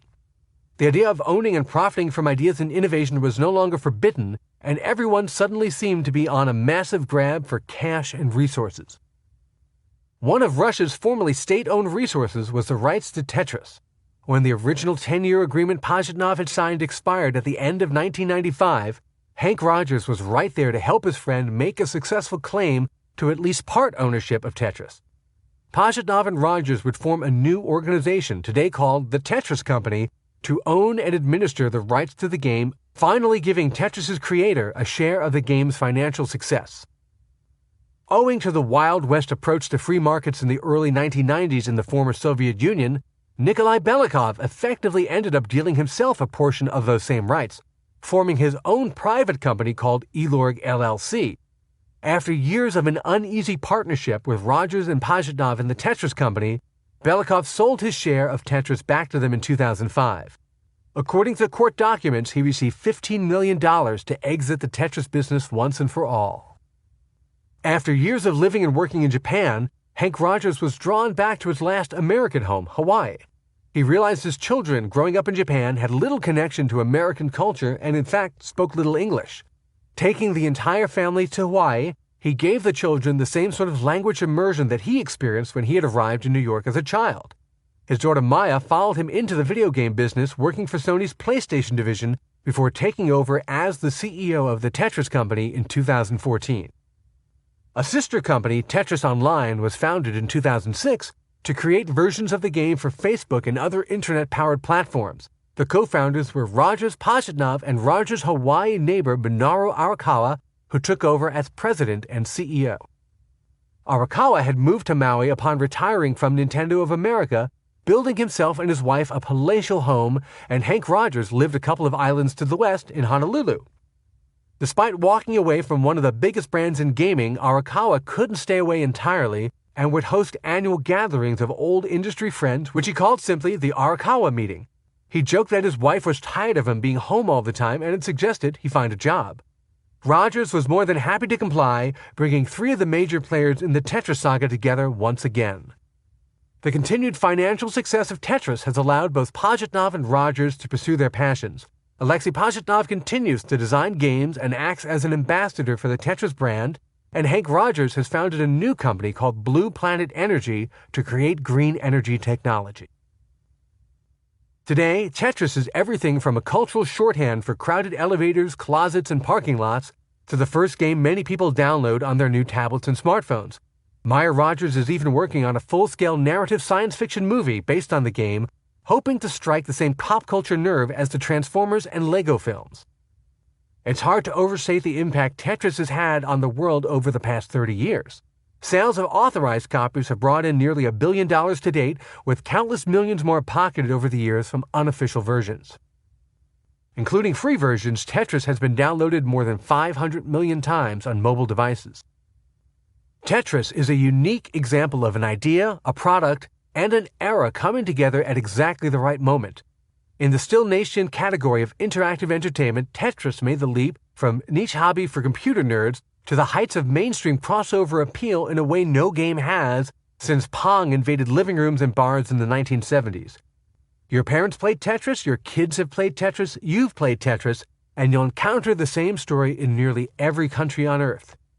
Tetris has permeated popular and artistic culture. It has been included in a MoMA Applied Design collection, has been adapted as interactive public art installations projected onto the sides of buildings, and is the subject of an annual World Championship competition. More than 3 decades after it first crawled along the monochromatic screen of Alexei Pajitnov's Electronica 60 computer, Tetris lives on in tablets, laptops, smartphones, and game consoles, but Tetris also serves as a harsh reminder that the lines of code that make up a video game or any type of digital media are ephemeral. They weigh nothing, they cost little to endlessly reproduce. With such a perfect combination of widespread dissemination, psychological triggers, and basic human greed, it's not surprising that Tetris was one of the world's first viral hits. But in the end, we come back again and again to the core of the game in its original, unadulterated form. There may be new colors, new multiplayer modes, or new theme music, but the basic idea of fitting Tetramino shapes together with the speed and accuracy of a master builder remains unchanged. Tetris is bringing order to disorder. It's the eternal struggle against the nonstop onslaught of daily life in all its colorful randomness, seeming to fall on you from the sky. This has been a Hachette audio production of The Tetris Effect, the game that hypnotized the world. Written and read by Dan Ackerman, produced by Michelle McGonigal, directed by Kevin T. Collins, recorded by Pavel Rivera, Hachette Audio Studios, post-production by Audio Media Production. The Tetris Effect is also available in print and digital formats from Public Affairs, a member of the Perseus Books Group, a division of Hachette Book Group. For more Hachette Audio productions, visit us at hachetteaudio.com. Thank you for listening. Text copyright 2016 by Dan Ackerman. Audio production copyright 2016 Hachette Audio, all rights reserved. Hachette Book Group supports the right to free expression and the value of copyright. The purpose of copyright is to encourage writers and artists to produce the creative works that enrich our culture. The duplicating, uploading, and distribution of this book without permission is a theft of the author's intellectual property. If you would like permission to use material from the book other than for review purposes, please contact permissions@hbgusa.com.